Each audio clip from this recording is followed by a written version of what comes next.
Well, hi, howdy, hello, everyone. Hope you're all having an awesome weekend thus far. How you all doing? Thanks for taking the time to hang out this afternoon. So we are in Australia, or Down Under, as they refer to it down here. And we're back in the old Coolsky DC-9. As those of you who've been watching some of my prior streams know, I've been having a ton of fun recently flying these old school slant whiskey and slant alpha operations, and I've been dying to get back in the Coolsky DC-9 on stream since our stream last weekend.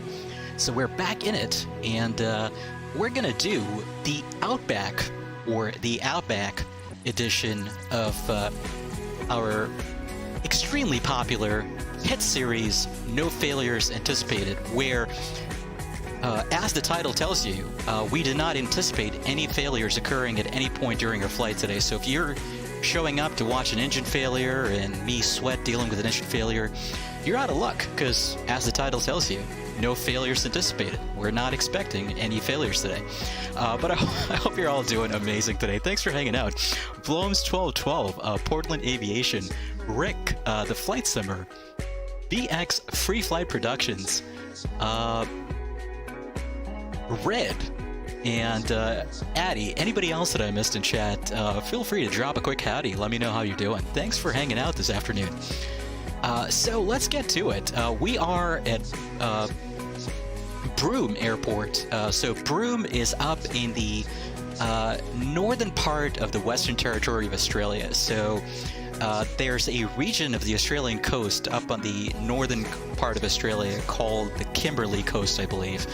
And so Broome is kind of a sort of a tourist town, I'm guessing, at least from what I've read, located along the Kimberley coast of Australia. And it seems like a pretty beautiful part of the world, actually. As you can probably tell from the really dry red soil you're seeing around here, they probably do have some pretty hot, dry weather you might associate with the Outback, right, where we're headed, like Alice Springs. But believe it or not, it is a coastal destination, and this scenery is the scenery I've owned for a while, since forever. I've just never actually had a chance to show it on stream because, well, not too many opportunities to do a stream in this part of the world, right, or featuring this part of the world. But this is one of those sceneries that I picked up during these absolutely irresistible Orbeck sales that were going on, you know, like during the holidays, right, and years past. And boy, I gotta tell you, those Orbeck sales that would happen during the holidays were just not good to me. You know, you would basically go down a rabbit hole once you saw those sales, right? The sales would come up. You get the notification the sales were coming up, and you would just start clicking on the add to cart button on every scenery that looked interesting, even if you barely flew in those sceneries, right? And next thing you know, your credit card is suddenly seeing an enormous hit, and you're not quite sure what exactly you paid for. So this is a product of one of those spending binges during the Orbeck's holiday sale. So I'm glad I finally get to put it to good use today. So anyway, let me finish catching up on chat here, and then we'll get going. Edison Dennis Nogales, how you doing? Am I sure about that? Asks Edison sarcastically. I'm absolutely certain about it, Edison. I'm absolutely certain about it. In fact, just to keep an eye on us during the stream, we do have, for the first time ever during a no failures anticipated stream, we do have our check captain. We do have our check captain on board, Captain Obvious. He was assigned to us specifically because during past no failures anticipated streams, we had so many issues, and so he's been assigned to keep an eye on us and monitor all the aspects of our flight operations today. So since he's here, I don't think anything is going to go wrong. He is joining us. Good timing there, Blooms1212 with a question. Prepared 3D Flyer, how's it going? Let's hope it pays out exactly. Let's hope there's no like terrain artifacts or any of that sort of thing, right? So anyway, as usual, since we're doing some raw data, you know, IFR navigation today, I wanted to jump into our typical sort of flight planning hour, which really should last like 15 minutes here. Actually, it should last 5 minutes. This is a pretty easy route to go through. So let me go ahead and pull this up on the screen real quick, and we'll talk through our game plan for today. I'm going to try and pull this up on the iPad, actually, if I can. So give me a second here to just mirror my iPad on screen. And I'm going to pull up the route today. I'm going to pull Australia up on the map. For those of you who don't know where Australia is, I had no idea where Australia was before the stream. So this is super helpful to me to pull this up on the map. So give me a second here to pull this up. Real quick. And let me play some chill music in the background as well. By the way, let me know if the music, any of the background volume is too loud, too low, and I can adjust it accordingly. I wanted to pull up my iPad on screen, once again, just so that we all know where Australia is.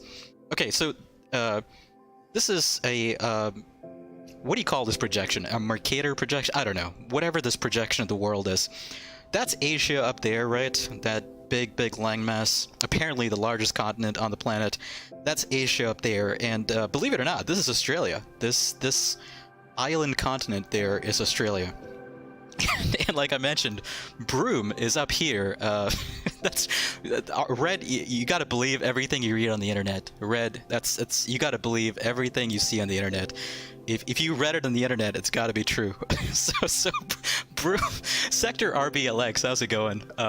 Sector, I will do so in just a hot minute. Just give me a few seconds here to talk through where we are, and I'm going to tell you my PC specs. I don't have a specs command, I think. I don't think I have a specs command. Let me check.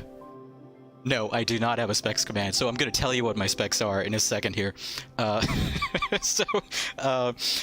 Broome, as I mentioned, Australia doesn't have a ton of provinces, right? Because it's such a sparsely populated continent with... Why isn't my background audio playing? Hold on one second. Just going to turn it up a smidgen. There we go. Okay.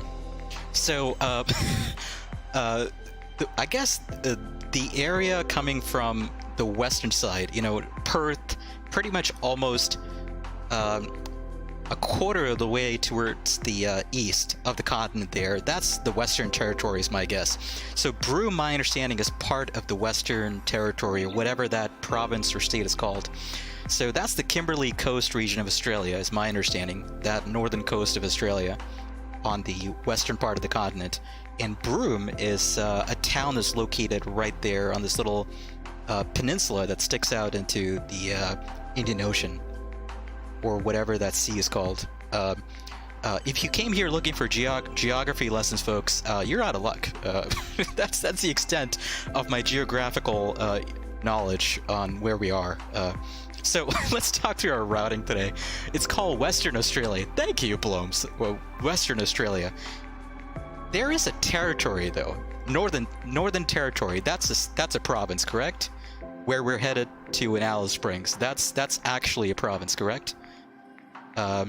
Or is it just called Northern Australia? I think it's called Northern Territory, if I'm not mistaken. Bloom says New Zealand doesn't. It's not never on any maps. Yeah, let me zoom out here.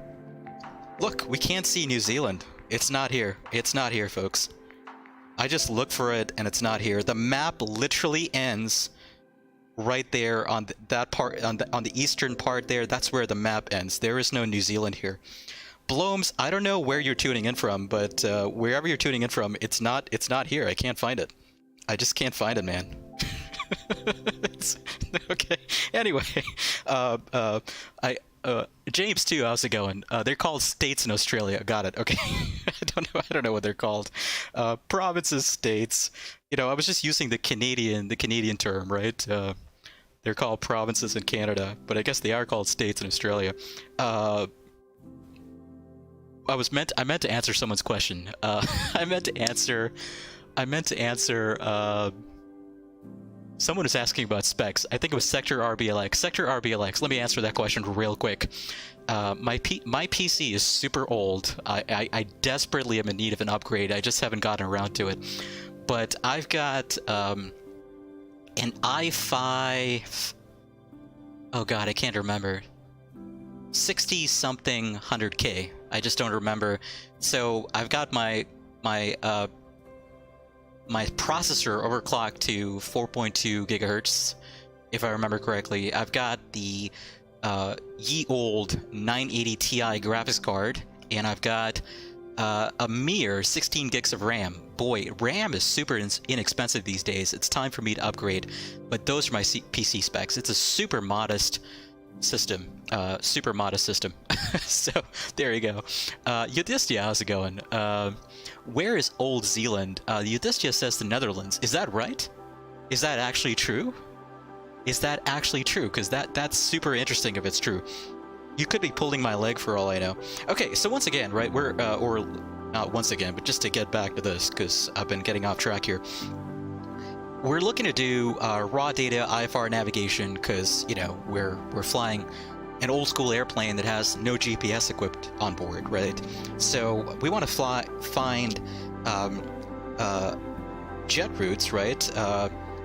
And not GPS navigation routes that'll take us towards Alice Springs. So I've already kind of pre-plotted a route here to save us some time. So pretty straightforward. We're going to go on the Juliet 93 airway out of Broome. So the Broome VOR has a frequency of 115.3. Whoops, 115.3. We're going to take the 076 radial out of Broome. So I'm going to write this down real quick. Broome 115.3. 076 radial outbound on the Juliet 93 airway. The length of Juliet 93 airway there is 95 miles. And we're going to go up to Curtin or Derby. Derby. How do you pronounce Derby down under? I don't know. I'm assuming that's how you pronounce it. I'm just going to alienate every single member of my audience from the Southern Hemisphere here. And that's fine. Okay, so I'm going to put this down. That next VOR that we're going to be referencing is Curtin, which is CIN, Charlie India November, frequency is 114.3, and we're going to track the 255 radial inbound. AJ, how's it going? I haven't seen your name in a while, my friend. Thanks for hanging out today. I hope you're doing well.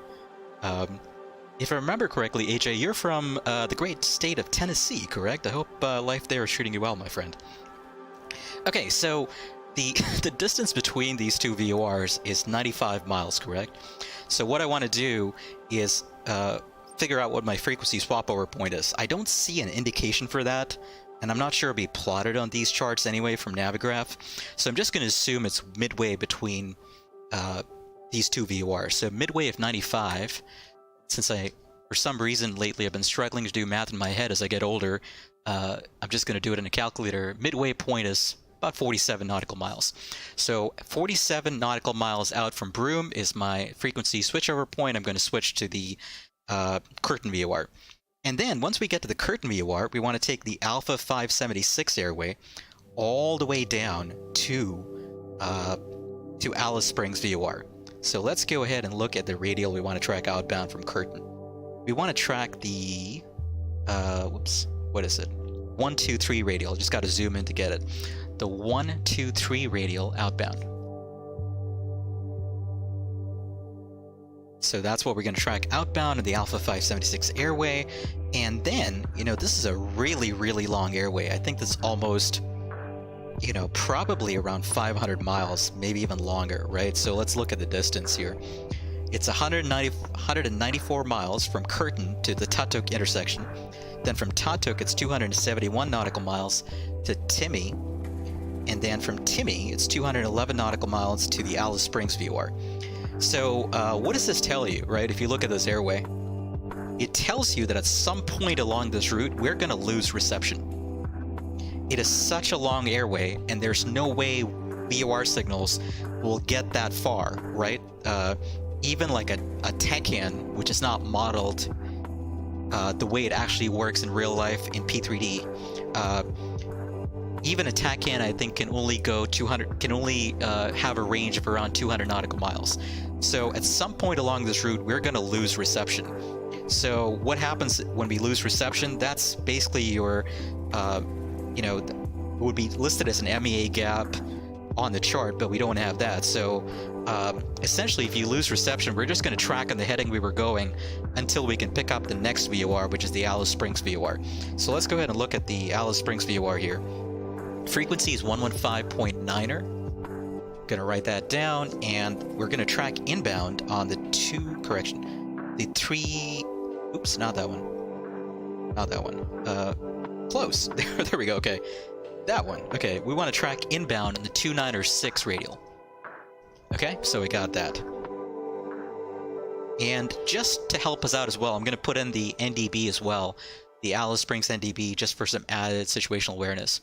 So 335 NDB, 335 is the frequency for the Alice Springs NDB. So I'm just going to tune that in as well as we get closer to Alice Springs, so we have that for some added situational awareness. But that's it. That's our game plan. And I did my top of descent calculations earlier, just so I don't bore you with that. Essentially, about 100 to 105 nautical miles out from Alice Springs is when we're going to start our descent. So that's our game plan. that's what our route looks like today. Let's go ahead and hide the iPad away. I'm sure we'll bring it up in a few minutes once we do our departure briefing. But for now, let's go ahead and do our cockpit preparations here.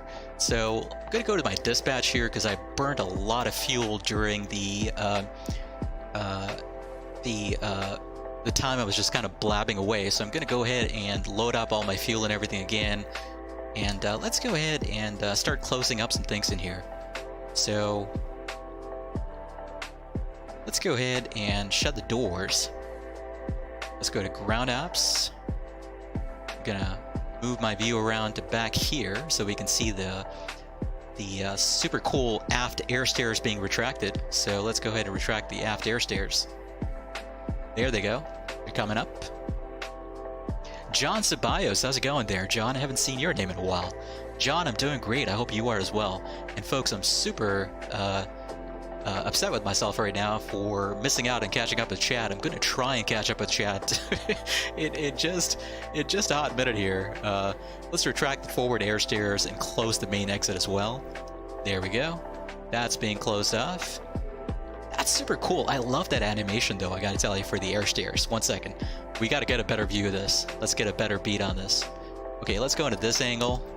And I'm gonna open it up right now. Look at that. It doesn't actually telescope out that quickly, you know.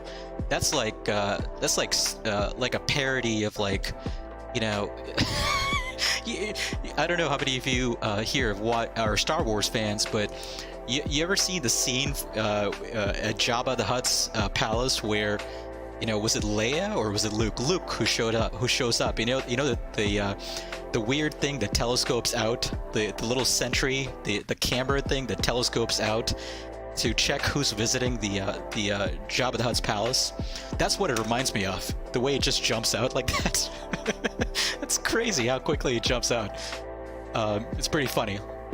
Like, it just zooms in. Let's see that again. It's kind of funny the way it just jumps out like that. It's just like the weird camera thing in Jabba the Hutt's palace, right? Okay, anyway, let's go ahead and close up here. Oh boy, I closed the door on the stairwell. We're already simulating failures. We've come to see Jabba, exactly. We've come to see Jabba. Indeed we have. Alright, so that's closed up. Let's get the sounds back on. I had those disabled earlier. Let's go ahead and go through our checklist here. So, checklist coming up. Here we go. Safety and power on done. Originating receiving done. Let's do our before start checklist. So, fuel quantity, we need at least 19,800 pounds of fuel on board. So, we've got fuel in the center tanks today, by the way. Got to make sure my center fuel pumps are on. Indeed, they are. We do have fuel in the center pumps, or the center tanks rather. So we've got about 9,200 pounds in the left and right tanks, and we've got about 1,800 pounds in the center tank. So that's basically beyond our minimum. So that's perfect. Let's go ahead and check the first item off. Required on board. Oil and hydraulic quantities checked. That's looking good. Oil and hydraulic quantities checked. Okay, let's get the seatbelt sign on. Seatbelt sign on. Probe windshield on. Captain on. Fuel pumps checked on. Cabin pressurization system set for our takeoff. We're going to reset this obviously when we come into Alice Springs later, but that's looking good. Cabin pressure panel set. Altimeters set. And then we got to set the radios. So let's go ahead and set our radios for the departure today. So there's no charted SIDS or even an obstacle departure procedure. I'm not sure that's a thing in Australia anyway.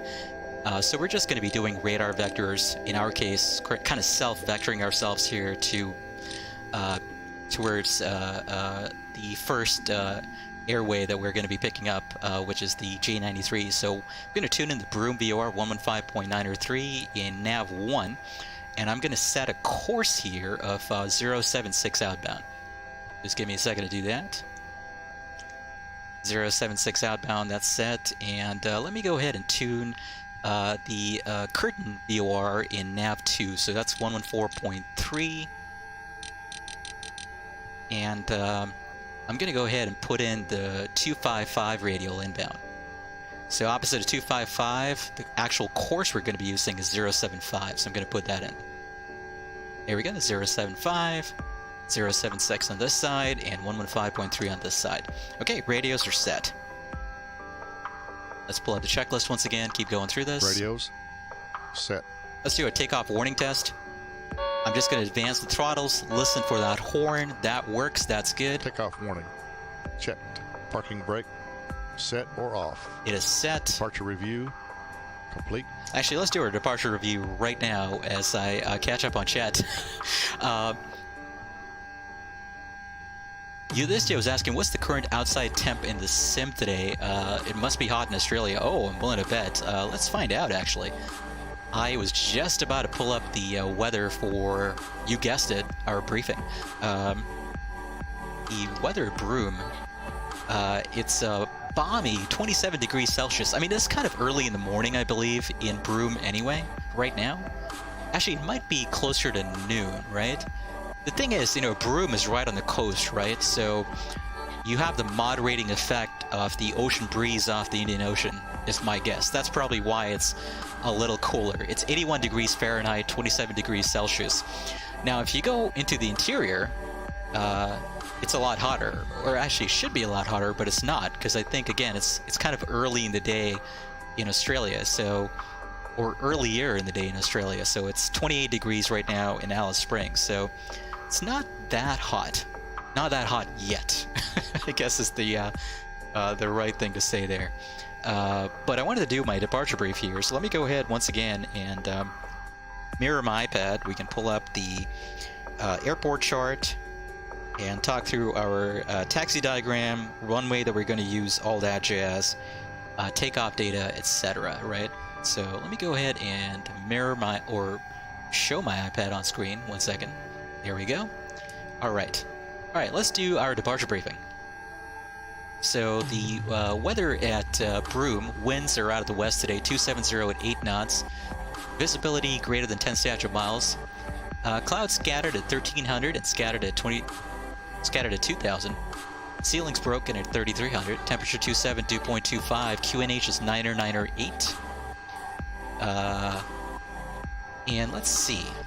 I wanted to pull up the airport chart here, or Broome, and let's look at our location.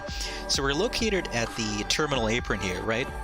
And there's a runway 10 and a runway 28. That's perfect, because I wanted to reduce my taxi time as much as possible. 28 is right there, so we're gonna, since the winds are out of the west, we're gonna be departing off of 28 today. So we're gonna taxi to 28 via the terminal apron here to Bravo, back taxi 28, and then we'll line up for departure. Let's take a look at our takeoff speeds here.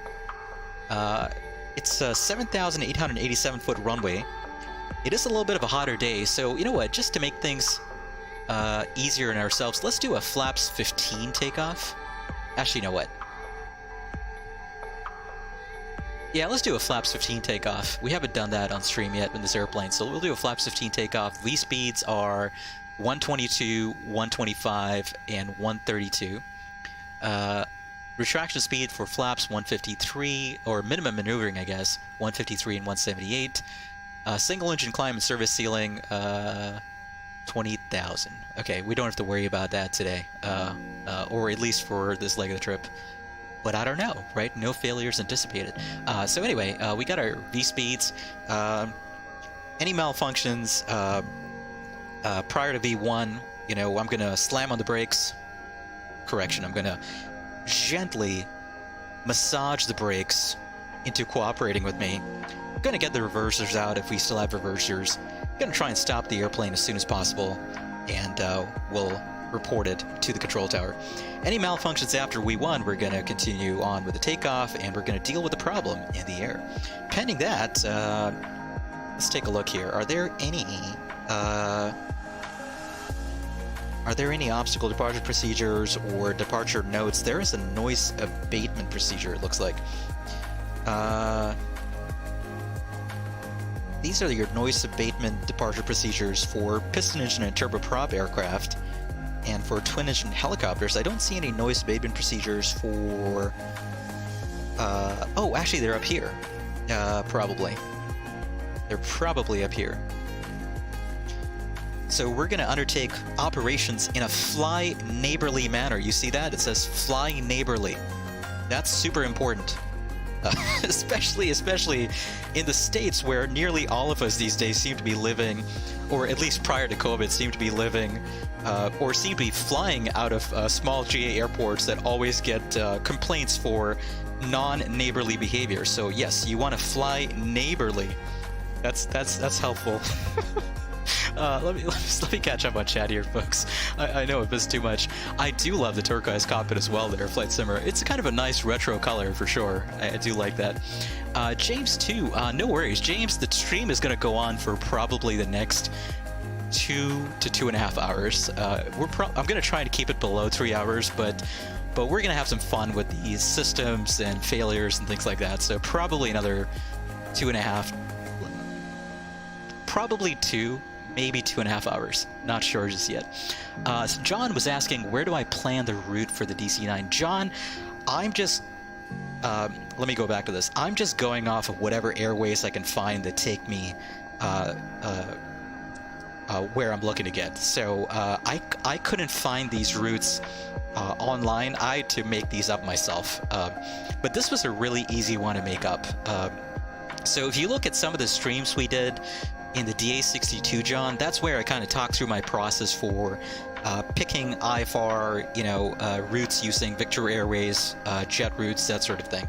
So I just kind of go off of, what seems to take me in the general direction of the place we're going to. Anyway, let's go back to the noise abatement chart here. I just wanted to see if there's anything here that applies to us. Not really. So essentially, I don't really, what I was looking for here, by the way, I was looking for whether or not we're expected to make turns within a certain distance or altitude of the airport, that sort of thing. And I don't see anything like that applies to a turbojet airplane here, or, a turbofan airplane, right? Or a typical, jet airplane here. I only see stuff for piston engine and turboprop aircraft. So I think we're okay, I don't think there's anything special that applies to us. So what I'm going to do is I'm just going to climb out on runway heading until I get to 500 feet, right? We're going to be departing to the west, so we got to circle back around. So we'll circle back around direct to the Broome VOR, and then we'll pick up the Juliet 93 airway off the 076 radial from Broome towards Curtin. So that's what we're going to do. That's going to be our departure procedure. No special considerations really for weather or terrain today. I think we're all good. So that's our departure brief. Let's see if our check captain has any questions here. Let's check. Our check captain might have any questions at all. I want to check in with him real quick. Let's see if he's got any questions. Nope. He seems like he's pretty pleased with that briefing actually. So that's always good to see. And now you get to watch our check captain go back to his regular practice of consuming copious amounts of popcorn in preparation for our flight today. So he's ready. Are you guys ready? Let's go ahead and continue through our before start checklist, and we'll be ready to go in no time. Okay, anti-collision lights can come on. They were on, apparently. Anti-collision lights on. Ignition can go to both. Ignition. A, B, or both. Air conditioning to off. Air condition supply off. And pneumatic cross feeds can be opened. They're both open already. Pneumatic cross feed pressure open, checked. Okay. Before start checklist complete. Before start checklist is complete. That's great. After start checklist. We're going to do our after start checklist. You guessed it. After we start up the engine. Bloom says you nearly hit a record temp here in New Zealand. You got up to 40 degrees. Holy cow, Blooms. And that was in... Blooms, do you live in Christchurch now, or are you up... I'm trying to remember. Are you... No, you're in Nelson, right, Blooms, if I remember correctly. That's on the coast, so holy cow. If you're still there, that's insane if it went up to...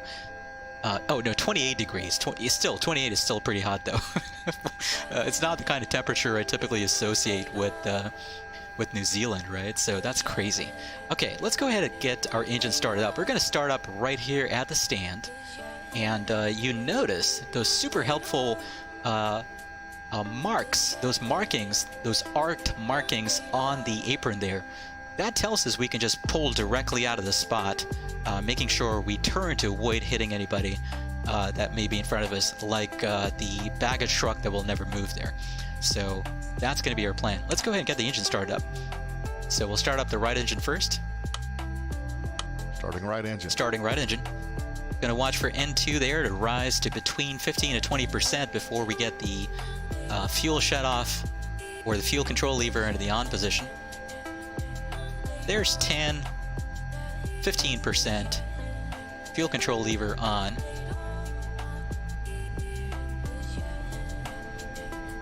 We've got fuel flow, exhaust temp rise, that's a light off, and N1 is coming up. Let's listen to that engine start up there. Yes, totally, Blooms. Thanks for catching that. Exactly. Exactly. What failures? We're not expecting any failures.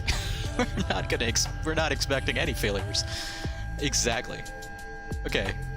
Just gonna watch for the engine 2 to stabilize there. Looks like a good start on number 2. Let's go ahead and guard the start switch. And let's go ahead and start up the left engine. Starting left engine. Starting left engine, says my co-pilot. Wouldn't you know it? Okay, so we're starting up the left engine. N2 coming up. Don't want to confuse your N2 and your N1. N2 coming up there. There's about 15% fuel control lever into the on position. Let's watch for fuel flow and exhaust temp. Rise. There we go. We got fuel flow, light off, exhaust temps coming up. We got N1 coming up. Let's zoom in on the engine gauges here so we can see that sweet, sweet engine gauge animation action there. Oh yeah, look at that. Get some of that. Get yourself some of that, seriously.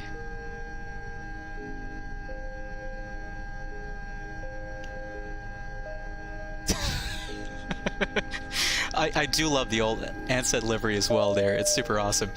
John says you're working in Miami again on a company that does maintenance for Atlas Air. You had the opportunity to work on a 777 last Sunday, and the engine is impressive. Yeah, John. That's super cool. I'm glad to hear that. John says you have the plane and you love it. You want to do some flying on it, but using VORs, not GPS. Absolutely. John, we're going to talk through all of that stuff today. And actually, last weekend on Sunday, we also did a stream where we did a fair amount of this sort of like raw data VOR navigation stuff. So that stream, I think I did a bit of actual flight planning on stream. So if you're looking for how to do that, especially in some super complicated airspace with tons of airways, unlike this airspace that we're going to be flying in today, we were in Europe for that one, flying between Italy and Greece, and we had a ton of airways that we could pick from. So that one may be helpful as well, hopefully. Anyway, good start on engine 1. Let's go ahead and guard the start switch. Let's go ahead and continue through the checklist here, or do our after start checklist rather. So let's go up top here first of all, and let's check the volts and frequency on the left and right generators. So let's look up top here. I'm going to hide the checklist away for a second.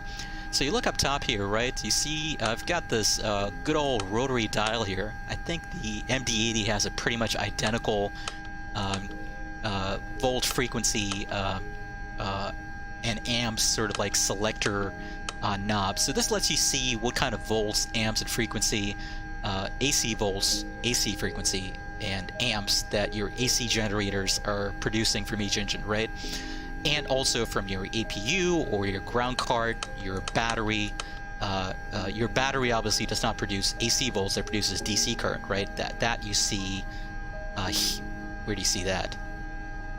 There it is. DC current is down here, close to where the DC bus tie switches. But anyway, we're looking for AC volt and frequency from the left and right generators. We got 400 hertz, that's good.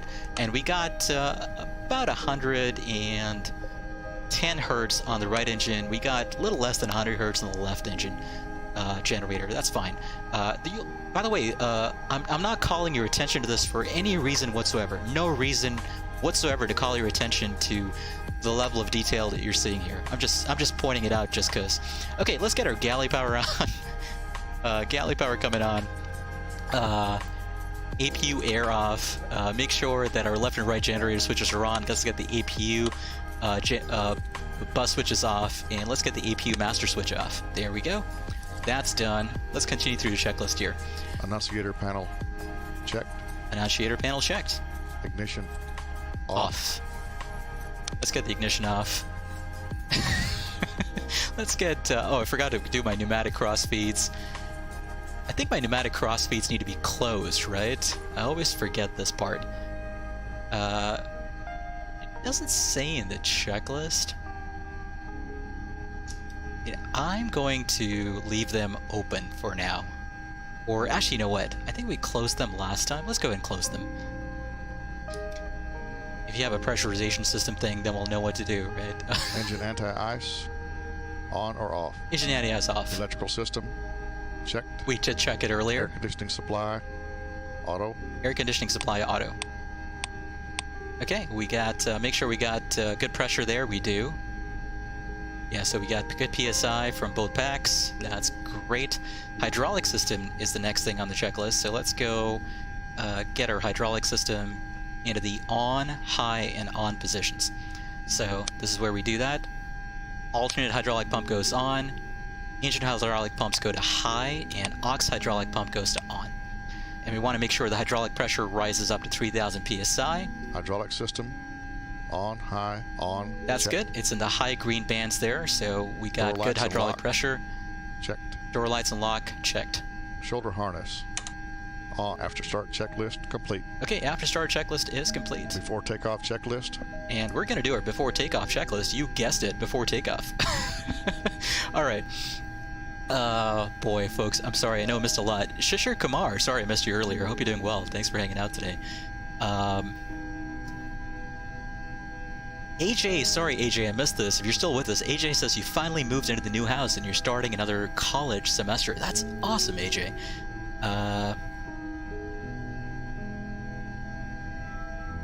Portland is pointing out that New Zealand was originally a Dutch colony. Holy cow. Interesting. I did not know that, actually. I did not know that. So that's where the so that's sort of the what's the right word for that? Etymology or whatever, you know, that's the root of the Zealand name. That's interesting. I did not know that. And VX says he's from Northern Alabama. That's awesome, VX.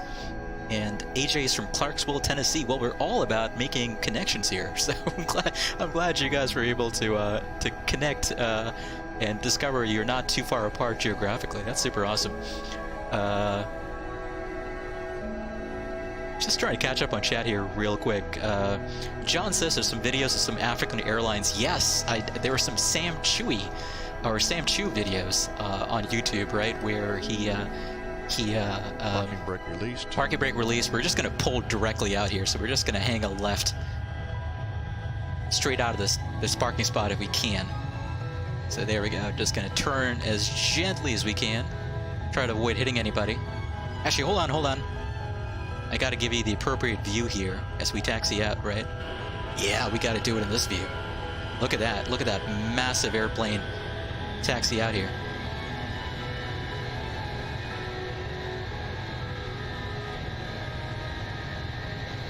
You know, I feel like there's a 50-50 chance here I'm going to decapitate this guy. Is it going to happen? Is it going to happen? Or are we just going to miss him? We're just going to miss him.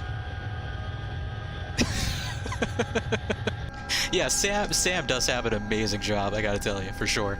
Okay, we're turned away from the ramp here. Let's get the taxi light on. And we'll taxi out here. John, oh yeah, John. So yeah, I was watching Sam's DC-9 video, where what's the name of that airline in Africa? African Express Airlines. They were doing a little bit of work with the DC-9, right? And they fly to like Mogadishu, Somalia, and all kinds of crazy places in East Africa. It's absolutely nuts. We got to recreate some of those flights at some point. I think I've got Orbex LC Africa So we should recreate those flights at some point. So I told you earlier I was going to take Bravo. I'm going to take Alpha instead because we've got... is that a Fokker 100? That's a Fokker 70 or a Fokker 100, I think, over there. How about that? Pretty sure that's a Fokker 100. That's crazy. Haven't seen one of those types in a while. But we obviously can't taxi around him, so that's why we're taking Alpha. So let's go ahead and hop on here. Let's get the landing lights on. Anti-collision strobe lights are on. We'll taxi on here and backtrack. Let's make sure left and right are clear. Departure, or sorry, arrival is clear, and I suspect departure's clear as well. There we go. Okay, we'll taxi on. Let's continue through a checklist here. Before takeoff checklist. Standby horizon. Horizon and flight instruments. Checked. Checked. Stab trim. Actually, you got to set my trim here. Let's go back to the dispatch center here, and let's make sure we know what our stab trim is. It says 0.0, but that doesn't make any sense. We got to get into the green arc there, so let's get it into the green arc. Otherwise, we can't take off. And we'll set flaps extended. 15. Flaps 5. Flaps 15. As we backtrack here. That's right, John. Little Fokker, exactly. In fact, I believe there was a movie made about that particular airplane starring Ben Stiller and what's his name? Robert De Niro Downey Jr., right? I'm kidding. Robert De Niro. There was that movie, you know, Little Fokkers, was all about that airplane and smaller versions of that airplane. Streamlabs keeps catching the word Fokker. It doesn't like it, apparently. Wouldn't you know? Okay, just gonna flip around here. Okay, and I forgot I got my anti-skid on. As soon as we've cleared the ramp, actually, you can get our anti-skid on. So anti-skid to arm, and then those enunciations disappear. All right, let's line up here. We'll get going. Forgot to continue through my checklist. Stabilizer, trim tabs. Set. 0 and 0. Flaps, slats. Blue light. Yep, we got it. Takeoff data and EPR. Set. Set. Takeoff warning test tested. Takeoff warning. Checked. Air conditioning auto shut off will be off for now. We'll go into the override position as we depart here. Air conditioning auto shut off. ARM. Anti-skid. ARM. Yep. APU. On or off. Yep, and let's do our flight controls check here real quick. So we're going to go full left, full right, and while we do that, by the way, we're watching the indicators about the autopilot servo switches there. We're watching the rudder indicator in particular to make sure the yaw damper is doing what it's supposed to. So I get full left aileron, and you see the autopilot servo for the rudder should indicate full right. If I go full opposite direction, that is going to go full left. So that's nominal. That's great. We did the elevator test yet? Not yet. Full up, full down. I want to see an elevator power on initiation. I'm not sure why that's not coming on, but I'm sure it's working. And then we'll do a full left, full right on the rudder. And yeah, that step is done. Oops. Flight controls. Checked. Annunciator panel. Checked. Takeoff briefing complete. Yep, we've done that. Takeoff minimum fuel quantity required on board. Takeoff announcement complete. Okay, radar transponder. Let me go ahead and do that. Get the radar on to norm. Transponder, let's do 2200 or something. Standby, or on rather. That's radar done. Transponder. Normal, on. Ignition of both. Ignition. Both. Before takeoff checklist complete. All right, that's done. We're ready to go here. Folks, let me do something here. Actually, wait, I gotta set my altitude alert here. So let's just go straight up to our cruising altitude since we're flying offline. We're gonna go to our cruising altitude of 350 here. That's our planned cruising today. I think that's pretty much the service ceiling of this airplane. So we're gonna go up to 350 if we can. I think that's the highest I've ever taken this airplane, but that's what the flight plan called for, so that's what we'll aim for, 350. Folks, I wanted to do something here real quick.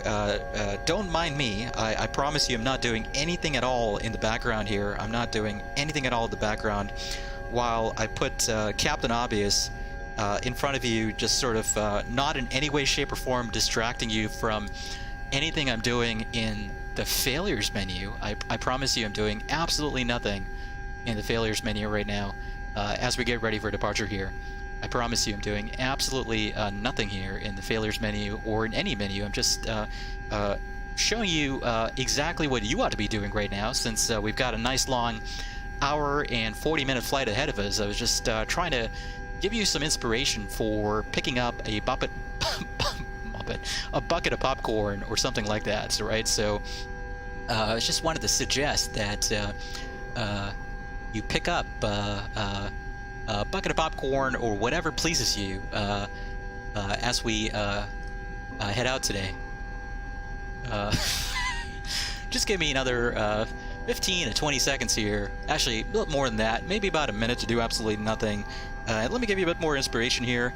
You know, Captain Obvious, for those of you who don't know, he does work as a spokesperson. He does have a side gig as a spokesperson for Hotels.com. Hotels.com. It's on the internet, just like this channel is. So there he is making that money on Hotels.com, and here he is getting ready to go. Just wanted to give you all of this fun stuff, just so you have that for reference as how to make that money and how to be more like Captain Obvious here.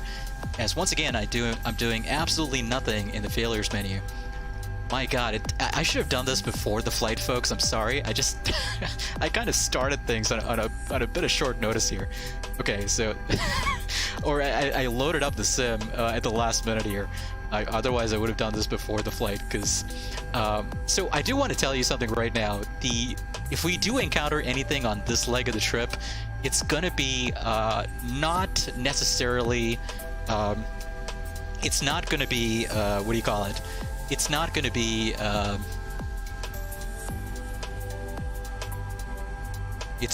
super dramatic. Let me put it that way.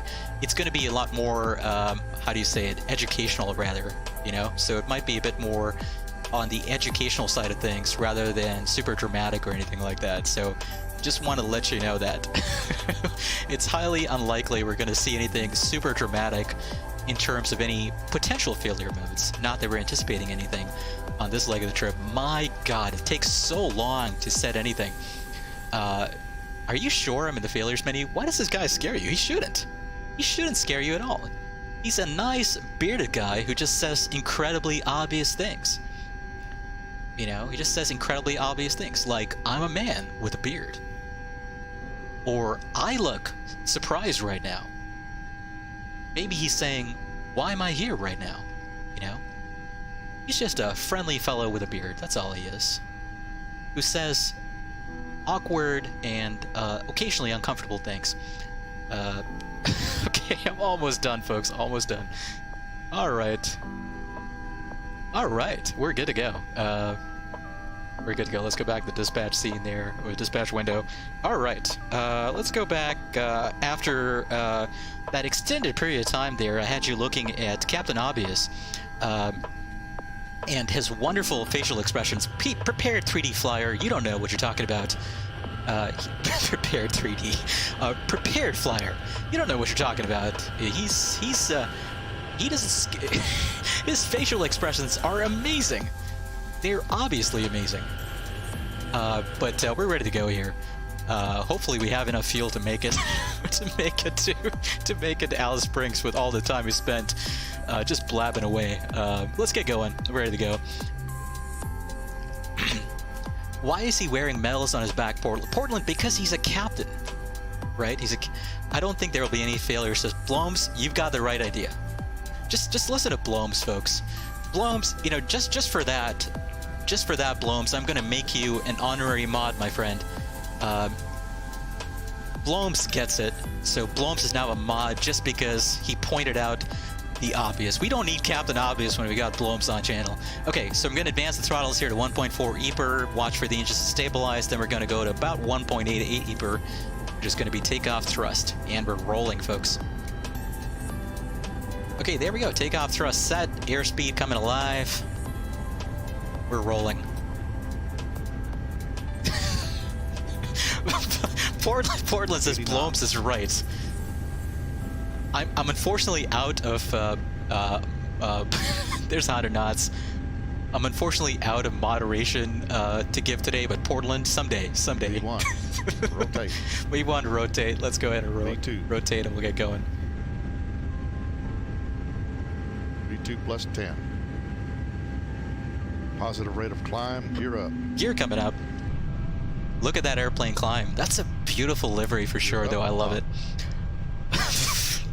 Prepared. I might look into it in a second here. I might look into the music volumes. Is it too loud for everybody else, out of curiosity?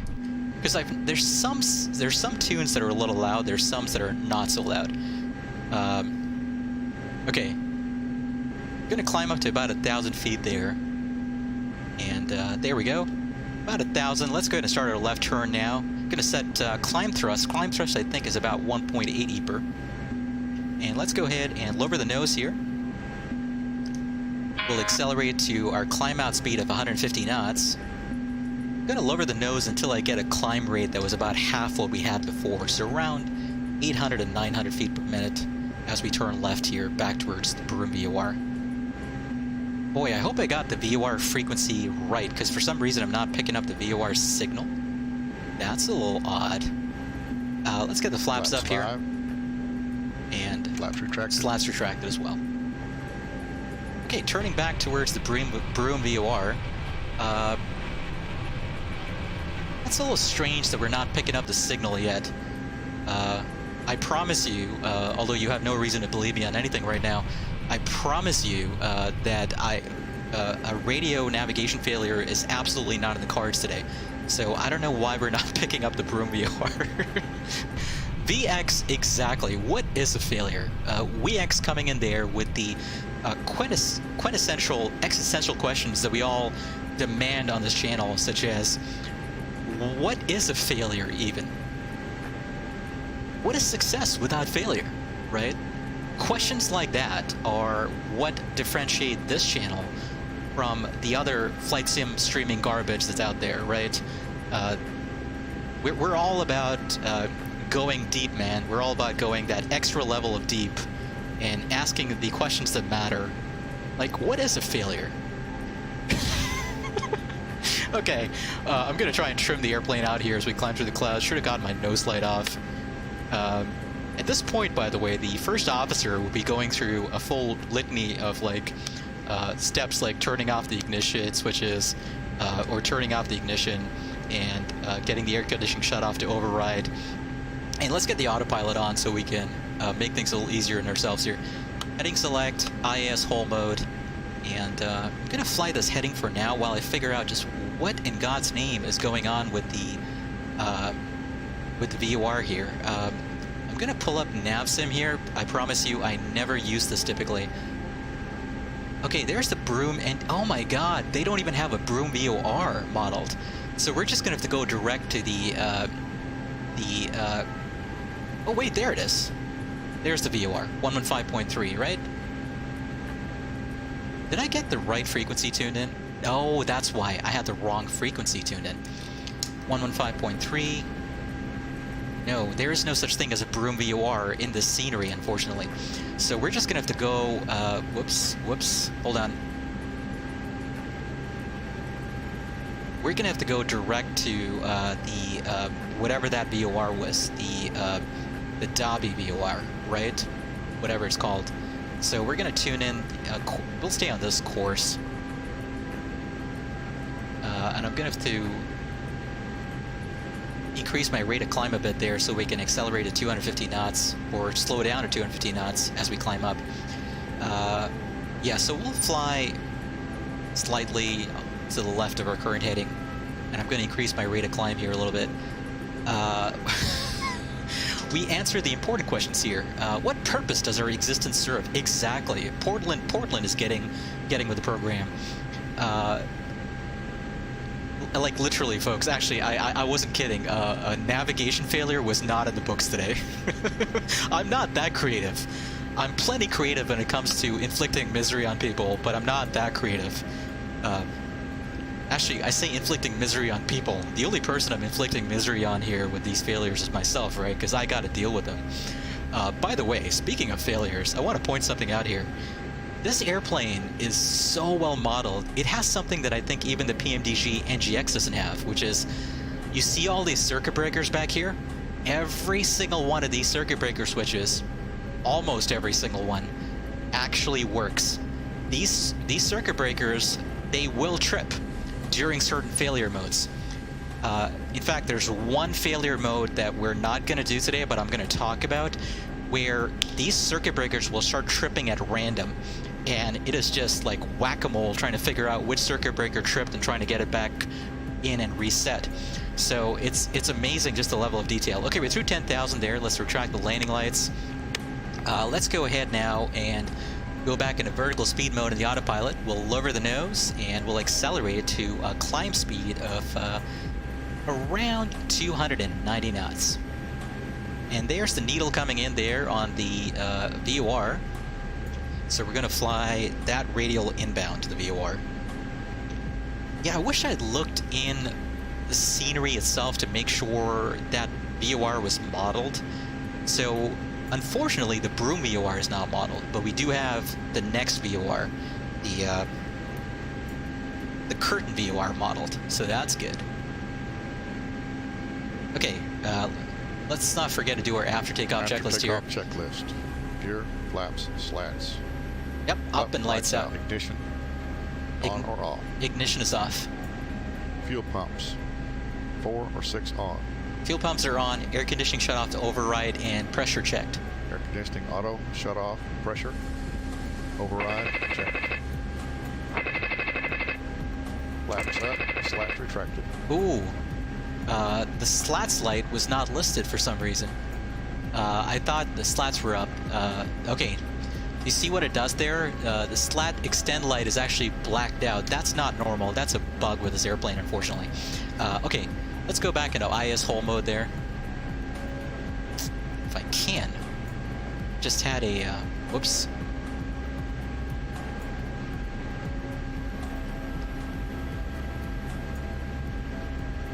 Just had a massive stutter there, folks, and now the sim is frozen. Oh boy.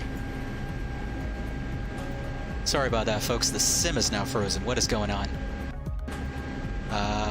Wait for the program to respond. Oh, great. The sim is now frozen. This really kind of sucks. We might have to restart on the ground at Broome, folks. I am sorry about this. The sim is just completely frozen. Let me go to my desktop capture scene so you can see what I'm seeing. Yeah, all I have is this thing right here. Boy, this blows. Well, this was not one of the failures we were planning on today, but hey, this is one of the charms of flying prepared, is you can run into these issues. So I know for a fact that exactly, no failures anticipated trademark. You know what? We can do the takeoff again and get it right this time. So tell you what, I am going to go ahead and close the program because it's just going to take far too long to start back up. So here's what we're going to do. I'm going to put you on the Be Right Back screen, and it's going to take me about probably around 10 minutes to load up the sim again once it's fully shut down. So we'll let the sim fully shut down, and then we'll reload. Sorry about this, folks. This does happen with Prepared, unfortunately, sometimes. But what sucks is I didn't save the flight right before departure, so unfortunately, I'm gonna have to go through. You know what? I'll load the failures up once we're climbing, because the failures were not. I'm gonna let you in on something here. The failures were not gonna come up until a long way into cruise, so I can load up the failures once we're actually airborne, so we don't have to worry about doing that on the ground and spend too much time on the ground. So loading up the sim right now should take another 7 to 8 minutes, and I'll catch up. Mr. Speedbird, how's it going? Mr. Speedbird, I'm not sure I'm gonna see if it did save it. I hope it did, but I'm not too optimistic about it saving it. I think it might be better, because I don't have the registered version of FSUI PC. So I've noticed that the sim crashes, FSUI PC doesn't actually catch the last state that it was in. So it probably would help if I got the registered version, but I don't have that, unfortunately. So yeah, we're gonna have to probably start from scratch on the ground, but that's fine because it's not like a super fancy fly-by-wire, you know, like an FS Labs or even a PMDG NGX or whatever, right? Where you have to load up the FMC and all that stuff all over again. You don't have to do this with this airplane. It's super bare bones, super simple. All I need to do when I load up is set it into the takeoff configuration. I'm going to show you how I do that. There's a helpful dispatch screen that lets me do that very, very easily. So I can do that using the what do you call it? I can do that using the dispatch center. And all I need to do then is set my fuel weight, you know, passenger weights, all that stuff. Very easy to do once again. I just need to tune in my radios and we're good to go. You know, it's super straightforward, thankfully, with this airplane. So hopefully this shouldn't take too much longer. We can make a comeback. Yes, we can. Yes, we can. We must totally not have failures today. I definitely want to get I definitely want to open this up so we can totally not have failures. While the sim is loading up, folks, as opposed to boring you just chatting away with this screen on, why don't we go ahead and tell you what? I am going to pull up one second. I'm going to pull up my Chrome window. Give me a second here to do that. There it is. And I'm going to show you the aircraft operating manual that comes with the Coolsky DC-9. So this is super cool. It comes with extensive documentation. This is a 505-page document, and this is just the aircraft operating instructions. It includes like a whole bunch of emergency scenarios, and this is kind of what may or may not come up. It will come up later. So section 1 is emergency scenarios. And I kid you not, every single one of these emergency scenarios, actually 1 second folks, P3D just loaded back up. So let me show you my desktop scene for a second. I'm just going to load up the scenario, and then we'll go back to the document and talk about the document. Just give me a second to do this. So there's Ansett. This is the old retro livery. By the way, just want to show you this. Ansett Airlines, I think, ceased operations a few years ago, right? But this was, I think, one of their most recent liveries. This was a special livery for the Sydney 2000 Olympics. Probably can't really see it too well. This was one of their very, very old liveries for the DC-6, right? Look at that. That looks cool. And let's take a look at this one. I think this was their most recent livery before they actually ended up closing business for good. Anyway, let's load this one up, and I wanted to go load up at Broome. We'll load up on runway 28. There we go. And let's go ahead and reset system time to like 8:40 or something in the morning. Okay, there we go. Just gonna load that up. And let's go back to the Chrome window while that's loading up, okay? All right, so that's loading up. Okay, so I kid you not, every single one of these emergency scenarios actually has an option as a failure mode to be armed. So it's incredibly cool, and every single one of these scenarios has a long, kind of detailed, checklist for how to deal with it. And it's not just like a regular QRH that just has do this happens, right? It actually has like a full write-up on what every single switch does during the process of dealing with one of these emergency or abnormal scenarios. So it's super cool, and there's a couple in here that actually involve circuit breakers and resetting circuit breakers, because I wanted to talk about that super awesome, amazingly well-detailed circuit breaker panel, right? Sim is loaded back up here. Give me a second. But I wanted to talk about that super well-modeled, detailed circuit breaker panel. So we're going to have at least one scenario potentially that does cover a circuit breaker reset related failure. Let me go back to the sim here real quick. Where's my sim? There it is. Okay. All right, so sim is loaded back up. So the dispatch center can be pulled up by clicking the shift plus 9 keys, and there's an auto aircraft config function. I can just click on cleared for takeoff, and that automatically sets everything up for takeoff. So that's super cool. And then I can go to my dispatch center, and what I want to do is kind of set things where they were before we departed. So around that fuel weight, that's looking good. I want to send that off. And then, actually, one thing I wanted to do real quick is, because the dispatch center doesn't actually give me the correct gross weight for some reason. There's a bit of a bug here. I'm not sure if it's because of something I did with the liveries that I downloaded, but the cargo weight, for some reason, in the payload sheet matches the passenger weight. That's not accurate, and that's not actually the way the airplane is loaded physically right now. In the sim itself, it's actually loaded normally, but there's just a bug with the output on the data sheet there, you know, the load sheet. Anyway, what I wanted to do was look for my fuel totalizer. So let me show you what I'm doing here. Going to go to my desktop capture scene. There's a little ring. You see the fuel quantity, the total fuel quantity gauge there? There's a little ring around it. That's my fuel totalizer. What I can do is set my gross weight on that outer ring. So I'm scrolling that outer, or rotating that outer ring until I'm at about my current gross weight, which is around 97,500. So there we go. We got that. Let's go back to the P3D scene. That's set. Oh, I forgot to get active sky on. 1 second. Gonna get that open. Blooms left.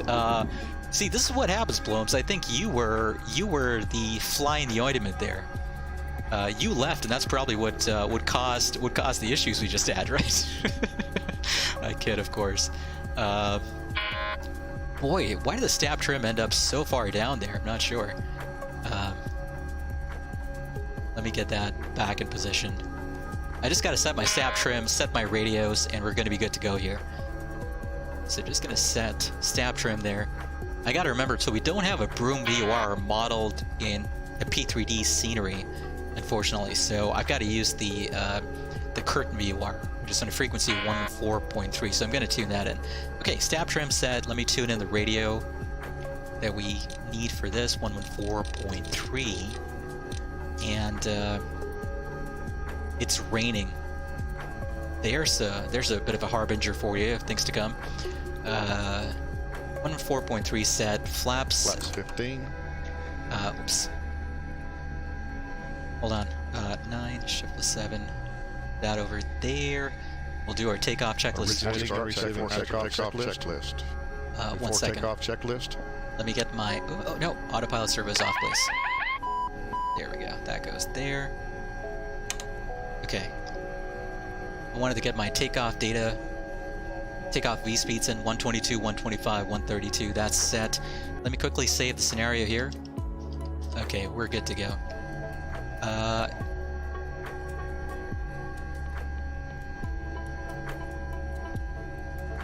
80 knots, do you understand what a joke is? I hope you do. Do you understand what sarcasm is? That was more a point about the way I tend to sometimes go extra heavy into geography on my streams, and I tend to go extra heavily in detail about where we are and what the history of a place is. That was what that comment was about. I know that you tend to like sometimes scroll back through streams and miss the bigger picture. I hope that's not what's going on here again. Okay, before takeoff checklist. Standby horizon stabilizer, trim tabs. Set. 0 flaps, slats, takeoff data and EPR. Takeoff warning checked. Warning. Air conditioning auto shut off. Yep. ARM. Anti-skid. Yep. ARM. APU. On or off. Flight controls. Checked. Okay, that's good. Flight controls. Checked. Annunciator panel. Checked. Takeoff briefing. Takeoff minimum fuel quantity. Takeoff and out. Radar transponder. Normal. On. Normal and on. There we go. That's set. Ignition of both. Okay. Ignition. Before takeoff checklist complete. Absolutely Aviation, good to see you, my friend. Hope you're doing well. Checklist. Okay, let's get going. Okay. Let's advance the thrust here to 1.4 EPR. Hold on, 1 second. I didn't set my radios properly. I forgot to set my radial here. I'm gonna set a course of 076. 076. Actually, 075, probably. We'll find out which takes us directly there. VOR. Okay, saving the scenario again, and off we go. Boy, it's raining here. What's going on? Okay, engine stabilized. Let's go to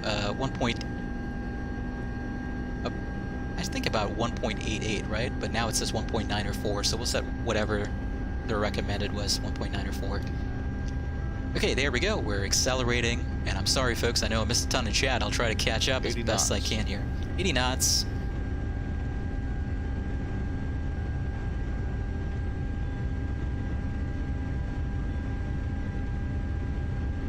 V1, rotate. V2.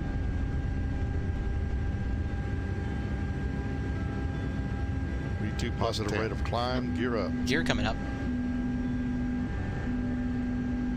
Let's go and get flaps 5 here.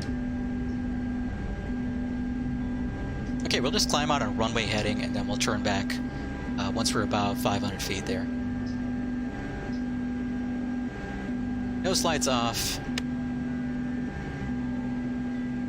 Air conditioning, shut off override, ignition to off.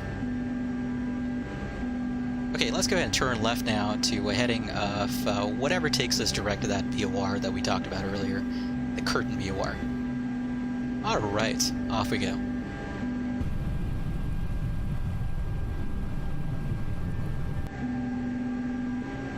Okay, about 1,500 feet there, let's go ahead and set climb thrust. Let's pitch nose down and accelerate to flaps retracted. 250 knots in the climb here. Flaps up, slats retracted. Flaps up, nose coming down, trimming down. And yeah, we picked up the VOR signal there. That's great for the curtain VOR. And it looks like that radial, the 075 radial, should take us directly there. So that's perfect. Okay, that works out really nicely.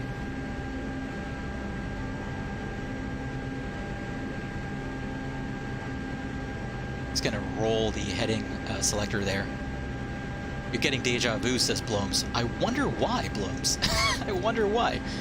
What could possibly lead to you getting deja vu? Okay, Ayers whole mode, navlog mode, and yeah, we're just gonna fly that radial outbound. Okay. Flaps, slats up. Let's do our after takeoff checklist here. Gear, flaps, slats. Up, lights out. Okay. Ignition. On or off? Yep, ignition is off. Fuel pumps, 4 or 6 on. 6 on. Air conditioning auto, shut off, pressure. Override and pressure checked. Annunciator panel. Okay, no annunciations, that's clear. Hydraulic system, check. Hydraulic system, essentially what we got to do now is we got to turn off the hydraulic pumps. So, or we got to switch this into the off, low, and off position. So, 1 second. So, aux or alternate goes to off, engine hydraulic pumps go to low, and aux goes to off. And we want to make sure the hydraulic pressure drops into the low green band and stays there around 1500 psi. And let's go back to the after takeoff checklist. After takeoff checklist, preliminary landing checklist. Okay, after takeoff checklist is complete. We're going to do our preliminary landing checklist. You guessed it, after takeoff. Or we're going to do our preliminary landing checklist. You guessed it. During our descent. Oh boy, just too much to deal with these random engine fail or random sim crashes, right? That really blows when that happens. But hey, that's part of the charm of flying with P3D, right? You got to deal with that nonsense. In either case, folks, we're not going to be dealing with the failure scenarios we have for at least another, at least another half hour. I'm going to give it away. So we got plenty of time here to get established, and then we should be good to go. All right, so let me show you the failures menu here, right?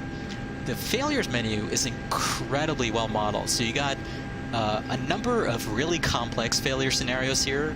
We're not going to do these because these involve cracked windshields that there's a weird effect that appears on screen. In fact, I recommend trying it out if you own this add-on. You're just not going to like it because it's a 2D cracked windshield effect that appears on screen, and you can't get rid of it, even if you go into external view. So it's super distracting, unfortunately. But then you've got a bunch of like power plant failure scenarios, fire and smoke scenarios, and a whole bunch of abnormal failure scenarios. So remember I showed you that list from the aircraft operating manual? Every single one of those scenarios is modeled here. Literally every single one. In fact, the electrical failures alone, it's like 2 different pages worth of failures. Flight controls failures, flight instruments, fuel, hydraulics. It's crazy just how detailed this is. I mean, it's just absolutely nuts. It's amazing. Okay, we're through 10,000 feet there. Let's get the landing lights off. Very quickly here, going to create a safe point. And let's go ahead and go back into vertical speed mode. Let's go ahead and push the nose down a little bit here. And let's accelerate to about 290 to 300 knots, somewhere in that range. All right. Blooms was saying that's such a strange place to put the hydraulic switches. Blooms, that's actually the case even with the MD-80. In the 717, the hydraulic switches are up top on the overhead, like it should be, right? But for some reason, on both the DC-9 and the MD-80, the hydraulic pump switches are on the first officer's panel. So yeah, it's kind of weird that way.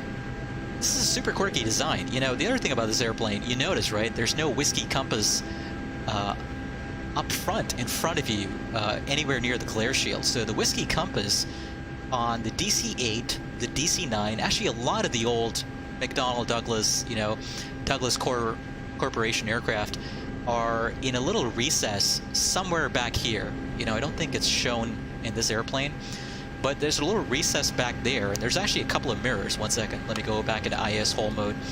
There we go. Autopilot is doing what it needed to do. We're climbing up to flight level 330. Got to set my altitude alert to flight level 330. One second. 350 rather. I meant to say we're climbing to flight level 350. That's going to be our final cruise today. Let me just set that real quick, and then I'm going to show you the mirrors for the compass. 350. There we go. Okay, so the magnetic compass is in some kind of recess hidden away somewhere back here. You know, I'm not sure we can see it modeled in this airplane, but anyway, it's back there somewhere, and the way you see it is by flipping up these little they're not modeled in this airplane, but they are modeled in the Aerosoft DC-8 and the Leonardo MD-80. But there's these 2 mirrors here. You see, they're kind of flush down on top of the glare shield right now. But you flip those mirrors up, and that's how you can spot the reading on the magnetic compass. So it's kind of crazy. And transition altitude, by the way, in Australia is 10,000 feet. I forgot about that. So I'm going to reset altimeters now to 2902. Or QNH rather to 1013, because I think they reference QNH in Australia. So that's set. VX was saying, your guess is they put the hydraulic panel on the FO side for convenience. Yeah, that's probably exactly right there, VX. And plus, you know, that's an item, right? That's, if you look here, after takeoff checklist. That's an item listed under the PNF, pilot non-flying.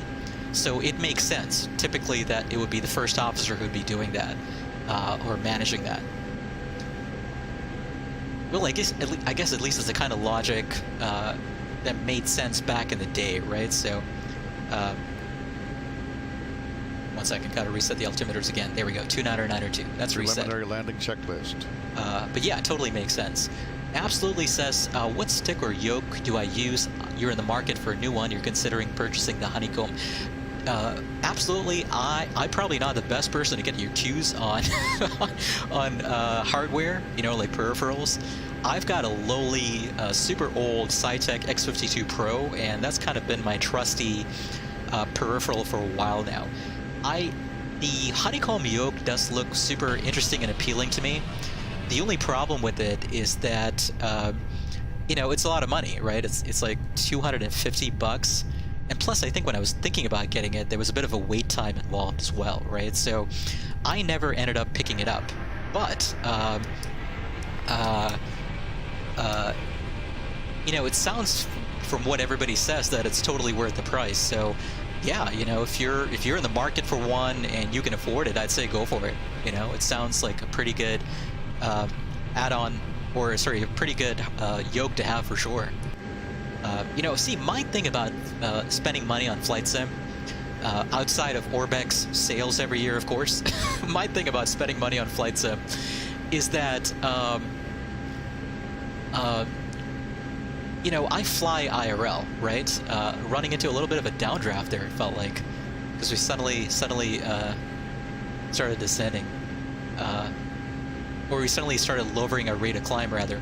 But my thing about spending money on flight sim is that I fly IRL, and so I'm always sort of juggling the, would this money be better spent on, you know, indulging in some real flying and some real flight hours versus, you know, flight sim, right? Because I'm pretty happy with my X52 Pro. The other thing I'm concerned about if I get a new yoke or whatever is, the thing I love about the X52 is it's got so many buttons on it. And so I am so used to my button mapping, you know, so very rarely do I use the keyboard. I only use the keyboard for things like gear up, gear down, because it's super easy to discover, you know, to remember the key binding for that. But I use my X52 Pro and all the buttons on it for a lot of my other, you know, for everything else, you know, for, you know, to sort of control everything Ho does, right? Like hands off, you know, hands on the stick and throttle. So, yeah, the concern for me with getting the honeycomb yoke is there's very, very few buttons on it. And so, you know, I'm kind of like a little concerned about the lack of, you know, control that I have over certain things, like, you know, like a hat switch, for instance, and things like that, right? So anyway, either case, the reviews do sound amazing, and if you're really, really interested in getting a yoke, yeah, the honeycomb certainly is a good direction to be going in. Okay, so we're coming up on the Curtin VOR here in about 40 nautical miles. Once we get to Curtin, we're going to track outbound in the 123 radial. We're currently tracking inbound in the 255 radial as per the chart we looked at earlier. And if you look at our airspeed indicator / Mach indicator, right, we're currently at 290 knots approximately at a Mach number of Mach 0.68. We're going to let that Mach number tick up until Mach 0.72, and then we're going to switch climb modes to the Mach hole mode, and then we're going to climb out at Mach 0.72 until we reach our cruising flight level of 350. So that's going to be our plan. Let's check on the pressurization system here. That's all looking good. I'm going to put in my landing altitude right now. It's around 1760. So I'm going to put in 1800 in the landing altitude selector there. So that's done. Okay, great. All right, continue to climb here. Let's see, what did I miss in chat? I'm sure I missed a ton earlier.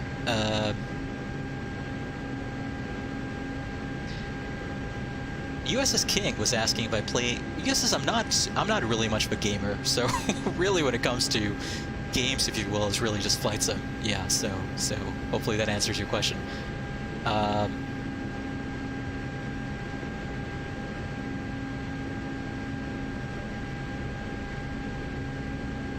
Oh yeah, there were a lot of people with the oh no's and the this sucks when the sim crashed, unfortunately.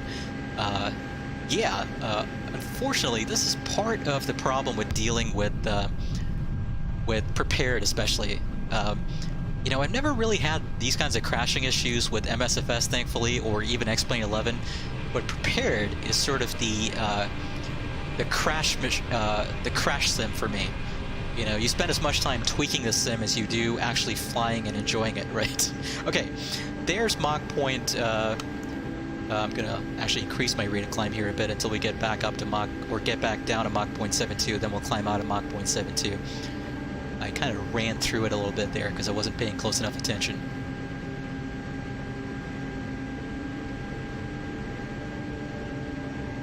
Okay, there we go. Coming up, by the way, on the curtain VOR. 24 miles to go. Just going to wait on that Mach number to tick back down to Mach 0.72, then I'll go into Mach hole mode. There it is, Mach hole mode. Okay, perfect. Now we're climbing out of Mach hole mode, climbing up to flight level 350, coming up on the curtain VOR, and yeah, we're doing great. All right, folks.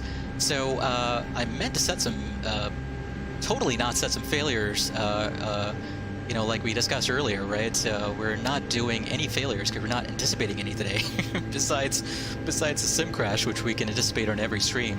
So let's go ahead and set some failures here. What I'm going to do, though, is I got to find a way to to hide this away, so we're not actually showing you exactly what's coming, right? Let me go ahead and pull up a little more Captain Obvious on screen, just so you have him to look at. So here's Captain Obvious eating some popcorn while we totally do nothing in the failures menu here. Let me go ahead and totally do nothing in the failures menu here while Captain Obvious is on screen.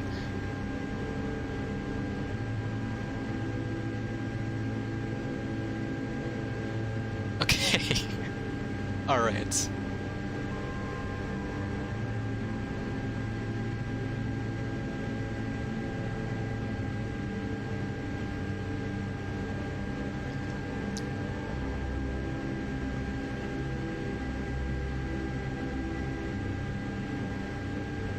All right, and just gonna do one more, or I'm actually totally not gonna do one more failure here a bit later on in the program.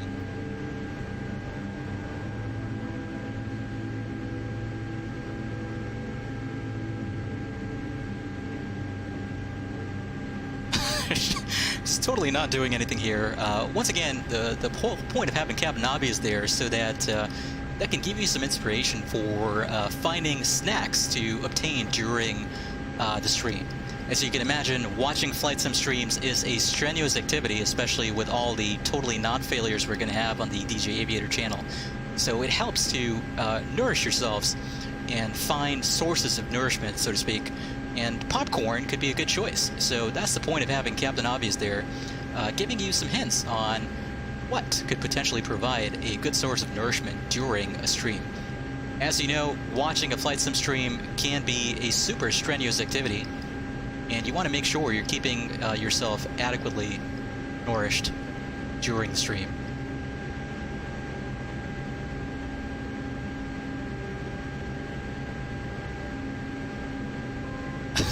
Okay, I think I've done everything I need to do. I'm just gonna give up on pretending we're not doing anything.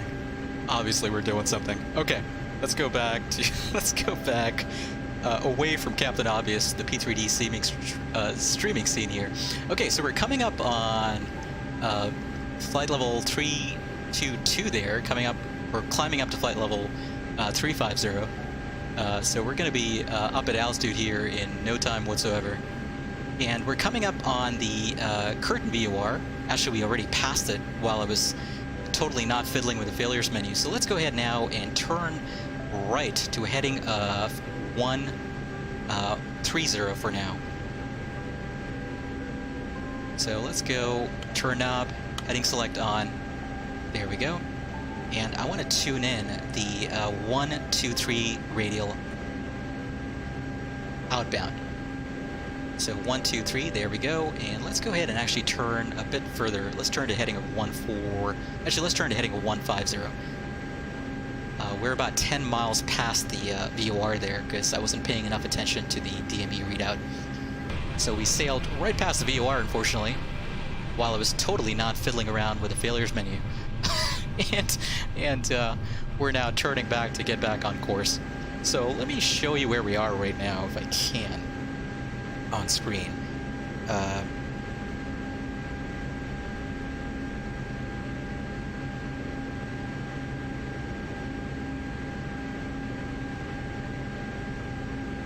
Okay.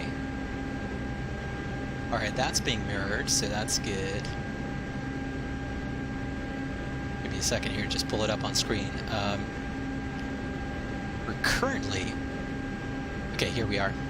So we're just sailed right past Curtin, unfortunately, due to my sort of negligence monitoring the DME readout. But we sailed right past Curtin, and now we're turning right back to intercept the 8576 airway towards Alice Springs. So once we intercept that radial, the 123 radial outbound, 1,000 to go. then we're going to fly that radial until we lose signal reception, right, from the VOR, because we're going to be traveling quite a ways in this, on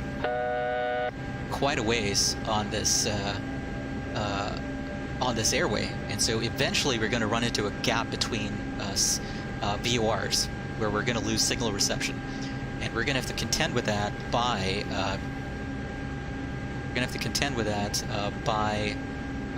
essentially flying the heading we were on at the moment we lost signal reception until we can pick up the next VOR on our airway. Okay, so there we go. Needle coming in, so we're going to track the 123 radial outbound now. And coming up on 350 there, let's go into vertical speed mode, let's start leveling off, and let's go into nav-log mode on the autopilot. Okay, coming up on our cruising altitude here of 350.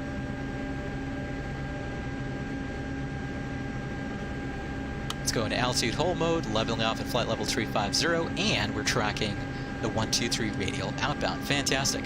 Now, obviously, we do not have an auto throttle in this old school jet, so what we're going to have to do is manually control the throttle levers to maintain our cruising Mach number. I'm going to aim for a cruising Mach number of around Mach 0.78. We'll do a high-speed cruise today. Okay, but we're doing great here. We're doing fantastic. All right. And folks, at some point during the stream, we're going to be doing a little bit of light reading, some additional light reading featuring the QRH and the emergency procedures that we looked at earlier, so that's coming. All right, let me catch up on chat here. Blome's saying, don't get the Thrustmaster Airbus stick, the yaw axis broke on you. Oh, that sucks there, Blomes. Because I was actually looking at the that Airbus stick, because I really kind of like the idea of having that plus the throttle column, the TCA throttle column there with the Airbus style detents, right, for climb, MCT, etc. I was thinking about getting that, but if it's kind of flimsy in terms of the construction, that's good to note, because then maybe I'll avoid it. Okay, we're doing great here. We're tracking outbound. I'm just going to put we're synchronize our current heading there on the heading bug. There we go. All right, so we're at Mach 0.74. We're accelerating to about Mach 0.78. Then I'll back off the throttles, and we'll maintain Mach 0.78 in cruise. All right, we're doing great here. That is fantastic. Okay, let's go into some external shots here, and yeah, we'll just check out some beautiful sights over a super cloudy Australia. My God, you know, when I thought about flying in Australia in the summer, right? Because this is the height of the Australian summer, I figured, you know, we were going to have some beautiful sights of like gorgeous, magnificent desolation of like red and orange desert landscapes, right? Instead, we're over clouds, and not just any clouds, over a layer of overcast here. This sucks.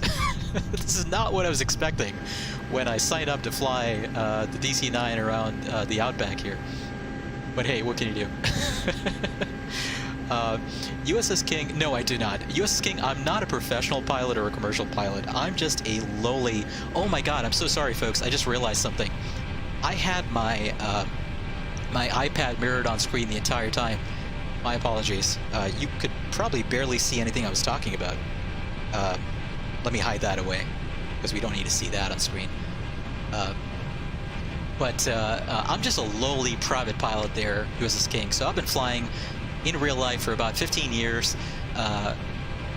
Learned to fly in a Piper Warrior, and since then I've kind of expanded into a variety of different types. I got my glider ticket as well a few years ago, and more recently I've been doing a lot more of my flying in tailwheel aircraft since I got my tailwheel endorsement. So that's primarily the kind of flying I do these days, is flying tailwheel and flying gliders. And in order to indulge my fix every once in a while, or in order to get my fix in every once in a while for flying some of the bigger airplanes, which I'm never going to do IRL, that's what flight sim is for. So that's why I put up every once in a while with the far too occasional sim crash and other issues that show up with some of these simming platforms, in order to get in my or indulge my need to fly some of the bigger airplanes every once in a while. King was asking, do I ever get anxiety flying the plane? You feel like you'll be very anxious. You ever get up there flying the big jets? Well, I've never flown, a big jet IRL, obviously there, King, but, when it comes to smaller airplanes, I've never, I think it depends on the person, right? I've never really felt anxiety, I even in situations where, like I've dealt with things in life, like, like when flying, like, not super challenging, like emergency situations, but like, things like an alternator failure or an electrical failure. I've had a couple of those in my life. The one thing I've always kind of internalized during my flight training, that's our cruise Mach number, by the way, so we're going to maintain this Mach number in cruise approximately. So fuel flow, I think, is looking good. But anyway, coming back to that, so I internalized the lesson during flight training, right, that there's nothing in life that you can, especially in aviation, that you can't make worse by panicking. And so whenever I've dealt with situations that come up where you instinctively start to feel the need to become anxious, I sort of find a way to quell that. So I've never really been one of those people that has felt anxious flying IRL. So I know people like that.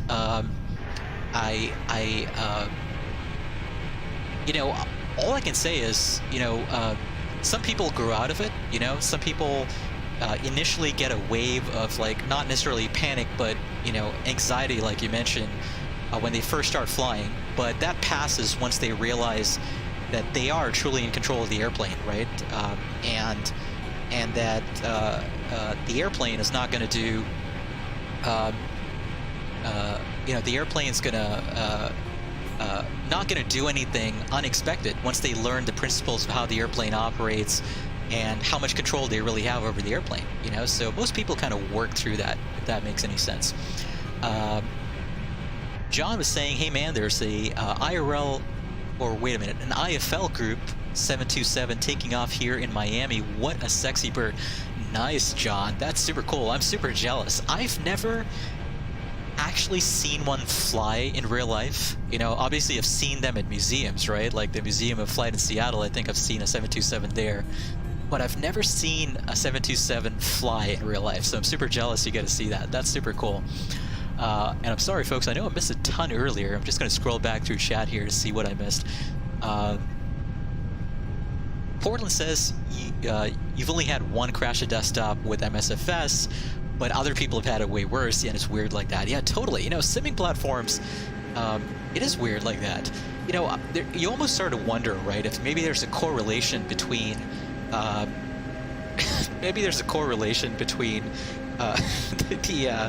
do you call it? Between how much you use a simming platform and how often it crashes, right?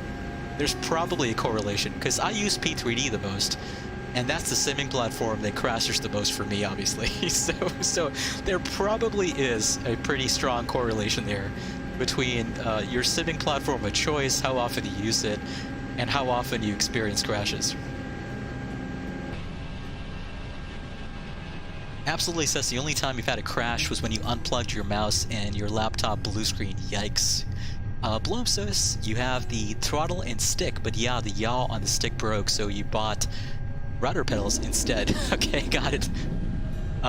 Blooms, what kind of rudder pedals do you have? I've got some super old CH Pro rudder pedals. I've heard really good things about the, what's it called? The MFG Crosswind.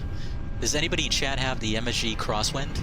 Because I've heard really good things about those rudder pedals, and I've been thinking about getting them because I feel like with the CH Pro, I'm kind of losing a certain degree of refined control, if you will, when I'm using the rudder in the sim. especially with the tailwheel aircraft and MSFS. So I was thinking about upgrading to the crosswind. Wondering if anybody has any feedback on that. Folks, I'm totally not paying any attention whatsoever to the enunciation panel to see if any enunciations show up here. I'm totally not paying any attention whatsoever. So I wanted to point something out here without actually showing you the failures that I've armed. The way you set failures in the sim, it's super cool. Like, it's really, really complex. You can set some super complex failure scenarios. So I can set a trigger for when I cross a certain altitude, and then I can say what that altitude is, how long the delay is after that altitude, the delay type, whether it's absolute or based on a probability, and then I can activate it.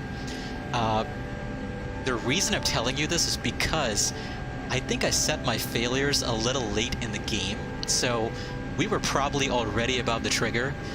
If the failure I'm looking for doesn't come on in the next 5 minutes, what I'm just going to do is I'm just going to activate it immediately. So it's not going to be a surprise, unfortunately, but I'm just going to activate it immediately. That way we can work through the failure. And the first failure scenario we're going to experience, by the way, will have us resetting a number of circuit breakers. Because I wanted to show you that aspect of the failure modes, because it's super cool that you actually get to do that. As far as I know, you can't do that in the NGX. You definitely can't do that in the FS Labs, as far as I know. The Majestic Q400, I think the Pro and Advanced versions have most of the circuit breaker panels modeled. But for the price, this is the only add-on that I know that has pretty much every circuit breaker modeled. It's really quite something. So we're going to keep an eye on the enunciation panel. If we don't see anything in the next 4 to 5 minutes, we're just going to go ahead and do the failure manually. If it wasn't for the sim crash, this would have worked out a lot better, folks. But hey, that's the price of flying in P3D, right? All right.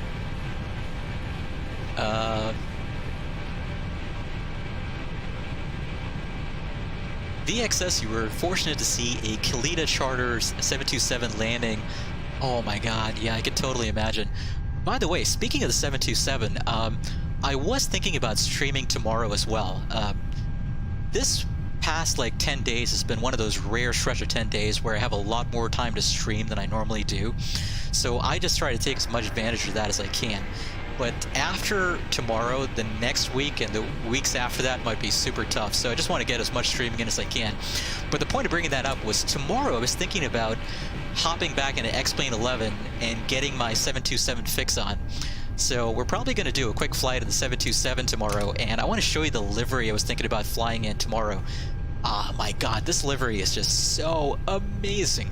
I just wanted to pull this up real quick. I got this super old school Northwest Airlines livery from way back in the day for the FlyJ Sim 727. I'm just going to see if I can get a picture of it real quick. I've got a picture somewhere. It's in my X-Plane 11 output folder. Just got to pull it up 1 second. I got to find it first. Where is it? It's here somewhere. I know it.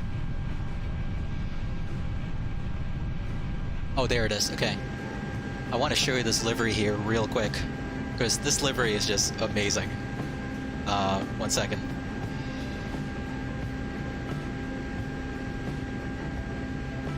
Desktop capture scene. There we go. Okay, so this is the livery I just wanted to fly tomorrow if I get a chance. So we'll do a quick short hop tomorrow, probably in the 727, with this amazing livery for the Dash 100.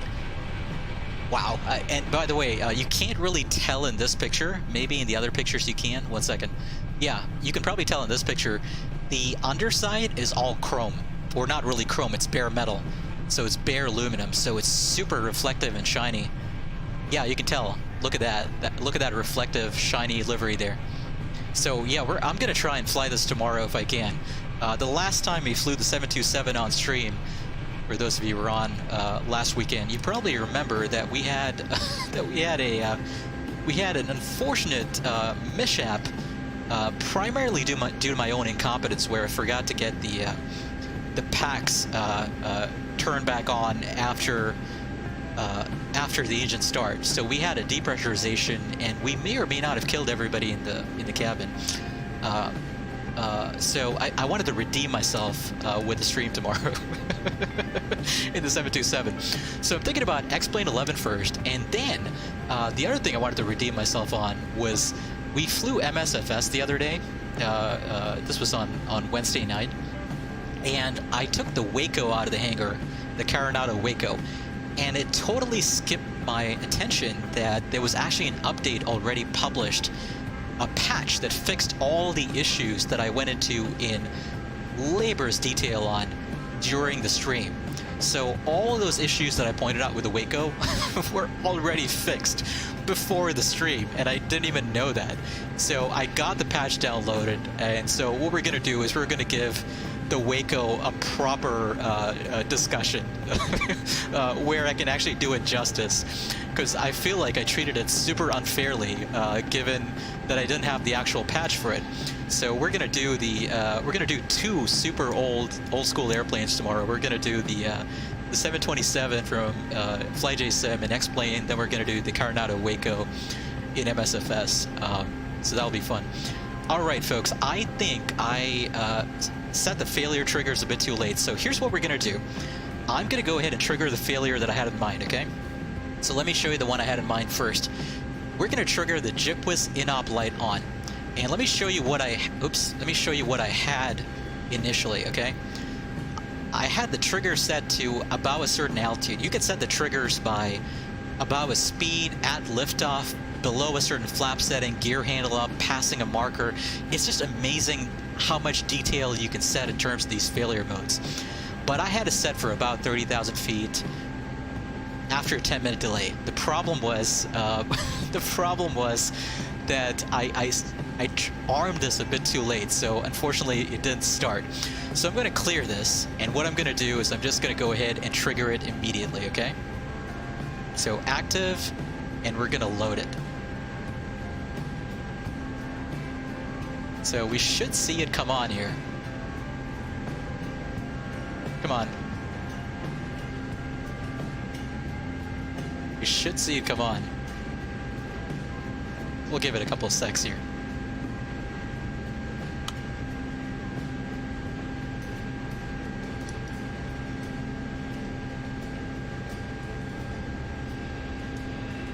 Hold on. Let me clear this once again. Load. Okay, let me try this again. Alright, trigger. Immediately. There we go. And active on. So the GPWIS in-op light should come on up here in the initiation panel. We'll give it a couple of secs here to show up, hopefully. No failures anticipated. No failures anticipated, but we're certainly having failures hopefully triggered. What is going on here? One second, I'm just going to save the scenario here real quick.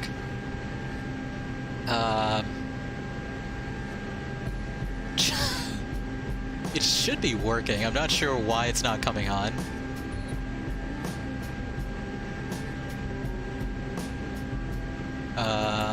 What is going on with this thing here? 1 second.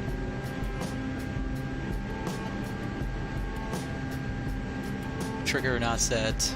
Immediately, please. Probability 100%. Yes.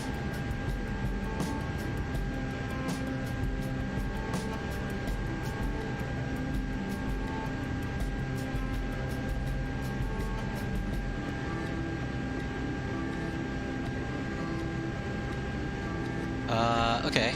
Active, yes, on. Or maybe I gotta do that. It should come on, hopefully. John, hey, thanks for hanging out with us, John. Boy, I gotta tell you, I can't wait for the days when I'm bored to get to work on a 767. Yeah, you got a pretty nice gig there, John. I hope you enjoy it, my friend. I hope you enjoy it. You take care. We'll catch you next time. The GPWIS in-op light for some reason is not coming on. What is going on here? Let's trigger not set. Okay. Actually, hold on. Oh, I know. I think I know why. Clear. Okay. Now let's try this. If this doesn't work, we'll trigger the other failure I had in mind. The other failure was a lot more complex.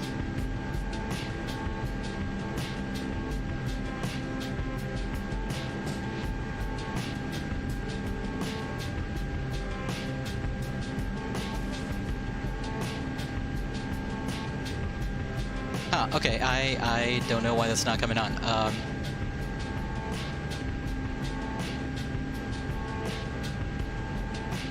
Tell you what, let's trigger the other failure I had in mind. So, well, the other failure, we're going to do some reading before it, okay? This was the CSD oil pressure low light. This is actually a much more complex failure because it involves the electrical system. But I wanted to explain what this failure scenario. We'll do that a bit closer to descent because this is one of those scenarios where if you have this failure scenario, you probably want to land as reasonably quickly as you can. So we have a question for you folks in chat.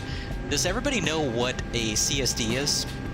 What's the constant speed drive? Does everybody know what that is? What's the constant speed drive? Does everybody know what an IDG is? An integrated drive generator that you find on a 737 or a A320. Does everybody know what a IDG is?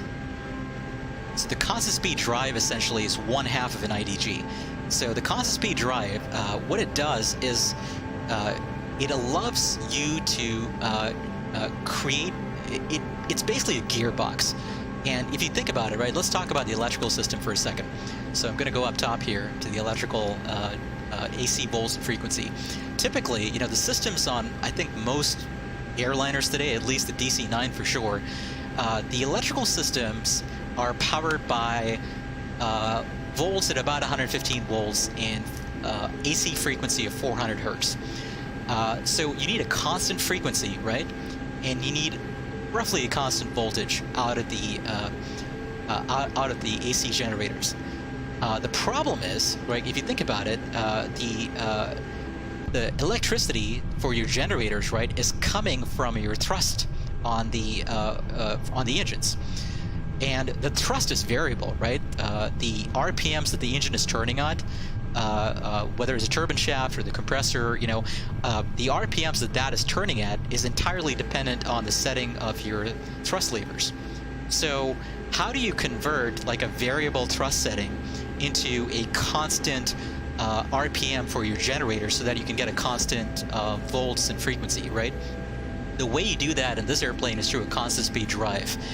And so the constant speed drive essentially is a gearbox. So I'm going to see if I can find a picture of a constant speed drive here real quick, because it's kind of cool, you know, the makeup of these things in this airplane. So let me see if I can pull up a picture of it real quick. Yeah, here's a good picture of a constant speed drive. Okay, so let me go to my desktop capture scene real quick. Okay, so this is a picture of a constant speed drive in a 727. So essentially, I think this is like attached to the engine, and what it does is a gearbox that lets you convert the variable RPMs that the engine is putting out into a constant RPM. Usually it's around 6,000 RPM. So it takes like, I don't know, maybe 25 to 30,000 RPM in the engine. It takes that down to 6,000 RPM, and that's what gets fed into the generator for you know, your left and right AC generators. So that's what you got there. So if your constant speed drive fails, right? Or let's say your constant speed drive has an oil pressure failure, which is what we're going to simulate. What's going to happen, you know, as you can imagine, you have something that's spinning at 6,000 RPM up here, right? A second, let me move into an appropriate location here. You have something here, the constant speed drive is spinning at 6,000 RPM. If you start losing oil pressure, that thing is going to start grinding metal on metal eventually, if you lose enough oil pressure. And it's going to start heating up, and eventually it's going to seize up completely. So we're going to experience like how to deal with a constant speed drive failure, at least on this initial leg of the trip. So why don't we go ahead actually and see if we can trigger the other scenario first. If we can't, you know, the GPS inop 1, I'm gonna see if I can trigger it.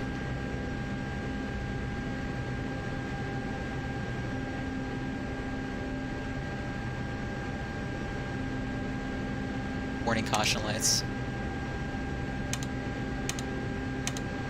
Okay, I was kind of like just testing them to see if they work. They are. But then again, it's not all of them. I don't know why all of them are not lighting up. That's a little strange. You know, let's assume that it's been triggered. What you're going to see up here is the YBAS in-op light show up. I'm not sure why it's not showing up, but let's just assume it's been triggered, okay? What we want to do is go through the checklist for this. So I'm going to pull up the emergency checklist, and let's talk about the YBAS in-op light on checklist. So let's look for it. I think it's on this page here. There it is, YBAS in-op light on. So YBAS in-op light on. We're going to check and reset the YBAS circuit breakers, F8 and G8, and we're going to check to see if they've tripped, and then we're going to reset them if they're tripped. And after that, we're going to check and reset the following radio altimeter circuit breaker, D5. So let's do the YBAS circuit breakers first, F8 and G8. So let's go back here, assuming that's been tripped. You know, it just might not be showing sometimes because sometimes these things don't illuminate. I don't know why, but I do have that issue sometimes where they just don't illuminate. But anyway, so there's a whole you know, set of rows of circuit breakers here, right? So if you look at the left side of these circuit breakers, you have row A, B, C up there, D, E, F, and G. So we're looking for F and G. And then if you look underneath, there's a whole bunch of columns, right? Labeled from 1 up through 26. So 1 up to 26. We're looking for F8 and G8. So here's F8 and G8 for the YBAS circuit breakers. So we're going to reset these two circuit breakers. So first of all, we're going to check if they've tripped, right? They haven't tripped. But let's go ahead and reset them. And then we're going to reset the D5 circuit breaker for the radio altimeter. So D5 is up here. There's D5 for the radio altimeter. Just going to reset that. There we go. And then we're going to look for the air data computer circuit breakers, F1, F17, G1, and G17. So let's start with F1 first. Air data computer, F1, that's reset. Then we're going to look for F17. F17 is over here. That's the autopilot air data computer. We're going to reset that. Then we're going to look for G1 and G17 as well. So G1 is back here. I'm going to reset this. And then we're going to look for G17, which is back here, and we're going to reset that. There we go. That's reset. And then let's go back to the Chrome window. So we've reset all three sets of circuit breakers, YBAS circuit breakers, radio altimeter, and air data computer circuit breakers. If the YBAS light is extinguished, we're going to continue normal operations. So let's go back to, prepared here.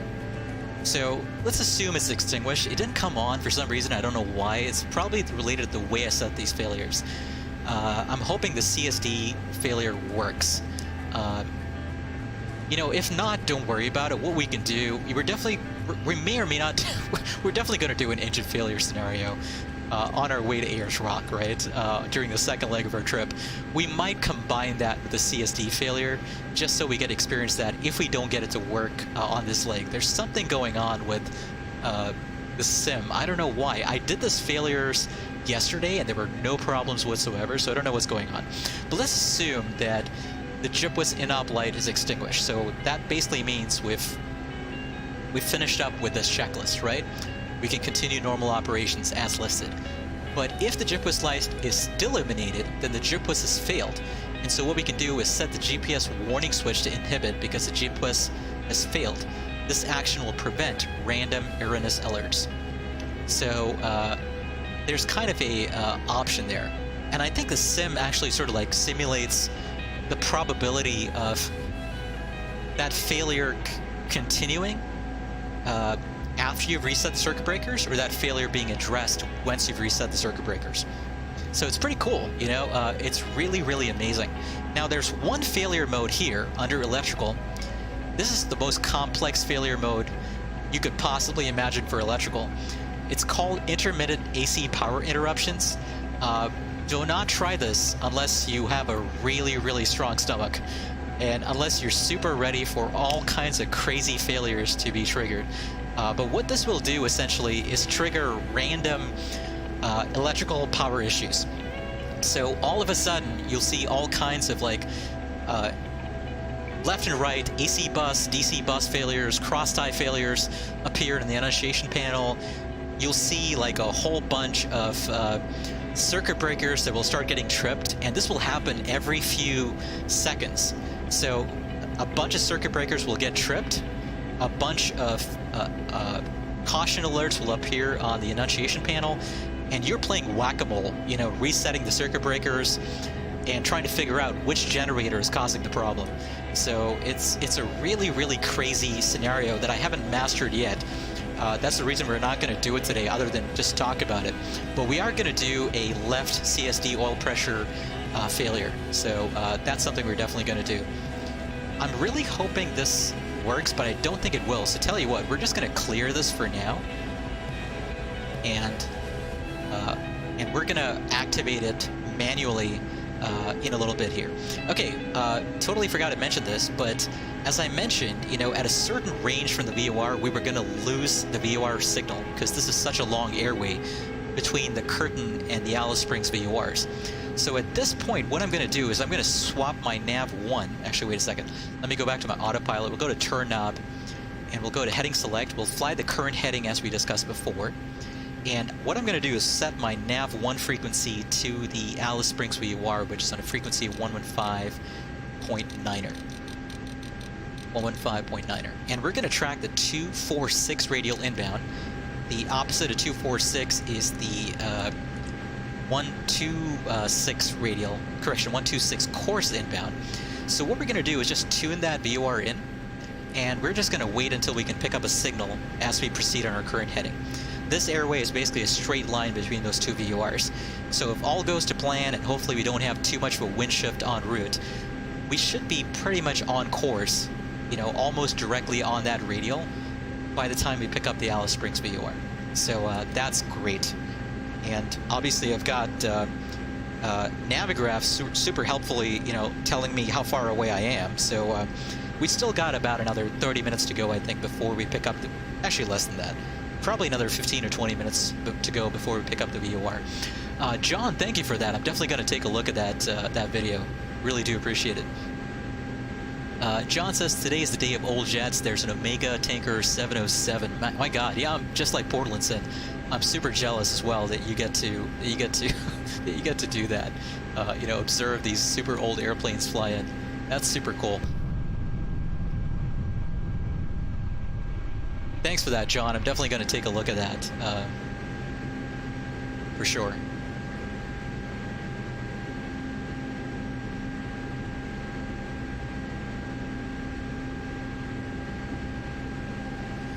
I'm going to see if I can find it right now, actually. If I can, that is. Okay, there's the email.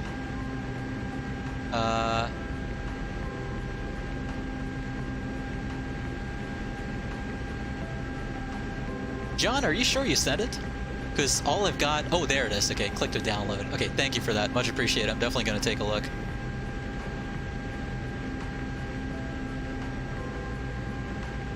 All right. So we'll activate this next failure here in about 20 minutes or so. Now, we're looking for our top of descent at about 100 to 105 nautical miles out from the Alice Springs VOR. And while we're waiting here, one thing we could do is talk about the weather at Alice Springs and talk about the approach we want to do. There's a variety of different options in terms of approaches at Alice Springs. And there's actually a really fun NDB approach in case we wanted to try an NDB approach all over again. So let me go ahead and pull up that chart here for the NDB approach at Alice Springs real quick, because we can talk about potentially doing that. Let's go back into some cinematic shots here as I pull up the iPad on screen. 1 second. There it is. Okay. Awesome. Okay, so we're about midway here between Curtin VOR and Alice Springs VOR. We're probably about 40 to 45 minutes away from touchdown, and let's pull up the approach plates here at Alice Springs, right? Because we got a variety of approaches. We've got an ILS approach, you know, a couple of different ILS approaches. There's the ILS Zulu, the ILS Yankee. There's a VOR to runway 12. I'd like to do something a bit more old school today, right? So we can either do a VOR approach, or we can do an NDB approach. The winds are out of the east, 100 at I think like 7. So we could do an NDB approach actually. This could be super fun. So essentially, what does this have us doing? It has us going to the Alice Springs VOR, then flying outbound, flying outbound on the 308 bearing until 10 DME from the Alice Springs VOR, okay?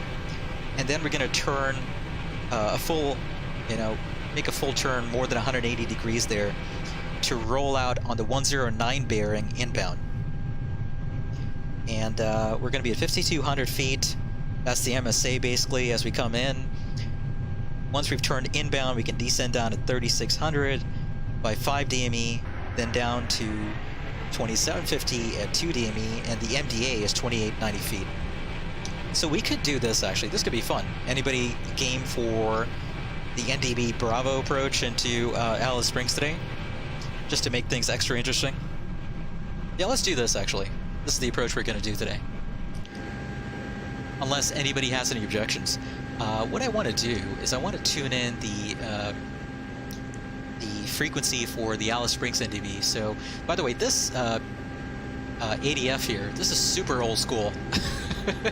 I haven't seen anything like this in any other flight sim add-on. It's super cool.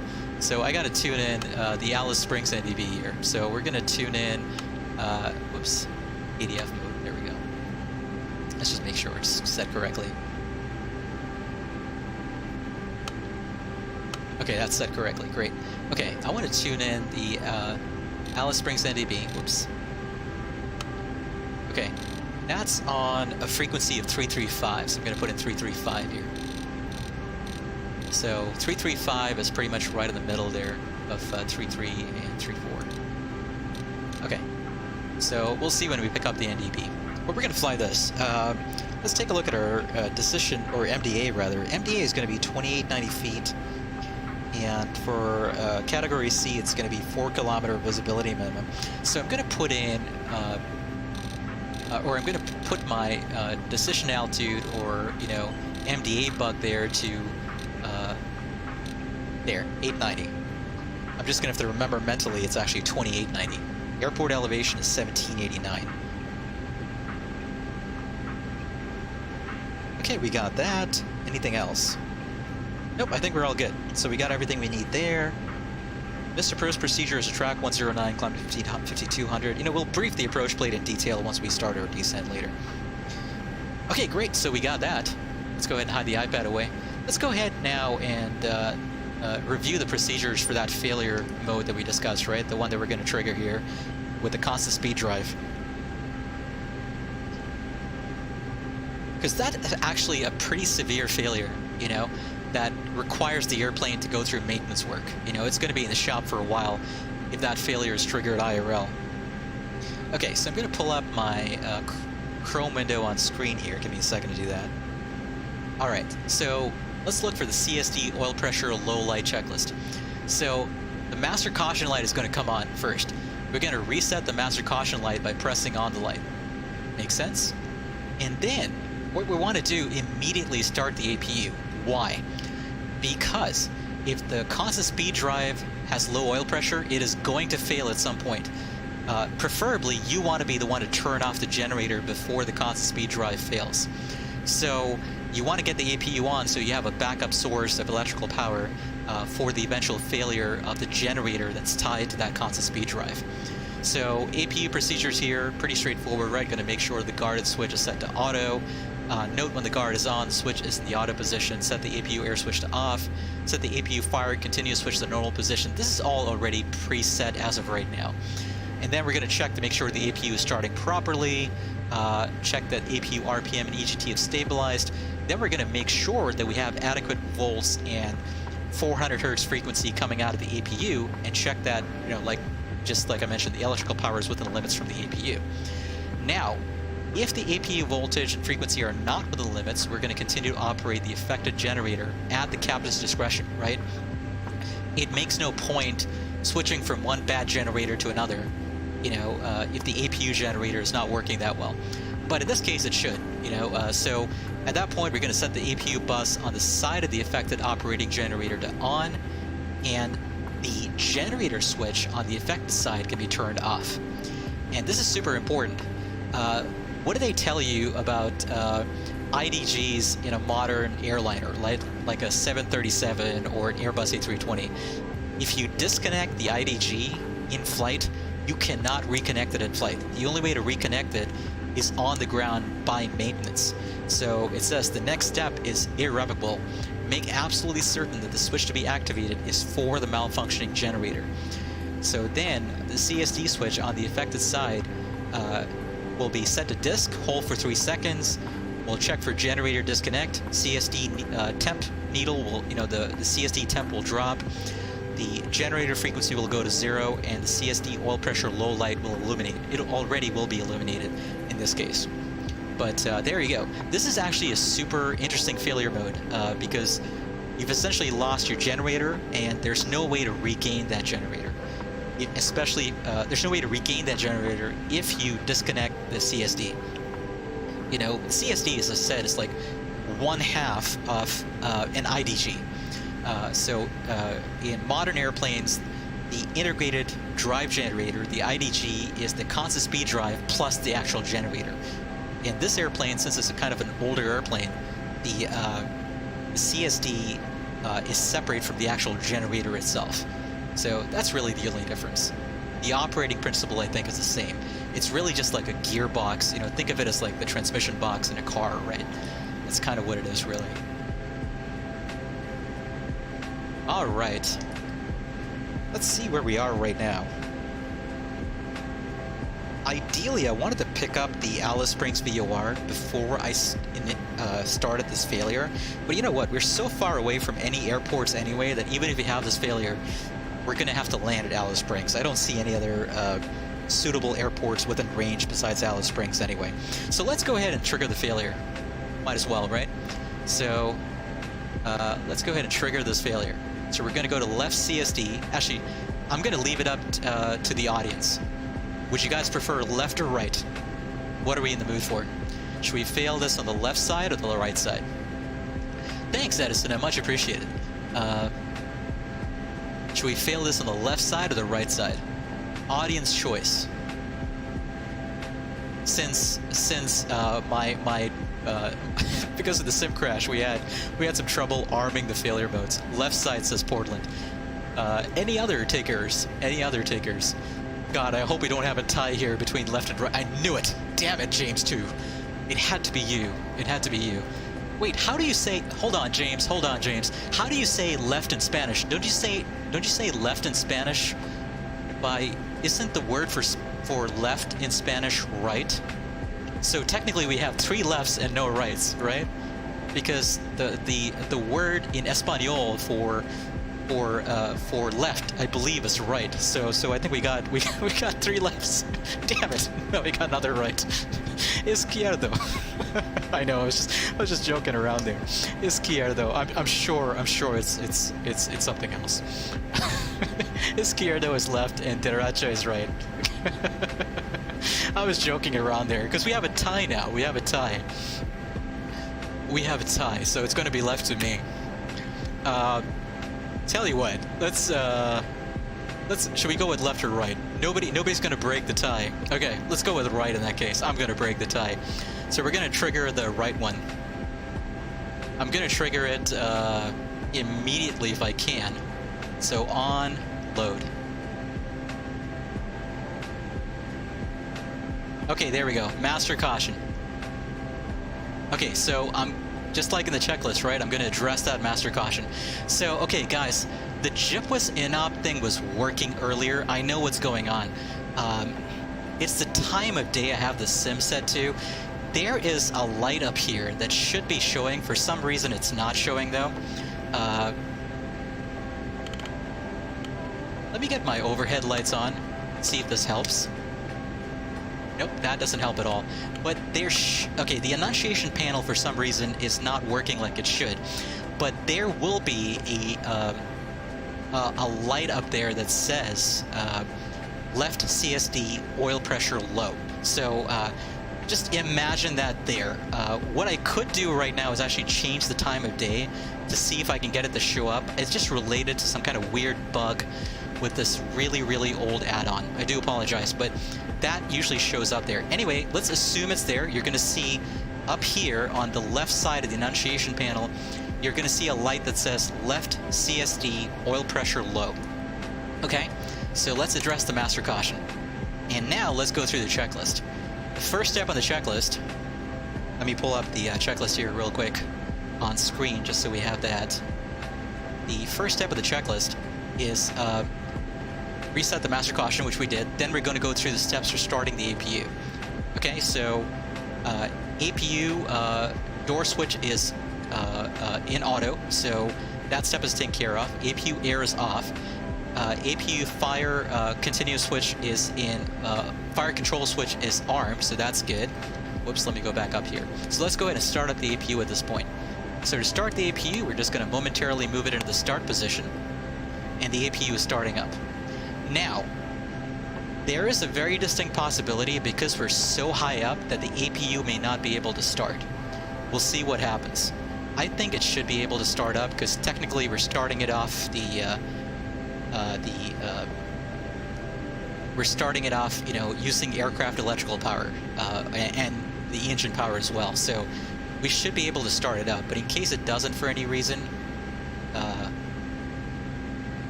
it may not start up actually, because I don't see APU exhaust temps coming up. So we may not be able to start up the APU here unless we... Oh, actually we did start up the APU. Okay, never mind. Disregard everything I just said. Okay. One thing I want to note before I actually put the APU on the buses here. So, you notice the CSD outlet temperatures there? You notice the CSD outlet temperature? You notice the left side is showing nominal, but the right side is increasing? That's exactly what I said. As soon as the oil pressure drops, right now you don't have adequate lubrication. So what is happening is that this CSD, the constant speed drive, the gears inside that gearbox are heating up because there's not enough lubrication. So eventually we're going to have an overheating incident with the CSD, which could possibly lead to a fire. So I want to get the CSD off as quick as possible. So what I'm going to do is I'm going to go check my APU volts, check I have adequate volts, check I have about 400 hertz, so that's good. So what I can do now is I can put the APU on the bus on the side that I've got a failure. And I want to check the failure too, right? Right now the generator is going okay because the generator itself is not failed. So I'm still have adequate volts and frequency and amps on the right generator because the generator is not failed. The constant speed drive is in the process of failing. So as soon as I can, what I want to do is get the APU on the bus on the side of the failed constant speed drive. And now what I want to do is, let's go back to that checklist there. Oops, actually, sorry about this, folks. The Chrome window is hiding everything, isn't it? My apologies. What I want to do now is go to this next irrevocable step and disconnect the CSD before it overheats. So let's go ahead and confirm that we're disconnecting the right CSD. This step is irrevocable, so I'm going to unguard the disconnect, confirm that's the right side, the side that's overheating with the low oil pressure, and let's go ahead and disconnect it. And right generator can be turned off. I forgot to do that. That's the first step before disconnecting the CSD, is make sure to turn off the generator on the side of the disconnected CSD, or the CSD that you intend to disconnect. And there we go. So CSD has been disconnected. We're noticing that the CSD temps are ticking back down. That's a good sign. And obviously at this point we no longer have adequate generator power from the right generator because that CSD has been disconnected. But we do have good volts, frequency, amps on the left side. We do have good volts and frequency and amps on the APU, so we're good there. So this is a super interesting failure mode. Master caution, just because I disconnected the CSD before turning off the right generator. I should have done that in order as per the checklist. But there you go. That worked out pretty nicely. Pretty interesting failure mode. LJT YouTube, how's it going? James 2. James 2 is still hung up on the brochure. James 2, you need to read the fine text in the description, my friend. The fine text in the description says everything you need to know about what's going to happen today. So, okay, now obviously we've got the APU running in addition to the engines. What does that mean? That means we're burning probably a bit more fuel than we would otherwise, you know, as we continue along to Alice Springs here. But yeah, that was I felt that was an interesting failure mode. That's why I wanted to try that out, because it's a really interesting failure mode for me. Especially because it involves the step that you cannot fix once you do it. That you cannot reverse once you do it in flight, which is if you disconnect that constant speed drive, that generator for that constant speed drive is never coming back online. It's done, until you get back on the ground and you got maintenance to fix it. So let's check in with our check captain. Actually, let's totally forgot about him. let's see how he's doing during this extremely intense failure scenario. Yeah, he's actually doing pretty well. He's got the popcorn still. He's working through that bucket of popcorn.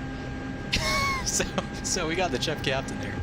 LJT, I'm guessing, obviously that makes sense, right? You got to be from Australia. Whereabouts in Australia are you from, out of curiosity? And I'm doing great, thanks for asking. We are flying between Broome, which I believe is in the Kimberley Coast region of Australia, down to basically the geographic heart of Australia, right? Like the Alice Springs area. LJT says Melbourne. How about that? I've heard nothing but good things about Melbourne there, LJT. I've heard really good things about that city. So pretty cool you're from there. The Simulator Gamer, how's it going? Greetings from Germany. Guten Abend to you there, Simulator Gamer. I'm assuming it's evening time, or perhaps even nighttime in Germany, right? Thanks for hanging out today. Goldwing, how's it going? Goldwing, you just missed a whole bunch of things. You missed a simulator crash, which kind of ruined a bunch of things I had planned. You missed a JUPWA's in-op light failure, and you just missed a constant speed drive failure. But you're going to be around when we do our engine failures, I suspect, in probably the next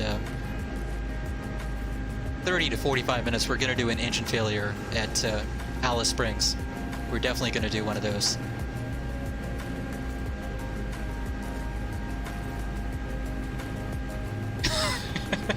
I'm not sure if fun is the right word for it there, Goldwing, but it was interesting for sure. Fun may not necessarily be the right word for, at least, see, when I say no failures anticipated, I mean only the failures that I've picked out, right? But we have the kind of failures that are truly unanticipated, like a sim crash. That kind of makes me a little unhappy. It makes me really sad, actually. But sim crashes, unfortunately, are par for the course with P3D, right? You gotta learn how to deal with them. Alright. The Simulator Gamer says it's nearly midnight. Awesome, the Simulator Gamer.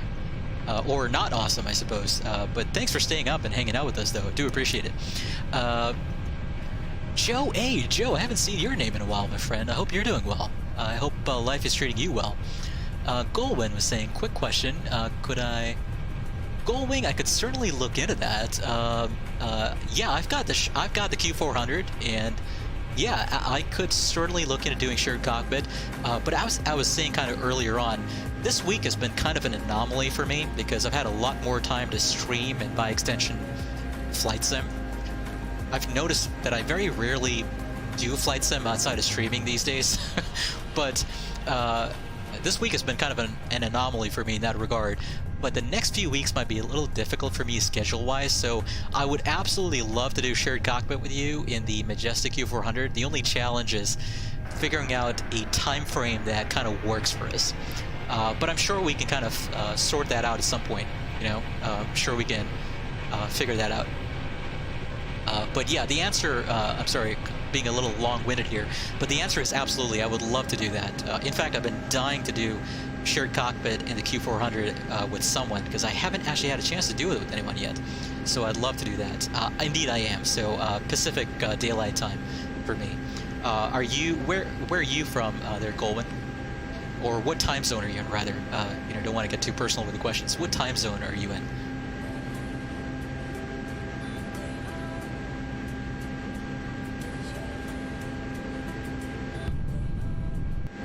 We still haven't picked up the Alice Springs VOR, but we're getting close. You know, we're getting close. We're going to pick it up in just a hot minute. Hopefully in the next 5 minutes or so, we'll pick up the Alice Springs VOR. Oh, perfect. Okay, so you're up in British Columbia. That's awesome, Goldwing. Well, that's a beautiful part of Canada to be from. Are you from Vancouver, Victoria, like further north, out of curiosity? But that's a beautiful part of Canada for sure. And it's really funny because, you know, obviously Vancouver gets similar weather to Seattle, and that's considered kind of at least from what I understand, a wintering destination for a lot of Canadians from, you know, out east and further to the north, right, where it gets super cold. Vancouver, despite its Seattle-like weather, is considered a winter destination. Victoria, awesome, Goldwing. That's a city I've actually never been to, but everything I've heard about it is pretty amazing. Yeah, we can definitely think about doing that at some point. The Simulator Gamer was asking, could I make a full flight video with the DC-9? I could look into that, Simulator Gamer. I just got to find the right sort of I just got to find the right sort of opportunity, right? The right sort of rationale for that. You know, I have released we did a video just last week and a few weeks before that, where we've done full flights in the DC-9, but it's just on stream. So, you know, obviously it's not as concise. You know, if you're looking for like a guide, right, for flying the Coolsky DC-9. It's not as concise, but hopefully the live streams that I've had can kind of tide you over in the meantime. So there you go. Portland says, you seem to have a lot of Victorian subscribers. Portland, do you mean Victorian as in the Victorian era from England, or I'm just kidding. Or yeah, but that's interesting. How that's really interesting. Portland, how do you know what region your subscribers are from? Because that's, I've never seen the ability to do that on YouTube. How do you know which region they're from? Because if that's a functionality on YouTube, in YouTube Analytics, I want to know. Goldwing, unfortunately not. I don't really do the whole social media thing. So the best, Goldwing, do you mind, can you send me your email address? We can just connect via email probably. That's probably the best way to do it. Just send me your email address, and I can send you an email whenever I get the chance, and we can follow up from there. Victorian era. Sorry. That's my quirky, not so funny dad humor game kicking in there. Have you picked up the VOR yet? Not yet. Holy cow! What's going on? Hopefully we pick up this VOR soon, because I'm getting a little antsy here.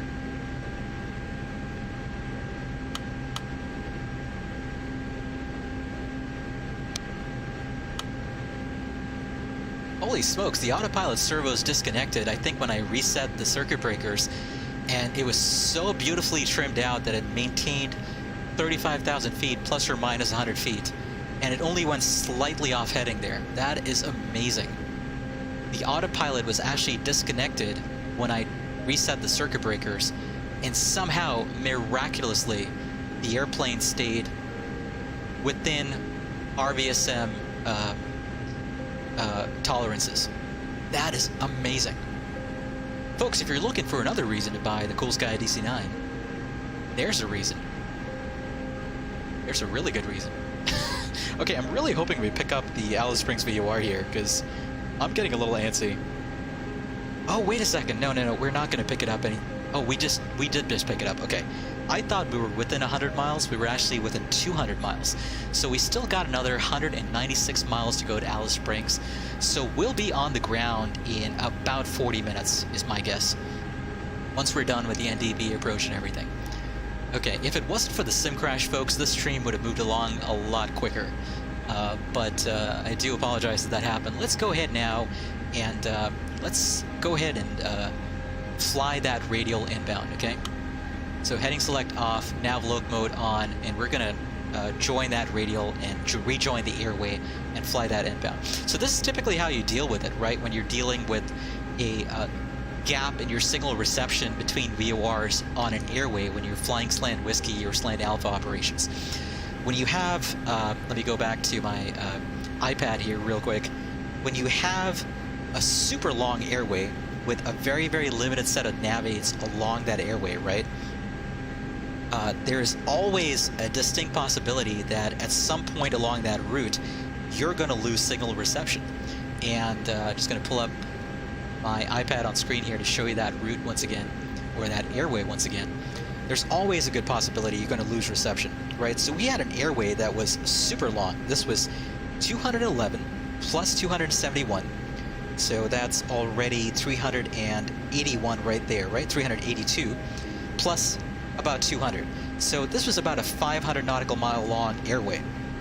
And so at some point, it kind of makes sense, given that the only two nav aids on this airway are the Dobby or Curtin VOR and I will never get tired of pronouncing that, Dobby, and the Alice Springs VOR. It totally makes sense we're going to lose signal reception along this airway. And the way we dealt with that was exactly like we showed, right? Essentially, fly the heading you were on until you pick up the radial or the VOR on the other side of the airway.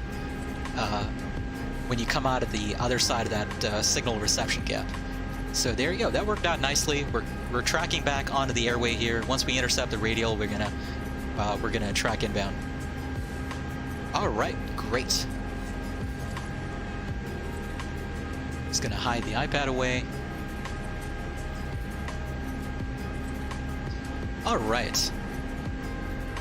Let me catch up on chat here.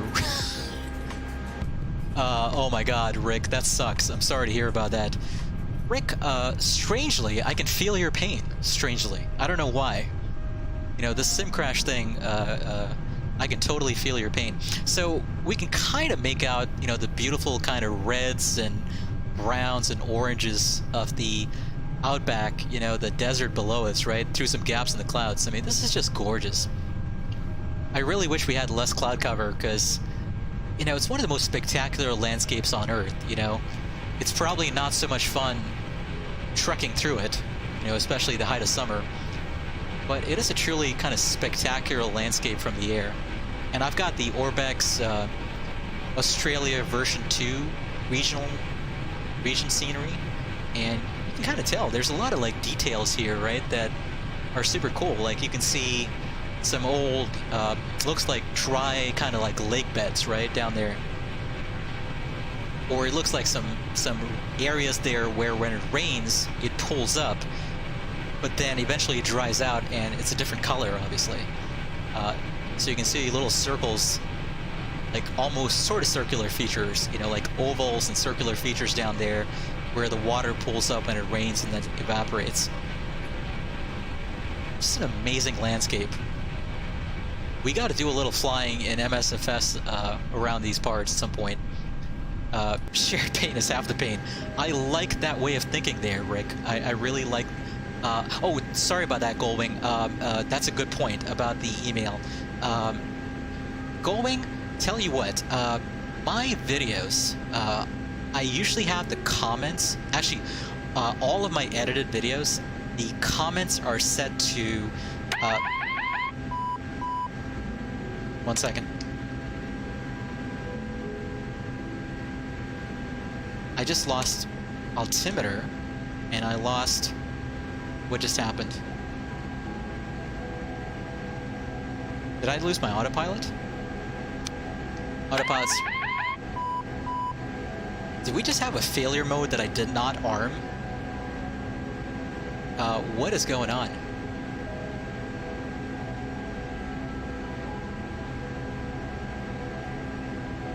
1 second, hold on. Did we just lose something that we shouldn't have lost? What is going on here? Why did oh, one of my circuit breakers must have tripped. 1 second. Autopilot failure. Oh, great. But it's not just autopilot failure, which sucks. 1 second. I'm just going to pause the sim here real quick, because this was not supposed to happen. Something tripped back here. We're going to look for a circuit breaker that tripped. I don't see anything that tripped here. What is going on?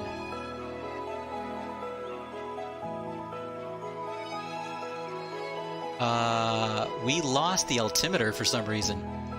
That's not good. Now with even more failures, even more totally unexpected failures. Oh boy, this sucks. This is really strange. This was not intended, so I don't know what's going on. Scenario.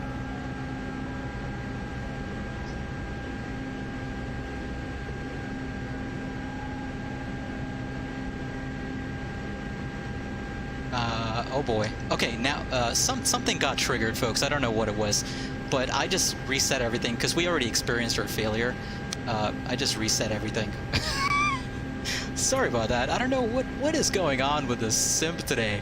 I'm just having a really, really bad day. The CSD is still disconnected, so we're not going to worry about that. Nav loc mode, please. Altitude hold mode. Oh my god. It's just one of those days, folks. It's one of those days. Time to test my skills. Now I have a realistic failure scenario because I didn't expect it. Yes, exactly. Exactly. But you know, it's no fun having a scenario where it's not really a failure, it's a bug. Like, see, I've actually experienced that failure in this airplane where I've lost the altimeter. If you notice, the first thing I did was pause the sim and go back here and look for a failed circuit or a trip circuit breaker, and I couldn't see anything. So that told me that was a bug. Something got triggered that was unintentionally triggered, and that told me that was a bug. Because what should happen is you will see the circuit breaker tripped out for the altimeter or one of the air data computers or something, and I can reset that circuit breaker in order to get that instrument back. The problem was I couldn't do that, so that told me that was a bug and not an actual realistic failure. At least that's the excuse I'm making for myself here. So because I wimped out, I know. I know I wimped out here. I know. But hey, look! I'm not a complete wimp. We still have CSD gone, CSD right gone. So I'm making problems for maintenance. We're making problems for maintenance. Okay, we're gonna start our descent here in about 30 nautical miles. We probably should start talking about the approach and everything here. So let's go ahead and set our landing bugs. We're gonna do a flaps 40 landing. So landing bug set, flaps 40 landing. Approach speed is VREF is 130. Final approach is going to be 135, quite likely. Let's see what the winds are doing at Alice Springs. Winds are now 090 at 16. So this is the runway at Alice Springs here. 1 second. Runway 12. So we're going to have a crosswind component. You know what? We're going to add a 6 knot wind correction there, so we're gonna make our final approach speed 136 knots. So final approach speed 136 at flaps 40, and let's go ahead and brief our approach plate today real quick. Oh my god, these are the pleasures of a DJ Aviator stream, folks. When things go wrong, they go wrong. They go super wrong. You know, I'm almost wondering if there's some kind of secret connection to my computer here. You know, from maybe the Coolsky folks have some kind of secret back door into all of their Coolsky DC-9 copies that are out there, and maybe they're watching this stream and triggering things that I'm not aware of. Just to F with me, right? I'm just gonna save the sim here real quick. Screen's gonna go blank while I do this. Okay, let's talk about our approach procedure at Alice Springs. Okay, give me 1 second to pull up the chart here. Have we picked up the NDB yet? Not yet. We're gonna pick it up soon though. Okay, I'm gonna mirror my iPad on screen. Give me a second to do that. Okay, iPad coming up on screen. Okay, so we're coming into the, oh boy. I know what I did. I was reading the wrong radial, wasn't I? No, 296. Oh, 296. Yikes. You know what? We'll just fly this airway in. We hopped on the wrong airway by mistake. I don't know how that happened. It's probably because we went way off course there. Anyway, we'll fly. We're supposed to fly the 296 radial inbound, and the opposite of that is actually yikes. Okay. Anyway, we screwed that up a little bit. What we're going to do is we're going to do the NDB Bravo approach just to make things a bit more interesting, right? So this is the NDB Bravo approach for Alice Springs, Northern Territory. Chart effective 22nd of February 19th. Frequency for the NDB is 335. We got that tuned in here on the ADF. 335 tuned in. And final approach course is going to be 109er. Approach procedure. Once we get to the Alice Springs VOR, or the Alice Springs NDB rather, we're going to fly directly in, right? We're going to turn, actually, you know what? There's a holding pattern there, but I think that's the missed approach procedure. Yeah, never mind. But what we're probably going to have to do is we're going to have to anticipate the turn here, because we're going to have to turn, we're coming in from the northwest there, so we're going to have to anticipate the turn and lead the turn so that we can roll out on the 308 bearing outbound of this NDB. So we're going to descend down to 5,200 feet. Okay, so I'm going to put my altitude alerter down to 5,200 there. Give me a second here to roll it down to 5,200. Takes just a little while to do that. 5,200. There we go. Oops. 5,200. Okay, so that's our MSA, and also that's the altitude we want to be at when we're tracking the outbound bearing here from the NDB. So we're going to track the 308 bearing outbound until we get to 10 DME from the Alice Springs VOR. We have the Alice Springs VOR tuned in 115.9er in nav 1. So once we get to 10 DME, then we're going to hang a left and keep turning until we roll out on a 109 bearing inbound to the NDB. Once we're rolled out inbound, we're going to descend down to 3,600 feet. By the time we get to 5 DME, then we're going to descend down to 2,750 feet by the time we get to 2 DME. And at that point, we can descend down to an MDA of approximately 2,900 feet. The MDA is actually 2,890 feet. Visibility minimum for this approach is 4 kilometers. And by the way, this MDA is based off the actual aerodrome QNH. If we did the forecast terminal QNH for any reason, the MDA would be bumped up by 100 feet to 2,990. But we've got the actual QNH from Active Sky, so we're good there. So we're going to descend down to MDA of 2,900. If you got the field in sight at the NDB, you know, essentially, correction, if you got the field in sight, now we're going to continue descending visually. Missed approach point is actually 1.5 DME on the other side of the Alice Springs DME, right over the field. If you need to go miss, we're going to track on a heading. We're going to track 109 degrees. We're going to climb to 5,200 feet.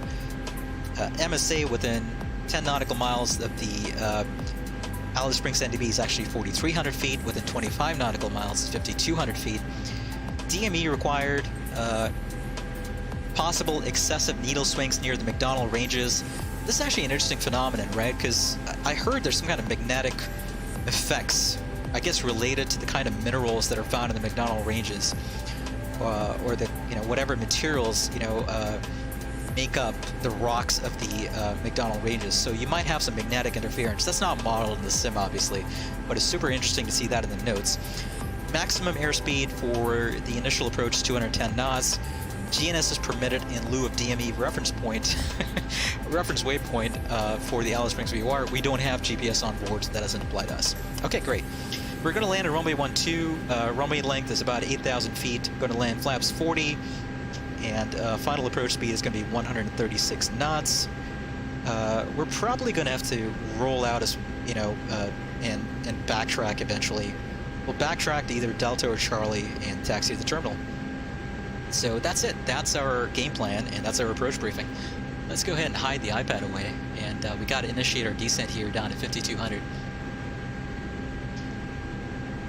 should have started my descent about 10 miles ago. So let's go ahead and start our descent right now. Okay. We're in vertical speed mode. Let's go ahead and start our descent.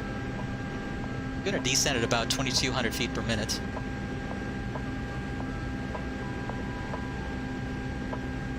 Oops, not that. That one. Here we go. Actually, we might descend at 2,500 feet per minute.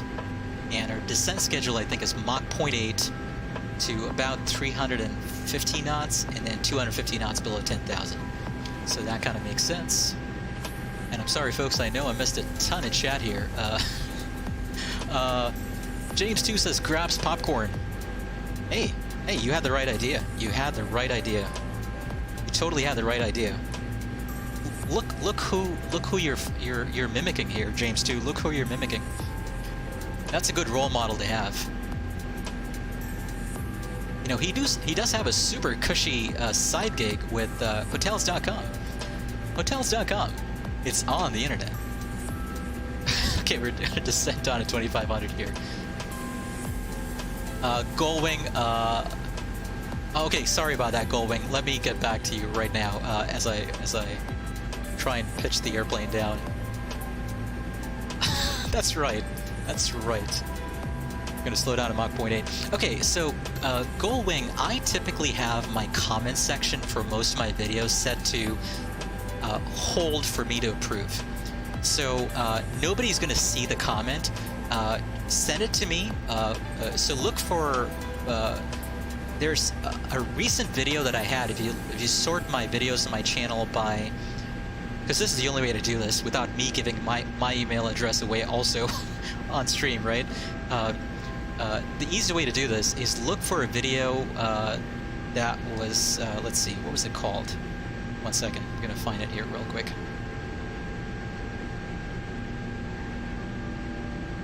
What was it called? Okay, so it's Citation CJ4 working title mod, flight from Santa Barbara to San Jose.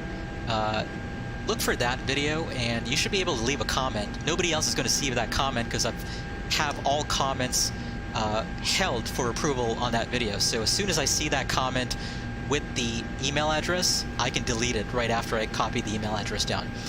Hopefully that works for you. That's the only thing I can think of for right now, because other than giving away private contact info on my side as well, that's probably the best way to get a hold of this without, or the best way to exchange this stuff without, without giving away anything in chat, right?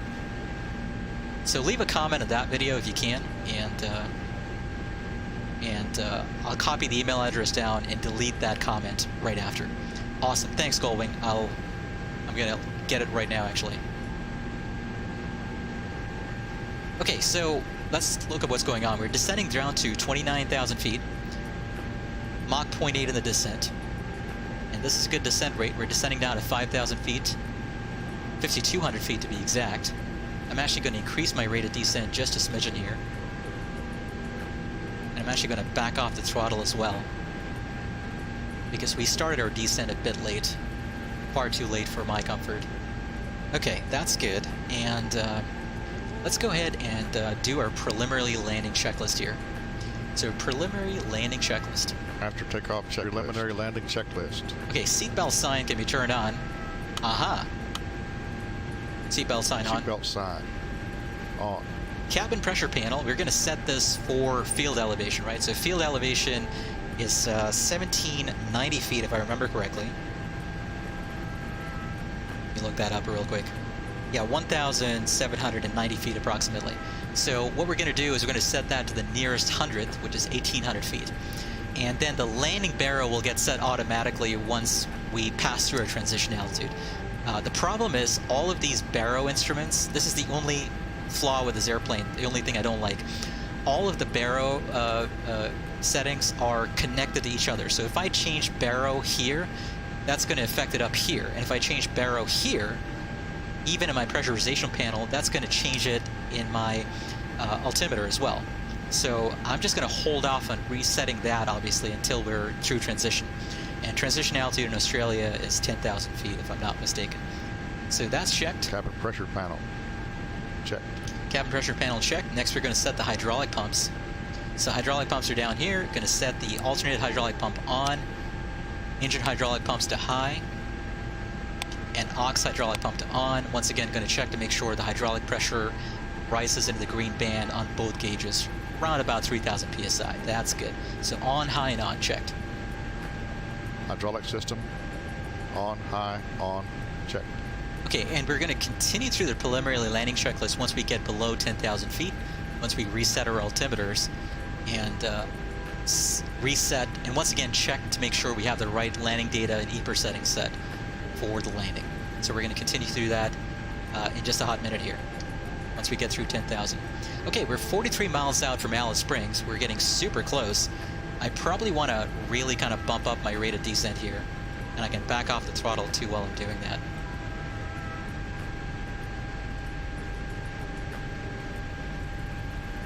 There we go, about 3,000 feet per minute, and if need be, I can get my speed brakes out as well. Alright, we're doing great. Young Rich King, how's it going? Haven't seen your name in a while. It is going great, sorta, Young Rich King. It is going great in terms of life. In terms of simming and streaming, we've had we've had issues, both great and small, both expected and non-expected today. So yeah, it's that kind of day. But I'm doing great. I hope you're doing great as well. Let's see, what did I miss in chat? What was Portland saying about the FBI? I totally missed that. Sorry, Joe, I do use Discord. That's another way as well. Goldwing, if you're willing to share your Discord name, that's another way to get in touch with me. I don't have a Discord channel. I just have like a, like a Discord account that I use very, very infrequently. I rarely, if ever, actually, touch that thing. Comes with flying, exactly. That's the way to think about it. Exactly there, Young Rich King. It does come with flying.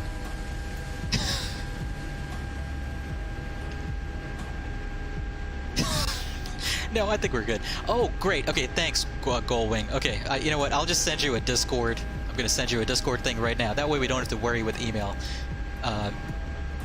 Email is also a little finicky sometimes, right? So, yeah, I'll just send you a Discord thing right now. Okay, Will, East Pond.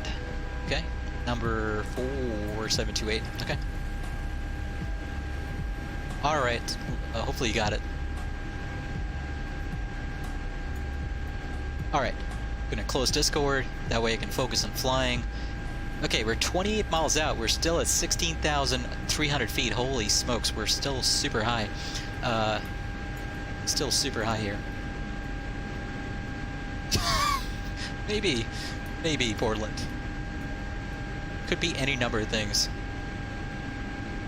Thank you there, Goldwing. Okay, that simplifies things a little bit, because obviously what we were going to exchange on email anyway is probably how to get in touch with each other through voice comms for the shared cockpit anyway. So, and by the way, Goldwing, don't mind if I'm unable to follow up on this for quite a while, because as I said, I am streaming again tomorrow, but the next few weeks might be super difficult for me, so I'm going to try and follow up on this when I can. Let me know in the meantime, though, what a typical sort of like good time frame for you might be, and we'll go from there. It might take me a while to circle back to it, though, just to warn you. I do apologize for that. It's just the nature of the game recently with work life and personal life and everything. Okay. Okay, the good news is I think we'll be at 5,200 before we get to the NDB, and that's also a great positive there, is we've picked up the NDB signal. So now we've got a bearing readout to the station. So there is our bearing to the Alice Springs NDB. Frequency once again was 335. Man, I gotta tell you, I love this rotary knob style of, or this knob style of tuning the NDB frequency. Where the frequency itself is shown on this kind of like, it almost looks like your old school radios, right, from way back in the day. It looks like your AM or FM radios. In fact, I think there's actually there's a bit of a commonality, right, in terms of there's some overlap between NDB frequencies, whoops, coming up on coming up on 10,000 there in a hurry. Let's reduce our rate of climb so that we can slow down to 250 knots, and let's get the speed brakes out as well.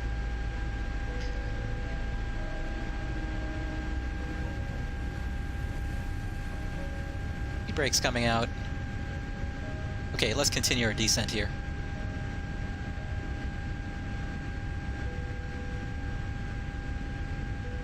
So there is a bit of overlap I've heard between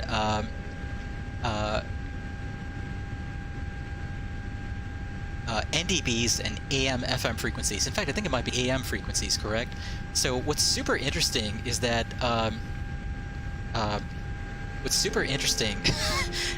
I've heard that sometimes pilots can actually pick up AM frequencies or radio, you know, like AM/FM radio frequencies in the air.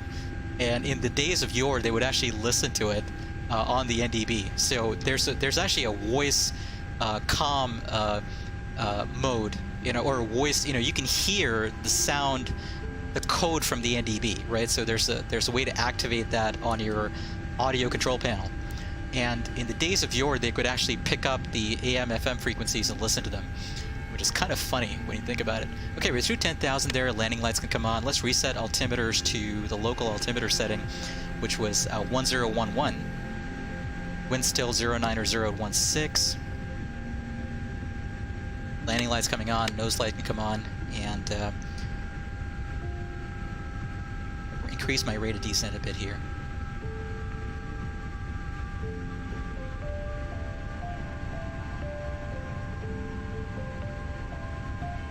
Okay, there we go. And let's continue through the checklist. Altimeter set. Altimeters set.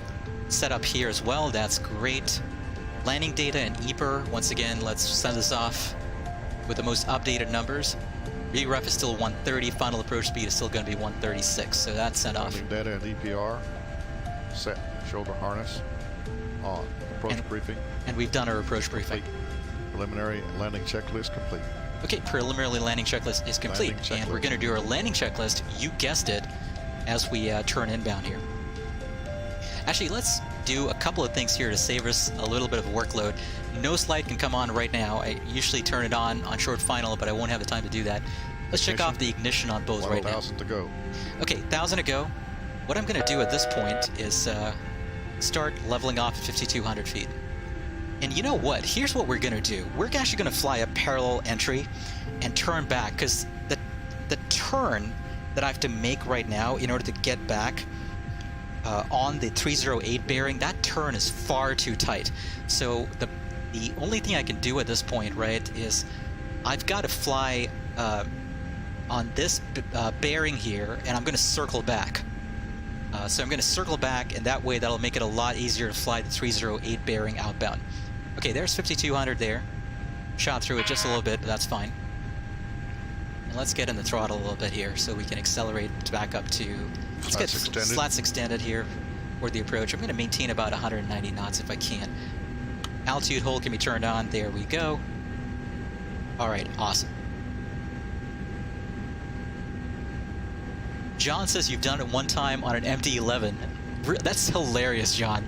So I've only heard anecdotes about this. I've never actually seen it IRL. So that is super interesting that you've actually gotten to experience that. What kind of frequencies can you pick up, first of all? Is it AM or is it FM radio? Okay, so we're passing the NDB, right? You can see the station. We're passing the station there because the NDB needle is turning in a hurry. So I want to turn back on the 308 bearing here. So I'm just going to go outbound for just a little bit here before I turn. I'm going outbound twice. I'm going outbound this way, and then I'm going to go outbound the other way again. Outbound the proper way, as per the chart that we had earlier. Okay, so let me turn my heading bug now. So, wait a second, actually, are we... Let's go back into turn knob mode. Let's go to heading select. There we go. And let's turn to a heading that should put us on the 308 bearing if we can get it. So I'm going to turn to a heading of about about 29 or 5. And that should hopefully eventually put us on the 308 bearing. outbound. And so we're also watching the DME readout, by the way, from the VOR. There's a co-located DME of the VOR, and that's our reference for when to start our turn back inbound on this approach. Can you transmit on it? That'd be pretty funny. Although, you know, even if you were to be, you probably could. No, actually you can't transmit on it. There's no transmit button for the NDB, and I think your push to talk would not work for NDBs or VORs. That's just listen only. That would not work. Push to talk only works on, you know, VHF, HF frequencies. As far as I know, you know, it's only connected to your VHF and HF radios if you have them on board. So I don't think that would work. I don't think that would work. We're gonna turn we're gonna turn quite a ways because we gotta get back on this bearing here. So I'm gonna turn about to about a westbound heading there. That should get us back on the bearing. So I'm watching the bearing needle from the NDB super close there. I'm gonna back off the throttle, slow down to, you know what? Let's slow down to 180 knots. So I'm watching the NDB needle there super close. Now, we're coming up on the station, so obviously it's going to swing around. We want the needle to be pointed towards the station, and we're looking for the bearing away from the station. So I'm looking for the 308 bearing away from the station. That's coming in, so let's go ahead and start our turn as best that we can here to a heading of about 308. And we'll try and fly that bearing outbound. Oh boy, don't want to back off the throttle too much there. Don't want to go into stall. Let's go flaps 5. Let's maintain 180 knots.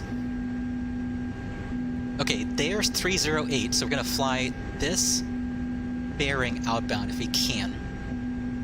If we can. Alright, we're doing a great job here, actually. We're right on that bearing. This heading should bring us outbound on that bearing. Flying NDB approaches is super... NDB approaches, NDB bearings is super tricky because... you don't have a CDI needle, so you have very little to tell you whether you're left of course or right of course besides the, the bearing from the NDB. So now the bearing is showing me basically to the left of course, so, correction, it's showing me to the right of course, I'm going to turn left. So I'm going to turn to heading of about 300. The other thing I got to keep in mind is I do have winds aloft that might be pushing me away from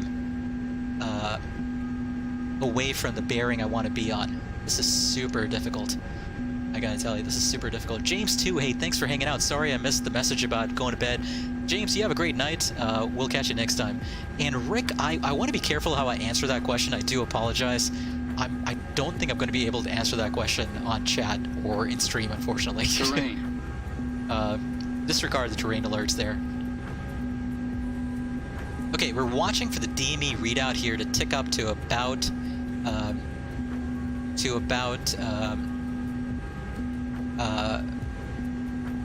10 DME, then we can start our turn inbound.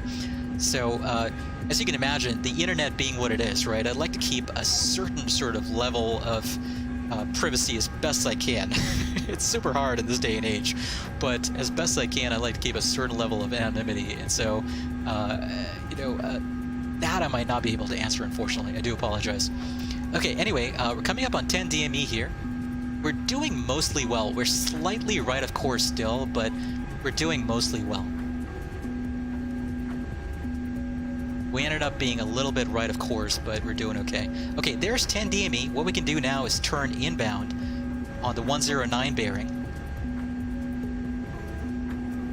So I'm going to turn my heading bug there to about 109er. There we go.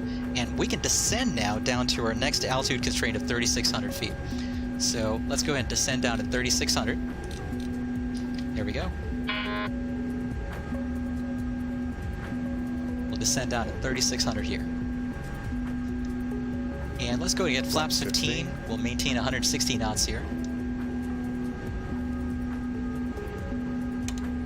Master caution on because we have the CSD off. We have the left generator fail, right? So,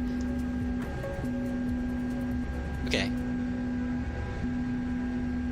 All right. So watching that bearing once again, I'm flying to fly a bearing of 109. That's good right there. That's pretty good. We're rolling out on that bearing. That's perfect. My God, it never works out that well. Although now I got to get in the appropriate wind correction and all that. So we're descending down at 3,600 feet. In fact, I'm going to accelerate my rate of descent a little bit there. I want to be at 3,600 feet at 5 DME.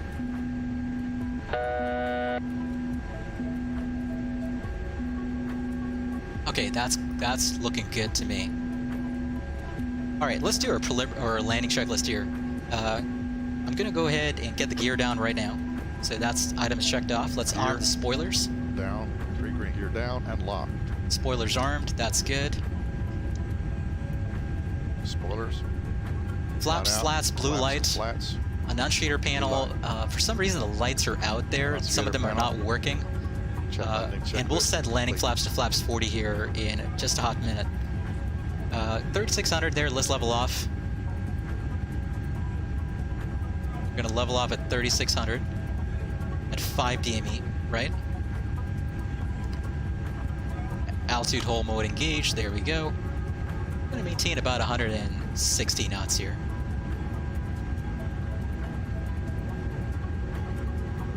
Exactly, Rick. Alone in the Outback, why do a visual if you can make it more complicated? Exactly. And remember, we still have at least one engine failure that I owe you folks, right? We have at least one engine failure I owe you folks. That's not going to happen on a short final here, but we are going to do a quick turnaround here. Obviously, the maintenance crew needs time to reset all the issues that we've caused with this airplane. So as soon as that's done, then we're gonna go ahead. I'm gonna reset my heading or my altitude bug here to 2750. That's our next constraint. So about 2700. There we go. Okay, there's 5 DME now. Oops. Now we can go ahead and continue descending down to the next altitude constraint, which is 2750. It's 1,000 to go.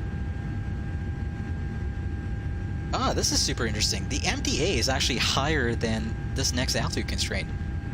Wait, this doesn't make any sense. You know, I gotta show you this chart again. I didn't pick up on this until just now, but I totally missed this. Okay, anyway, we got a visual. You know, tell you what, let's go ahead and go visual. So autopilot disconnected, we'll go visual, we'll fly manually in here. Okay, landing gear is down, let's get flaps 25. And we'll just go visual and fly visual here.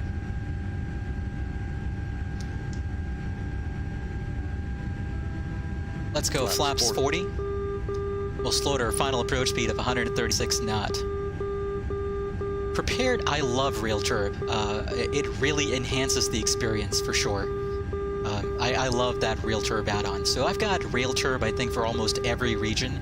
I'm pretty sure I've got it for Oceania as well, right? I'm pretty sure I've got it for this region also. So we've got T-VASIs here, by the way. I can never figure out how to fly T-VASIs in. If anybody has a quick primer on T-VASIs as we fly in here, let me know. Otherwise, we're going to fly probably a not appropriate, in terms of glide path, approach here. Okay, flaps 40 set. Landing flaps armed. Or not landing flaps. Ground spoilers armed, rather. We got a slight crosswind from the left. Approach speed of 136 knots, ignition set to both, landing checklist is complete. Prepared 3D, or Prepared Flyer, I absolutely love Rail Turb. I think it's fantastic. You know, there have been some times where, honestly, it feels so much like real life, you know, like you fly, you know, on the leeward side of a mountain, right, feet. on final approach. And you immediately get that buffeting effect from the turbulence due to the wind around that terrain. It's really quite spectacular, quite frankly, the effect of Rail Turb. Can't recommend it highly enough. I think I'm a little high here. I think I'm supposed to be lining up that 200 feet. That light in the middle of the white this bar. Is altitude plus there we go. That's probably better. 100 feet. 50. 30. A little bit of a float there. There we go, touchdown. A little bit of a float, unfortunately. That tone that it makes, the landing tone, the radar altitude tone, whatever that is, that really screws me up. I can never figure out when I'm right over the runway. But I did kind of level off a bit high there, unfortunately. Okay, here we go. We're on the ground. 60 knots. So we're gonna backtrack like I promised.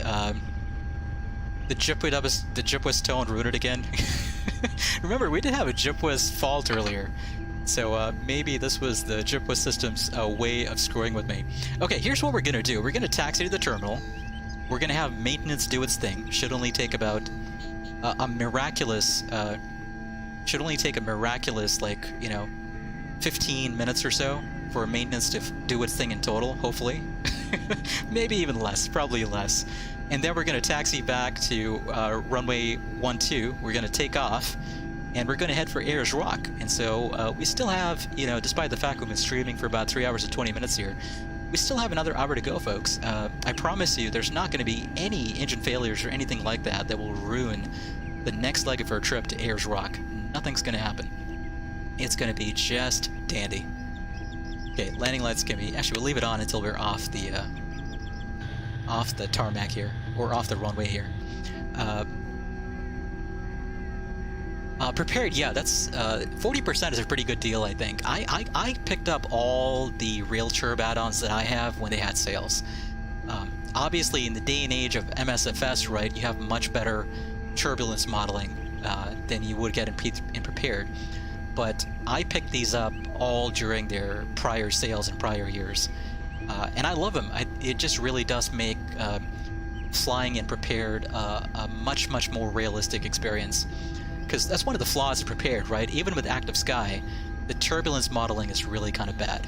That's one big thing that X-Plane has over prepared, for sure. The turbulence modeling, even if it's a bit too exaggerated sometimes in X-Plane 11, it's a lot better, obviously, than prepared. So rail turb, I think, really does fill in that gap. Not to the extent of actually, you know, straight up owning X-Plane 11, obviously, but it does fill in that gap operationally. You know, the experience is no different, I think, than what you might get in real life. It's really, really good. Okay, we're gonna hang a right on Delta here.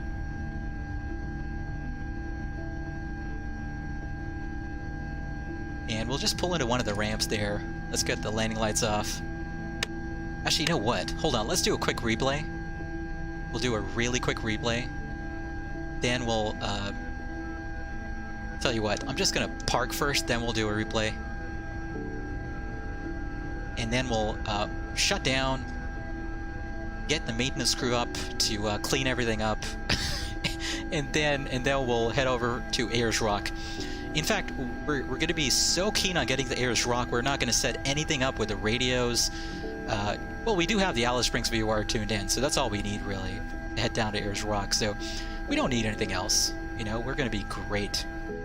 Okay, we're spot 5 here. This is where we're going to stop. So as soon as we get the airplane cleaned up by maintenance here, we're going to be ready to go in no time. Okay, let's do a quick replay here. Replay. There we go. Show playback window. There we go.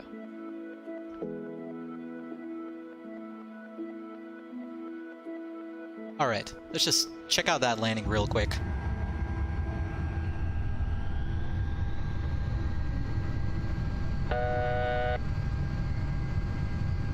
Let's see, what did I miss in chat?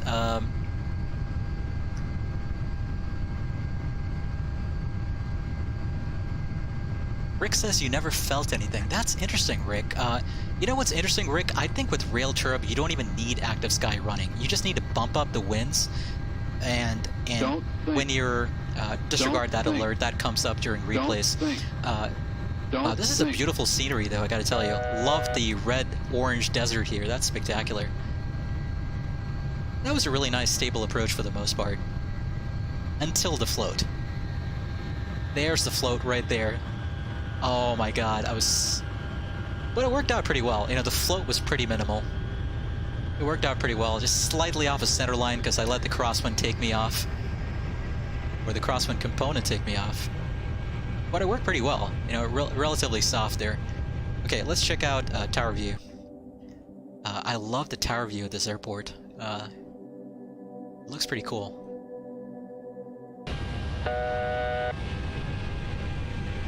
Don't think. Anywhere really, think. Frankfurt, Dubrovnik. Don't think. Did you turn the winds Don't up, Rick? think. You know, and make sure the winds are coming from the other side of the mountain. So at Dubrovnik, right, make sure the winds are coming from the other side of the mountains. That way you can feel the turbulence in the lee of the mountains. Ooh, float. But thankfully I corrected for it almost right away. Prepared says, you live in Frankfurt. Well, guten Abend to you there, Prepared. That's awesome. I've been to Frankfurt a few times. That's a pretty nice town. Clamshell reversers there, that looks cool. Let's see if we can get a view with the clamshell. Oops, hold on. Oh, wait. I wanted to get a view from... 60 Ooh, knots. we gotta do belly cam. We always do belly cam on channel. My god, I knew I was gonna go to a black hole here. Like a rabbit hole with replays. I always do this. I just wanted to get a quick wing view, and then we're gonna end the replay session and jump into the next leg of our trip as quickly as we can. Oh, there it is. Yeah. Dang, the crosswind really carried me there. So I should have started slightly to the left of center line during the flare, and that would have made me okay.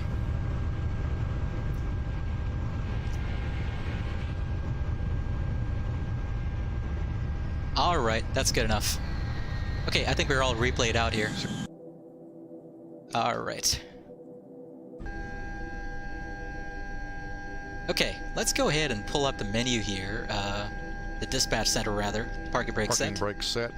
Actually, you know what? Let's go ahead and retract the flaps. Flaps. Fives up. Slats retracted. Let's get the landing lights off. Nose lights off. Totally forgot to get the APU on. 1 second. I turned off chase plane. I'm going to get it back on here. TAC means just tag.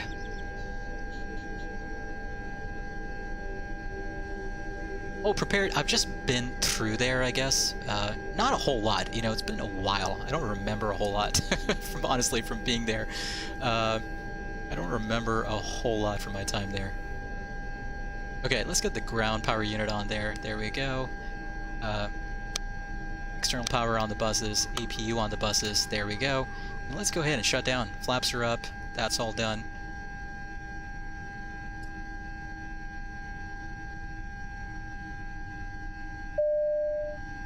Okay, engine shut down. Let's get the main exit open. And the aft stairs open. There we go. And let's do the forward and aft cargo as well.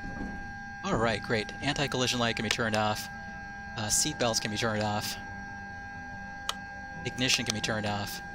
Fuel pumps off with the exception of the right aft pump. And I totally forgot to turn off the center pumps earlier when we ran the center tanks dry. That's something I need to remember. And let's go ahead and get the hydraulic pumps to off, low, and off. That's perfect.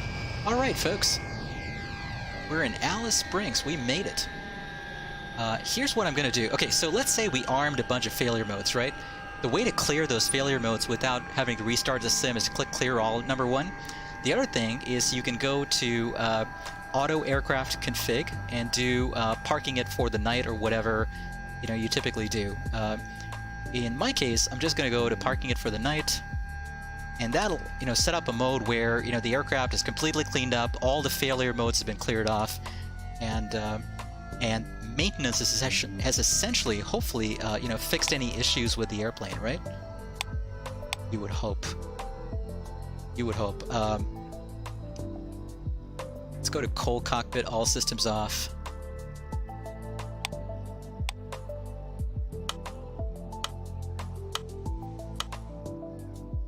Okay, just gonna do that again. Alright, perfect. Alright, next thing we're gonna do is I'm gonna go to ready for engine start. We're gonna do a power back from the gate here. Okay, hopefully this sets everything up properly. Hopefully we have the right generator still working and everything. We're gonna check that once we start up the engines. Actually, you know what? We'll have the system here start up the engines for us. That way we don't have to worry about that.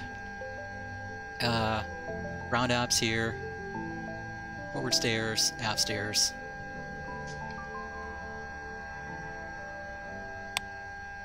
I'm just trying to set things up here for our quick turnaround.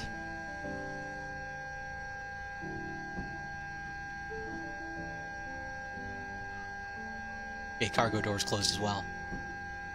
Great, hopefully this works. Alright, great, all the doors closed. That's awesome. Okay, that's fantastic.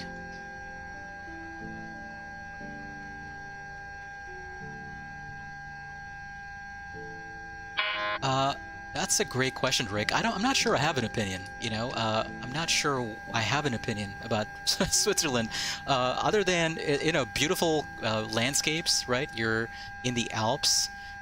Neutrality, that's what you think of when you think of Switzerland. Swiss cheese, obviously.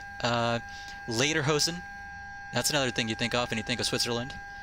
Yeah, so those are the things I can think of in regard to Switzerland. Those are the things I can think of.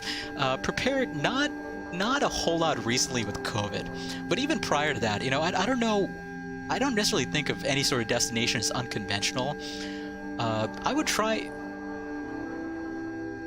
you know, international travel, not as much as I would like to. Domestic travel, a fair amount for, you know, work and vacation, things like that. Let's do engines running, ready for push and taxi. That way I can make sure that everything is working as it should be here. Okay, so aircraft should automatically start the engines and everything here. So look at this. Engines are automatically powering up. That's super cool. That's why I love this dispatch center. So let's just assume we're ready to go here to Ayers Rock. And let's assume we're going to take off with the fuel we have right now. Actually, you know what? Let's bump up the fuel just a smidgen here. I'm going to go to the dispatch center. I'm going to go to, let's say, about 13,000 pounds of fuel. That should do it. Let's go ahead and send that off to the airplane. And yeah, that should do it.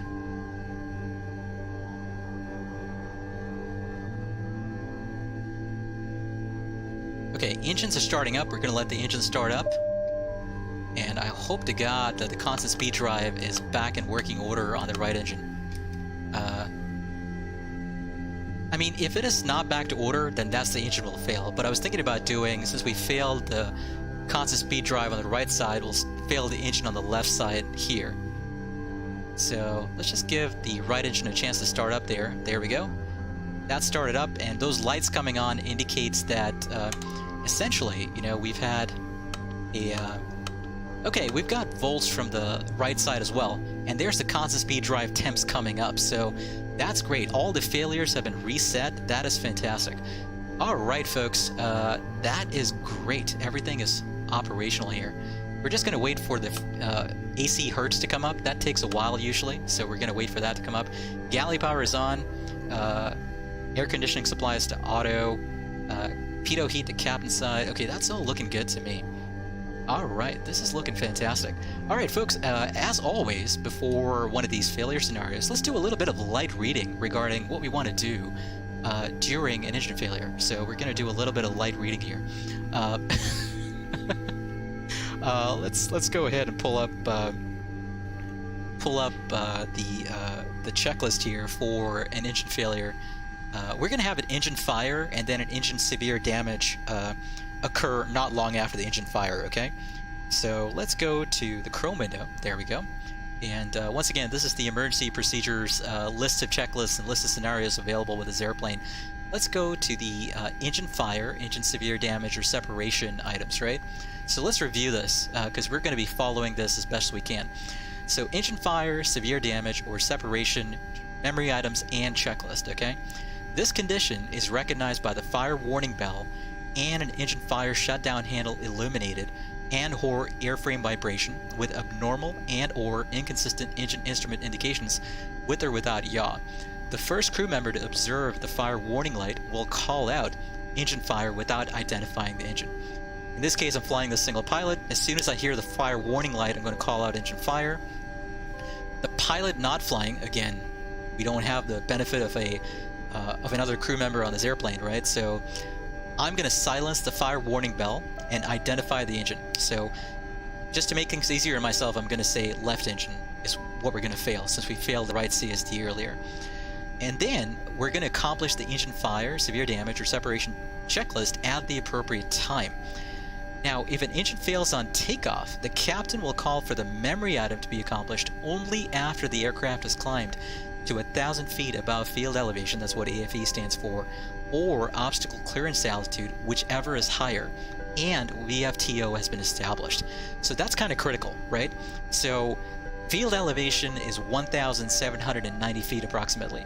So I want to wait until I'm at least 2,800 feet MSL before I actually go through the fire memory items, which it's a little hard to do sometimes, right? Because you got a fire going on, which is really distracting. But the goal of doing this is to ensure that you are actually flying the airplane, right? So when I have a fire and then a severe damage that causes failed engine on either side of the airplane, even in an airplane with tail-mounted engines, right?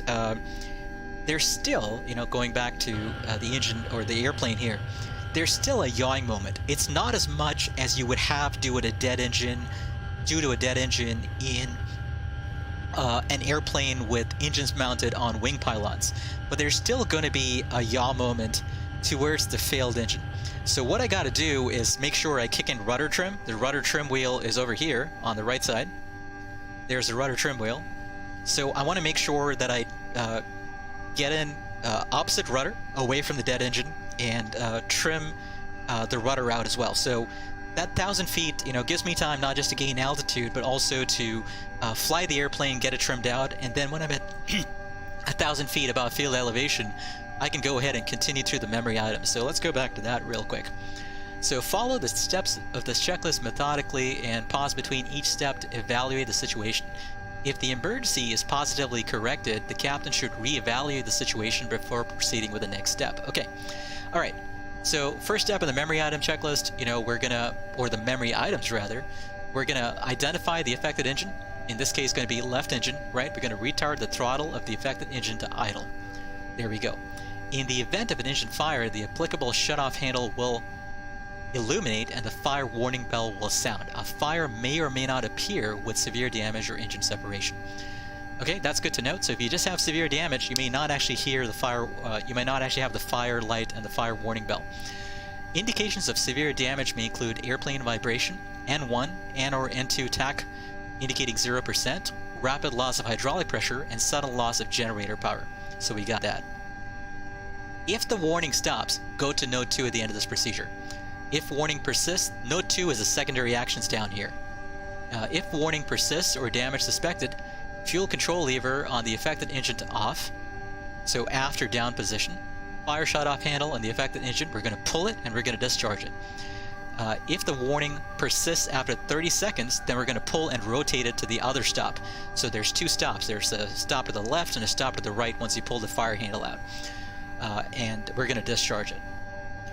And then, with this simulation, the fire will go out. If not during the first, when the first bottle is discharged, it'll definitely go out when the second bottle is discharged. So at that point, we're going to focus on kind of flying the airplane. We're going to establish it in, either at a certain altitude we want to be at or climb to that altitude, get the airplane cleaned up, all that stuff, right? I'm going to have to do that single pilot somehow. And then once we're at a place where we feel comfortable continuing through the checklist, we're going to go through the secondary actions here. So, Rick, hey, thanks for hanging out. We'll catch you next time, my friend. Secondary actions are throttle for the affected engine. We're going to match the good engine. That's kind of interesting. You're not going to leave the throttle in idle on the failed engine. You're actually going to move it forward to match the position of the good engine.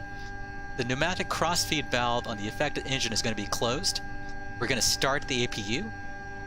We're going to turn on the fuel pump crossfeed here, or the fuel crossfeed lever to ensure that we can maintain balance between the left and right tanks. And then we're going to set the ignition switch to both. We're going to connect the APU to the AC bus on the side of the failed engine. We're going to turn off the generator on the side of the failed engine. We're going to turn off the air conditioning supply, the pack on the side of the failed engine. We're going to turn off the hydraulic on the side of the failed engine. And going to make sure that aux and alternate hydraulic pumps are off for... That's interesting. For the affected engine. Okay, so we're just going to turn both of those off in that case. So final flap setting, by the way, for a single engine landing is flaps 25. So the last step we're going to do is place the JIPWA switch in the flap override position. So we got our checklist. I've got this printed out, so I have it handy during the actual engine failure here. So let's go ahead and hop back into P3D here, and let's go ahead and arm the failure. So I'm going to show you how to do this. You want to go to emergency and power plant, and you want to go to left engine fire, and we'll set a trigger here. We'll set speed, actually not speed, never mind. Clear. We're going to set liftoff, right? And we're going to set a delay. So we're going to set a 5-second delay, something like that. So I'm just going to set a 5-second delay after liftoff for the engine failure. Delay type is absolute, probability 100%, yes please. And let's go ahead and activate it. Okay, so we'll load that. So when it says activate, right, that's just, it's active in terms of the failure is actually armed. That's what it means. And we'll also, just for laughs, we'll, in addition to the engine fire, we'll have the severe damage mode armed as well. So that'll also be based off of liftoff. We'll have this on an extended timer, or an extended delay rather. We'll have this on, let's say, a 30-second delay. Okay, that'll give the fire time to work its way through the systems and eventually cause everything to blow up or fail catastrophically. Okay, that's also armed. So that's loaded up. So we got two scenarios here, or one scenario with two features, two failure modes, one triggered after the other. So there we go. We got that all set up. So let's go ahead and taxi back to the end of the runway here. We got to power back first. So let's go ahead and release the parking brake. Set, released. And let's go ahead and get the reversers in here. We'll push back, or power back rather, and we'll taxi back.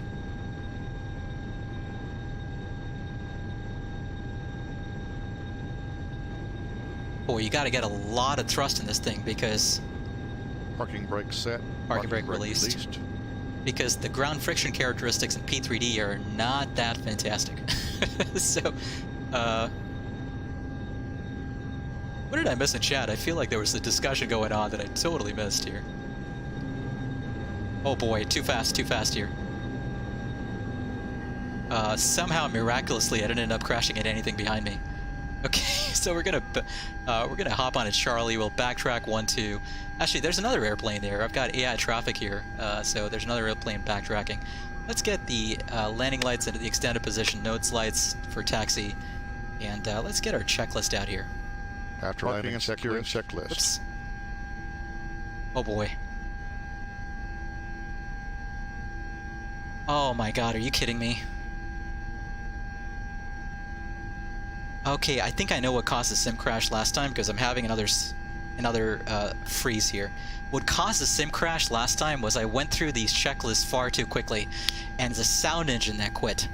Oh my god, are you kidding me? Yep, it happened again. But at least now I know what caused it. It's no big deal. All we're doing is popping back onto the runway, and we're just doing a quick takeoff. So, unfortunately, folks, this has happened again. But at least now I know it was my fault. So I caused it. I caused the sim crash. Oh my god, this sucks. Okay, folks, I'm sorry about this. Look at it this way. I'm going to close the program because that's the only way to deal with this. I'm going to have to restart the program because that was my fault. Now I understand what happened. I went through those checklists. I scrolled through them way too quickly, and you notice how the co-pilot in the sim is announcing is announcing the name of each checklist. The sound engine crashed. That's why that happened.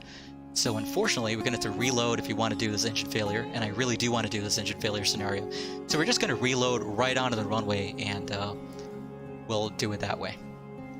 Okay. Okay, P3D is fully shut down. That's great. I'm just going to reload it here. And this should take about 7 to 8 minutes, folks. My apologies. At least we know how to avoid that same crash. Yeah, DJ needs to stop being a moron and going through checklists too quickly, right? Portland says safety plus mountains plus chocolate plus gold and neutrality. Okay. Okay. Rick was saying earlier that lederhosen are a Bavarian thing. Oh, my apologies. How about yodeling? I think we lost Rick earlier, but how about yodeling? Isn't that a Swiss thing? You know, the yodelehu thing? Isn't that a Swiss thing? I'm not sure. Maybe that's a Bavarian thing too. Yeah, totally. I'm a huge fan of vintage travel posters there, Portland. So I've collected a ton of these, primarily for the streaming starting soon and the Be Right Back screen. But I love these vintage travel posters for sure. Just absolutely love them. They don't make them like they used to anymore, you know, unfortunately. They just don't make them like they used to anymore. Okay, Sim is loading up here. Folks, I'm going to step away. I've been streaming for about 3 hours and 45 minutes here. I'm going to step away while the Sim loads up, and I'll be right back in about 2 minutes. Just going to refresh my cup of coffee. I'll be right back.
Alright folks, I'm back. Sim has just loaded up to the loading screen, so now I'm going to put in the airplane. Give me a second to do that. How's everybody in chat doing? Hope you're all doing awesome. Thanks for hanging out today once again on our No Failures anticipated stream, where we've gotten a lot more than we bargained for, actually, with sim crashes and all kinds of other nonsense. There we are, Alice Springs, going to take off from runway 12. There we go. And you know what, we'll take off a little closer to sunset this time instead.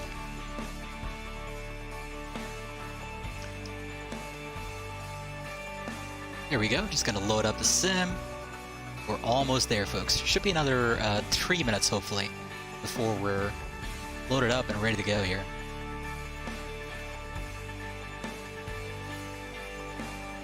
Alright. That's good to hear, absolutely. I hope you're doing well. Absolutely, if I remember correctly, weren't you doing some stuff with 3D printing of peripherals for 3D printing of peripherals for the for flight simming? Kind of curious how that's going, if you're still up to that. And what kind of 3D printer were you using, out of curiosity?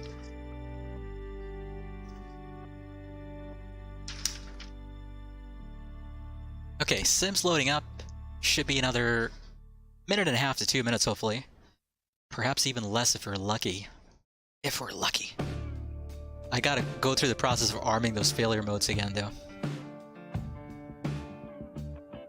Almost there, folks. Almost there. Use a Creality Ender 3 Pro. Cool. I'm not familiar with that, but that's super cool. Almost there. Almost there. In fact, I forgot something, which is that I think there's actually a live ATC audio feed for Alice Springs and Melbourne Center around Alice Springs, so we can listen to that in the background. That could be some fun listening. Okay, sim has loaded back up.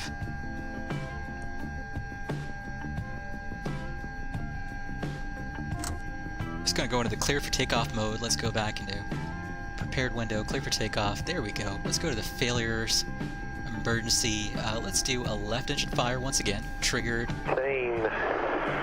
Spark 237. And, 1 second actually, hold on. 4274.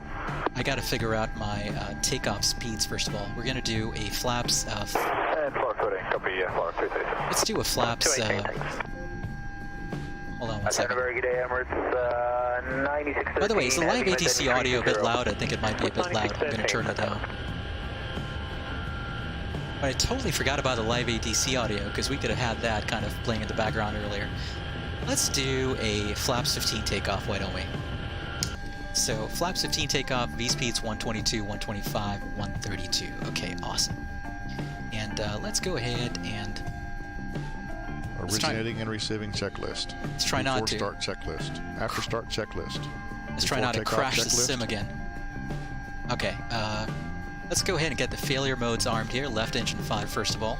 So triggered at liftoff. Delay once again about 5 seconds. I think that should be good enough. And let's arm and load that failure mode. And let's go ahead and do a severe damage one as well. So at liftoff. Let's give this a 30-second delay. So this is actually a 25-second delay after the fire. Once again, we're giving the fire time to work through the systems and cause a massive catastrophic failure. We're being semi-realistic. Okay, anyway, that's armed and loaded as well, so that's great. Amazing. I'm going to create a save point here real quick. That's great. It is loud. Okay, is it still loud, Portland? Is it still loud? Because I can turn it way down. I'm going to turn it way down, actually. It's probably still loud. Okay, let's go ahead and do our checklist, and we'll get going. Standby horizon and flight instruments. Checked. Stab trim is way out of whack there. I'm going to turn that back into a position that's good.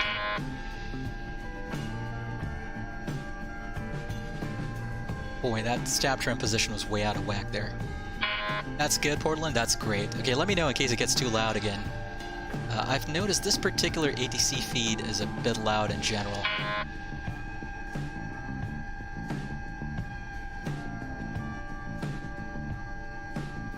Okay, there we go.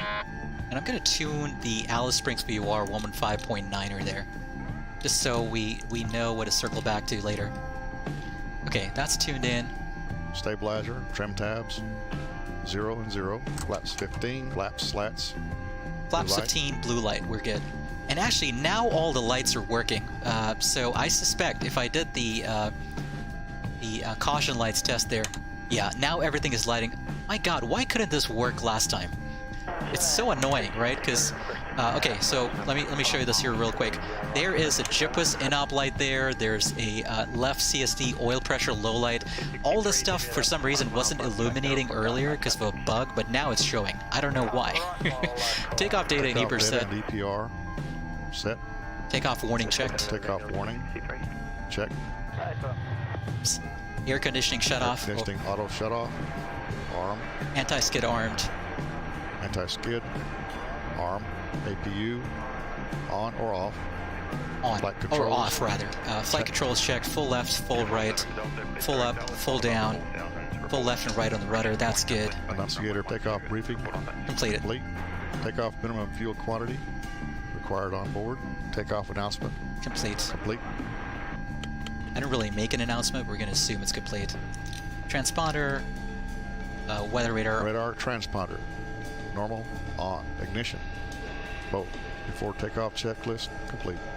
Okay, before After takeoff takeoff checklist checklist. complete. All right, let's get going here. Creating a safe point once again. All right, gonna take a swig of Kona coffee. Let's check in with our check captain real quick. Let's see how he's doing. It's been a while since we've checked in with him. Want to see how he's doing. My God, he's got one hell of an appetite. He's still working on that popcorn. He never loses interest in consuming that popcorn. Okay. Let's get going here. So failure modes are armed. Let's double check. That's good. Let's go ahead and take off. So we're going to set takeoff power here. So let's advance the throttles to 1.4 EPR initially. Wait for the engines to stabilize. Here's 1.4 EPR. Allows sets takeoff power of approximately 1.95 EPR. Field elevation about 1,800 feet. So once again, we're not going to do anything other than silence the warnings until we get to 1,000 feet above field elevation, which is 2,800 MSL. Okay, takeoff power set, airspeed alive. 80 knots. 80 knots.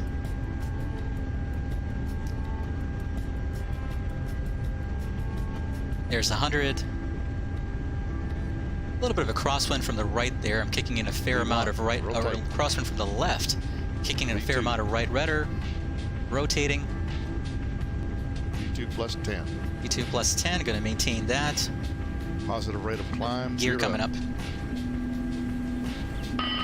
Okay, engine fire. Engine fire, master alarm. Going to address the fire bell there. Silence the fire bell. And just going to maintain the climb here. So we're just going to trim the airplane out once the engine actually fails. Right now it's just a fire, so I'm not seeing any sort of yaw moment. The engine instruments are still indicating good. So we're just going to continue climbing to 2,800 feet. There's 2,800. And now we've had an engine failure. So you see that there? Engine failure. N1 has dropped to 0 on engine 1. So master caution addressed. Let's go ahead and pitch down here. Let's bring the throttle up just a little bit. There we go. And let's accelerate. And I'm going to trim the airplane out here. Just getting a little bit of rudder trim. Just get whatever I need in order to stop putting in rudder pressure with my feet. Or stop applying rudder pressure with my feet, rather. Can't talk all of a sudden. This is the drawback with streaming for this long. Okay, let's go ahead and get enough rudder trim there. Still a little bit needed. Fair amount of rudder trim needed here. And at this point, by the way, IRL, the pilot not flying would be addressing the fire warning. So let's go ahead and deal with the fire, okay? I'm mostly sufficiently trimmed out here. So let's get the throttle lever to idle. Throttle lever to idle, gear horn addressed. That's the horn you're hearing there as I get the throttle lever to idle. And then continuing through the memory items, fuel control, lever, fuel shut off on the left side, identified and confirmed, fuel shut off on the left side. There we go. And then engine 1 fire handle pull, and engine 1 fire handle to the discharge position. So bottle 1 discharged. Okay, we're going to count down 30 seconds here until, let's go to flaps 5. We're going to count down 30 seconds here until either the fire light extinguishes or we need to discharge the other bottle. So fire light is extinguished, so we don't need to discharge the other bottle. So we've gone through our memory items for now. So for now, we're going to put a pause on this. We're going to go ahead and get the airplane stable. I still need to get in a bit of rudder trim here. Flaps retracted. Let's retract the flaps, rather. Need to get a fair amount of rudder trim here to get the airplane to do what I needed to do. Now let's go ahead and start turning back, actually, towards the field. We're currently 2,000 feet above the field. I can probably climb up to 4,000 feet safely and maintain that altitude. And I'm going to get the autopilot on here in a second.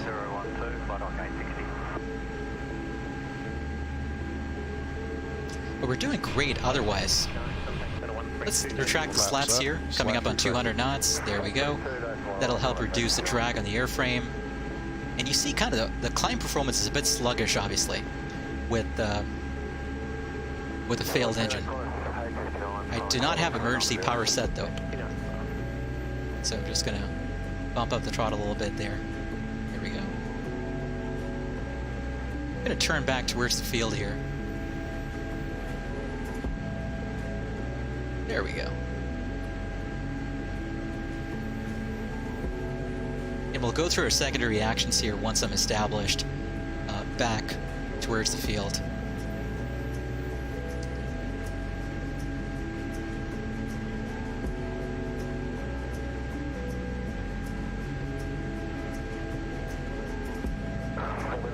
The rudder trim doesn't seem to be doing a whole lot here, so hold on. Not sure what's going on. Let's climb up to 4,000 here, maintaining 250 knots approximately.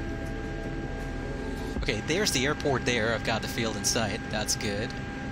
And let's go ahead and get the autopilot on. Okay. There's 4,000 feet. Let's level off a little bit here.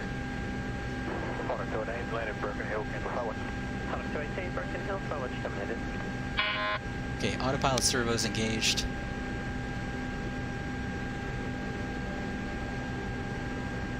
There we go. Alright, that's great. Let's get the altitude hold on. Awesome. Okay, we'll maintain this altitude and let's go ahead and get the heading bug set to approximately a heading of, let's say, hold on 1 second. Give it a heading of approximately 290. There we go, that's a good heading. Let's go into heading select mode. That's great. Okay, now that we're, you know, the airplane is flying the way I want it to fly, side slip indicator is, or turn coordinator is centered, the ball is centered. I'm pretty happy with what the airplane is doing. Let's continue through the secondary actions here. Obviously, this will go a lot quicker with a co-pilot. But throttle affected engine can now be matched with a good engine. That happens automatically in this airplane, really, because I only have one throttle lever, or one throttle lever axis. If I had two throttle lever axis, like independent throttles, then I could control them independently. But right now I'm just kind of relying on my SideTech X52 throttle to match those two engines. Fuel crossfeed valve and the effect for the affected engine closed. So let's go ahead and get the fuel crossfeed valve into the closed position. Fuel crossfeed valve is on the right side of the throttles. I'm going to go ahead and get that. Oh, correction, that was a pneumatic. So fuel crossfeed on first of all, but pneumatic crossfeed valve should be closed. So pneumatic crossfeed valve is closed. And let's get the pneumatic crossfeed open on the right side. Okay, that's good. Let's go ahead and start up the APU at this point. So APU to start, and we'll let the APU start up. And then let's set the fuel pumps and the crossfeed. Fuel pumps are on. Center tanks should have been turned off earlier. Fuel pumps are on, and we turn on the crossfeed for the fuel pump as well. So that's the crossfeed there for the fuel pump. All right, great. So we're just going to wait for the APU to start up here. Once the APU starts up, we're going to get the APU on the bus for the failed engine. Yeah, so we obviously have left generator fail from the failed engine as well. Just going to wait for the APU to start up here, then we'll deal with that. Okay, we just passed the field. These are the McDonald ranges, by the way, and they've got photo rail scenery from Orbex for these ranges. It looks really pretty, I think. I mean, some of the scenery looks a little off, right? Like that dry sort of like lake bed or, you know, pond or whatever down there. But other than that, it does look pretty good. Okay, APU should have started up here. So APU generator off, left oil pressure low, that's good. Okay, let's get the APU on the buses on the left side. There we go, that's the failed side. Alright, great. Now let's continue through the checklist. Ignition should be set to both, it was already in both. APU bus switch should replace the failed generator, that's good. Generator switch on the left side confirmed, and that can go off. There we go. Air conditioning supply switch on the left side can go off. That's off. Engine hydraulic pump on the affected engine can also go off. So let's get the engine hydraulic pump off. There we go. Engine hydraulic pump off.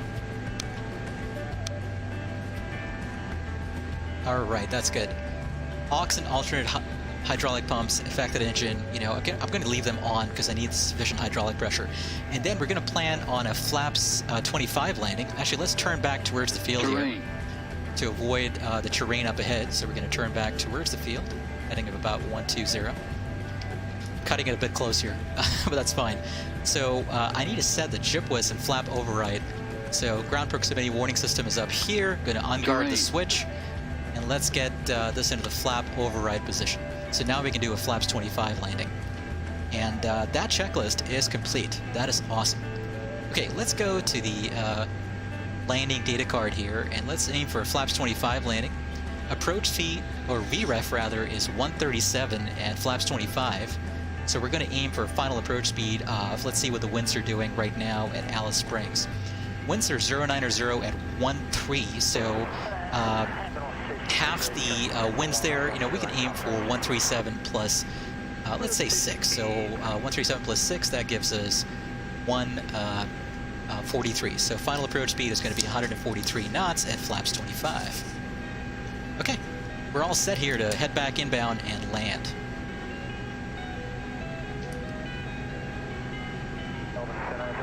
All right.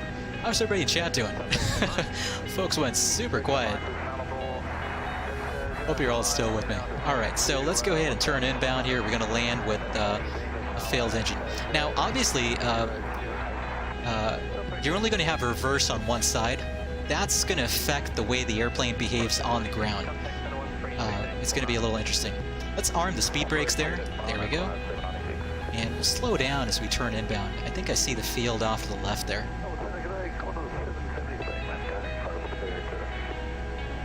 Okay, let's turn in that direction. Portland says you're doing pretty good. That's awesome. That's the best I can hope for as a streamer. Okay, turning inbound here. Is that the field? I hope that's the field. Sometimes you get so far away from things, you're not quite sure what you're looking at. Gonna turn in that direction to put me on a nice long final here. It's gonna turn up the ETC audio there just a smidgen, because I think it was a bit low, right? Alright, that's good. Let me know if it gets too loud. Okay, let's extend the slats there. Below 200 knots, there we go. Alright, landing lights on, speed brake armed. On low, or on off, high and on. The hydraulic pumps, ignition set to both up here. Landing lights are on. APU on the bus for the left side. We're all good. Okay, we're 8 miles out here. Let's get flaps 5. We'll slow down to about 180 knots here.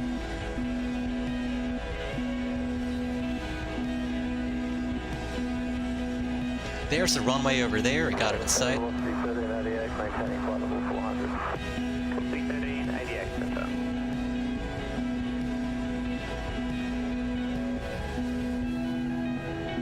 Okay, let's disconnect the autopilot at this point. I'm going to take over manually.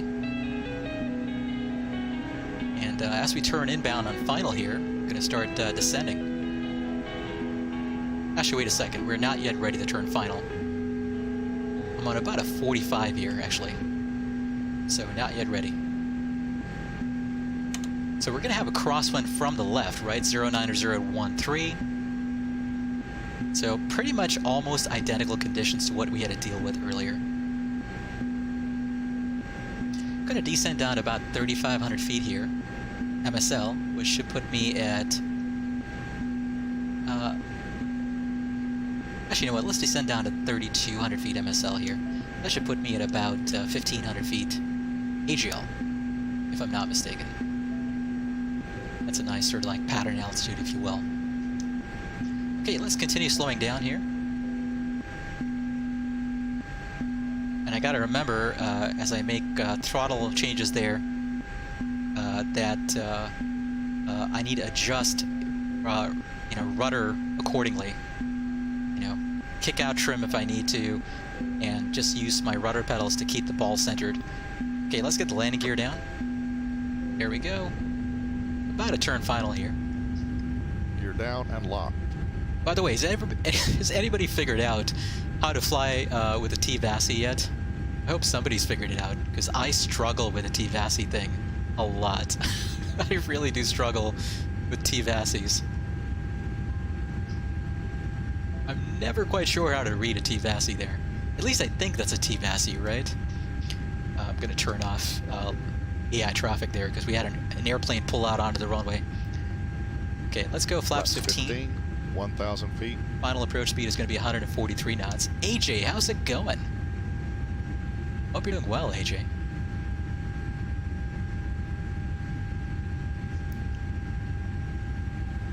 Let's go flaps 25. Flaps 25. Okay, landing flap set, flaps 25, slats, blue light. Speed brake arm, slowing down our final approach speed of 143 knots. We're a little high on glide path there, so we'll get back on glide path. My god, I just find it so hard to 500 read feet. T-bassies. Never quite sure what I'm supposed to be doing. Okay, a little below target approach speed there. 300 feet. Okay, I think I'm supposed to make the yellow light disappear behind the white bar. 200 feet. There we go. Decision altitude plus 100. 100 feet. A little low. Contact center 132, decimal 9. 50. 30. 10. There we go. Touchdown. Reverser unlocked. Right side. Actually, wait. Both reversers are unlocked. I'm not sure that's accurate, but anyway. Okay, there we go. Gonna get on the brakes. Reverser stowed. Not too bad, all things considered. This was actually a slightly better landing than the first one, where we had both engines working. Just a slightly better landing, considering we actually touched down in the touchdown zone this time. Alright, folks. Welcome back to Alice Springs. I thought we were going to Ayers Rock. I'm not sure what happened here. But, there you go. I mean, this is fun. You know, I gotta tell you, it's a lot more work than you'd have in, like, an Airbus, right? In the FS Labs or, you know, Tolis or whatever, you know, in the A320 series. It's a lot more work, obviously, because you actually gotta make sure, you know, you trim it out properly, and that takes a fair amount of work. I mean, you just look at the amount of rudder trim I was kicking in there. There's the rudder trim indicator. I'm almost all the way, actually, I'm pretty much at the stops there, and I still felt like I wasn't getting enough. So it was crazy. It's a lot of work, but it's kind of rewarding, though, right? It's, you know, I feel like it's really rewarding doing these engine failure scenarios in an old school, you know, airplane like this, you know, with steam gauges, not a whole lot of guidance like you would get in a glass cockpit airplane. You know, everything is kind of based off of feel and your ability to do something while managing flying the airplane. You know, we need FS2 crew for this airplane. I would love to have FS2 crew for this airplane with failure scenarios modeled in FS2 crew as well. But yeah, that worked out pretty well, I thought. All right, folks, let's do what we came here to do, right? We just check out some replays. And once again, I really do love Young Rich King. How's it going? Thanks for hanging around still. I really do love this this livery. This is a fantastic livery. You know, you got this burnt orange. You know, I think it's the same color, basically, almost the same color as the Golden Gate Bridge, just maybe slightly more orange. But I love that color because it on this livery, because it just matches the it goes so well with the color of the desert, right, and the color of the Outback. All right, replay time. Positive.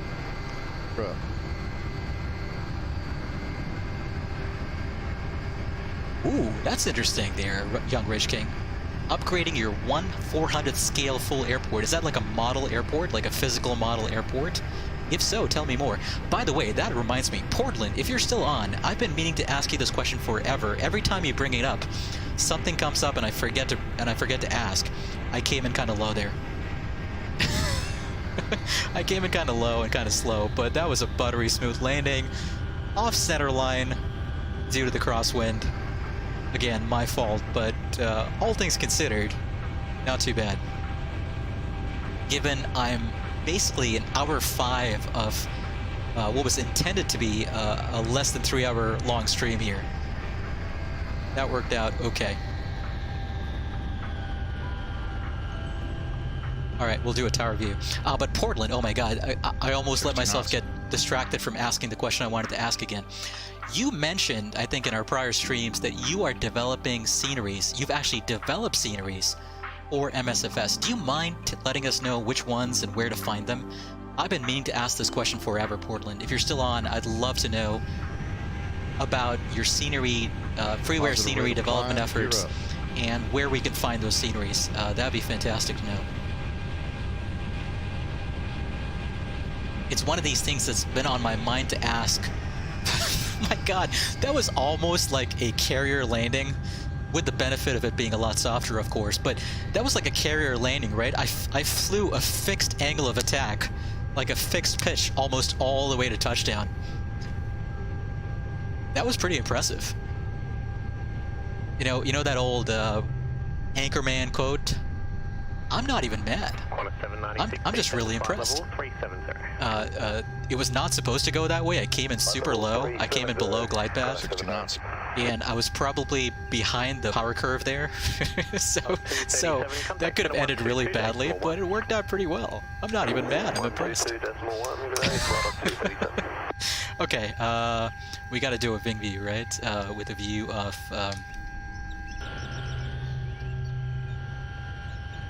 let's do a wing view from right about here.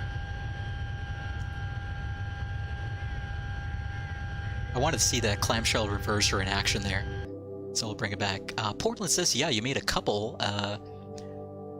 They're not at the highest quality. Oh, no worries about that, Portland. Most of the freeware sceneries are not anyway. You think we'll get to work on that after the stream. Awesome. And Young Rich King, filling us in with details on the model airport modeling, says, yeah, it's a full model airport with working jetways and a 1/400 scale ground services. 2 full taxiways and apron lights, working hangar, tower, cargo center, fuel center terminals are made by Gemini Jets. That's fantastic there, Young Rich King. That's super cool. That's a pretty neat hobby to have for sure. You know, I love, like, I never got into modeling anything myself, but I love, wow, that was a super buttery landing there. But I love you know, I love seeing model trains, you know, that people assemble. It's just, there's something really kind of mesmerizing and cool about that to me. And so it's really cool that you're into that. That is super cool. Okay, we'll do a belly cam shot next. When you butter things, even if it's slightly off center line, you gotta admire it. You just gotta admire it, right? We just gotta admire it. And Gemini Jets, you know, they make a lot of really high quality airplane models, correct? So that's super cool. Young Rich King, do you have any sort of like YouTube videos or pictures somewhere of your work with model airports? Because I'd love to see it, especially, you know, in regard to the moving jetways and things like that. That's super cool. Yeah, that does sound like a pretty neat hobby to have. Okay, off center line, did not decrab enough. The more I look into this, the less happy I am. That's just the way it goes, I suppose. Okay, we're gonna do a wing view. From this side, though, you know, it's a pretty cool view in my view. Or in my opinion, rather. Don't want to overuse the word view, right? Okay, we'll do one final angle from this side. I want to bring it all the way back, actually, because the scenery is so cool. I don't know, something about the desert, man, and especially the Australian desert with the Outback. The colors here just appeal to me. You know, they're very, very cool. Like, I just love the colors here. You're down and locked. Like, look at that, right? Instagram, awesome, Young Rich King. NG Model says Young Rich King is better quality. Yeah, totally. But Young Rich King, the problem is I'm not sure that I have my YouTube settings to all love links, so you can try, but I'm not sure it's going to work. Give it a shot. You totally have my permission, but I'm just not sure, unfortunately, that it's actually going to work. 1,000 feet. Naha in Okinawa, that's super cool there, Portland. What have you done so far? You were considering doing Beijing Daxing, but it's incredibly complex. Yeah, totally. That makes sense. 25. Well, hey, Portland, I gotta tell you, more power to you, freeware scenery developers. You know, I love the work that I've seen Look at those antennas down there. That's pretty cool. But I love the work that I've seen from freeware scenery developers on sites like FlightSim.to, Nexus Mods, etc. You know, it's just amazing the work that's out there. If you remember, I think the first time you brought up that you were working on this was when we were checking out this freeware scenery for Catalina Airport in Southern California. And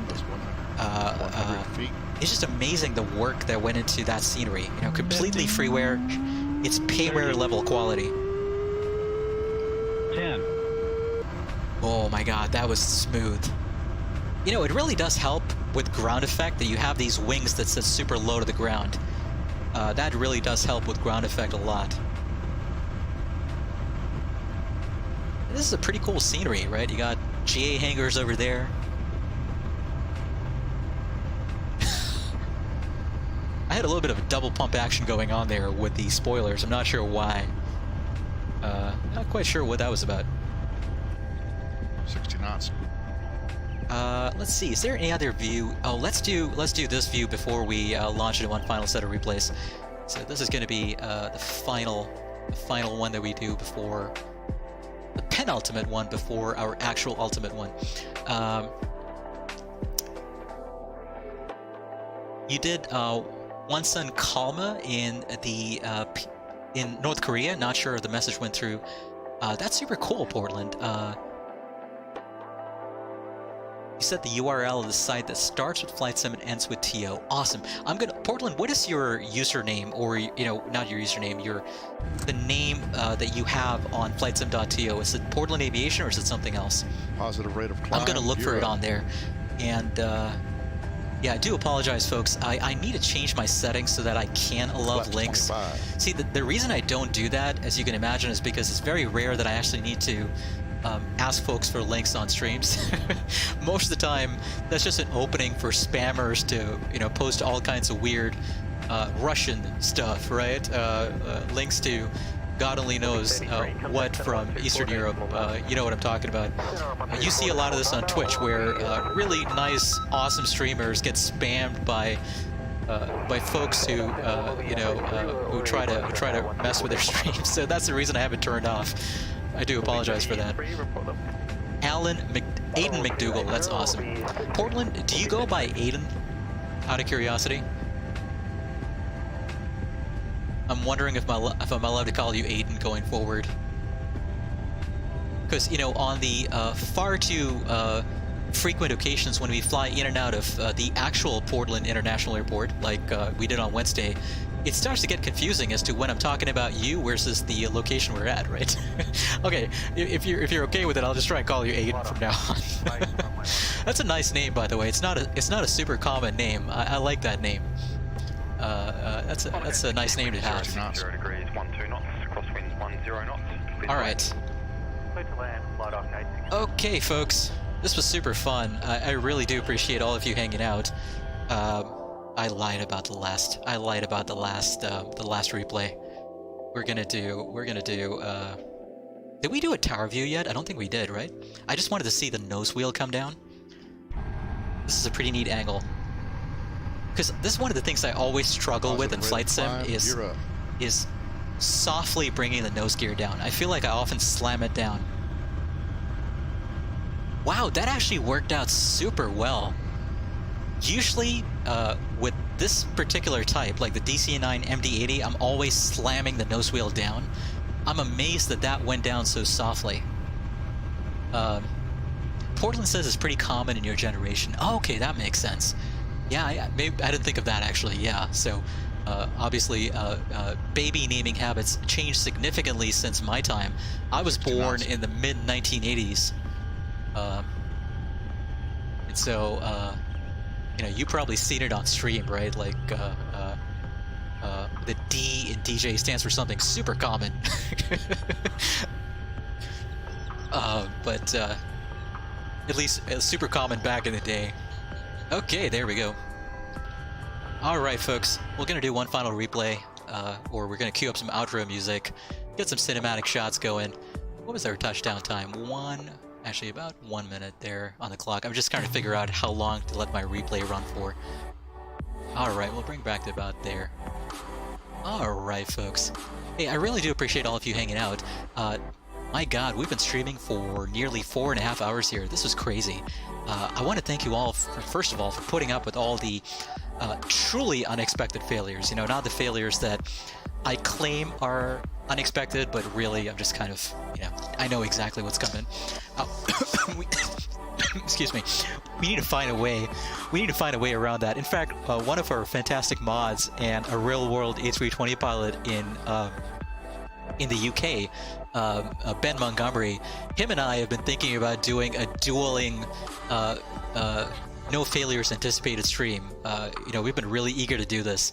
Him in the Tolless and X-Plane, and me in the FS Labs in P3D. And the idea was, as opposed to me knowing exactly what failures I'm going to have and him knowing exactly what failures he's going to have, we're going to give each other as much pain as possible, purely for you, my dear viewers. Just for your enjoyment, we're going to give each other maximum pain in ways that neither one of us expect. Of course, he has the benefit of being a real A320 pilot, and I have the benefit of being totally unfamiliar with a lot of the systems of the Airbus. It's not really a benefit.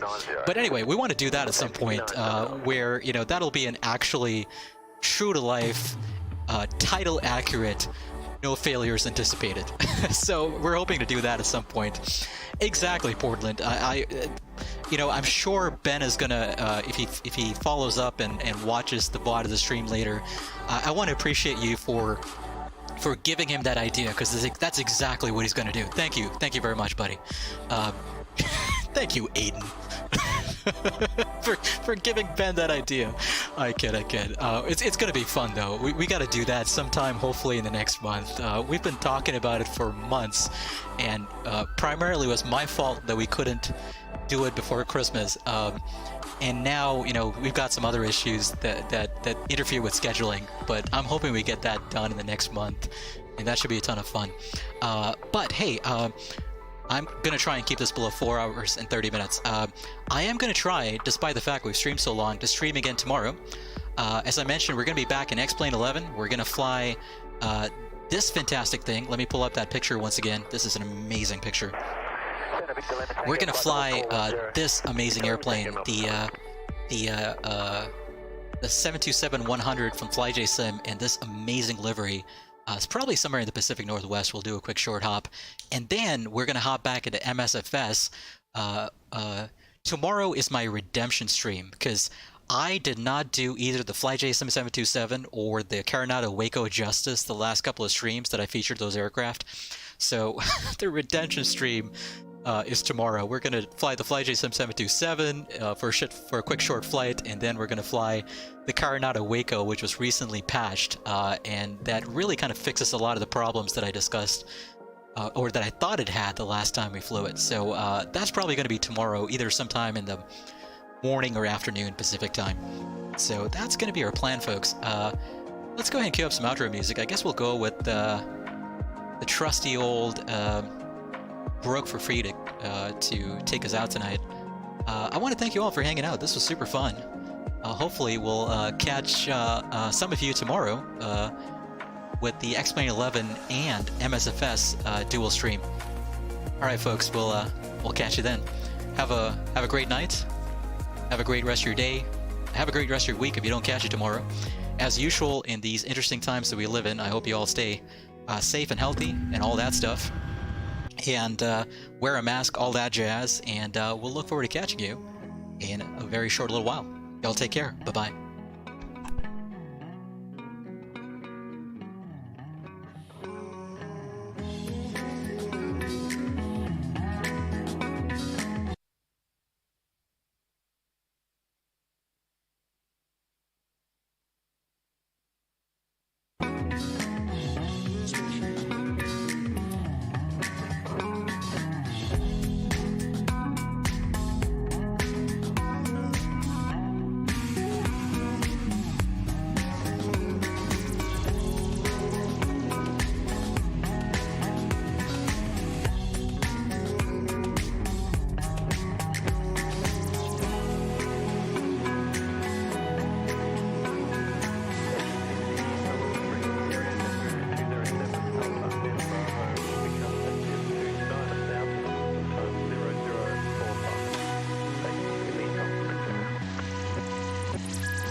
Round.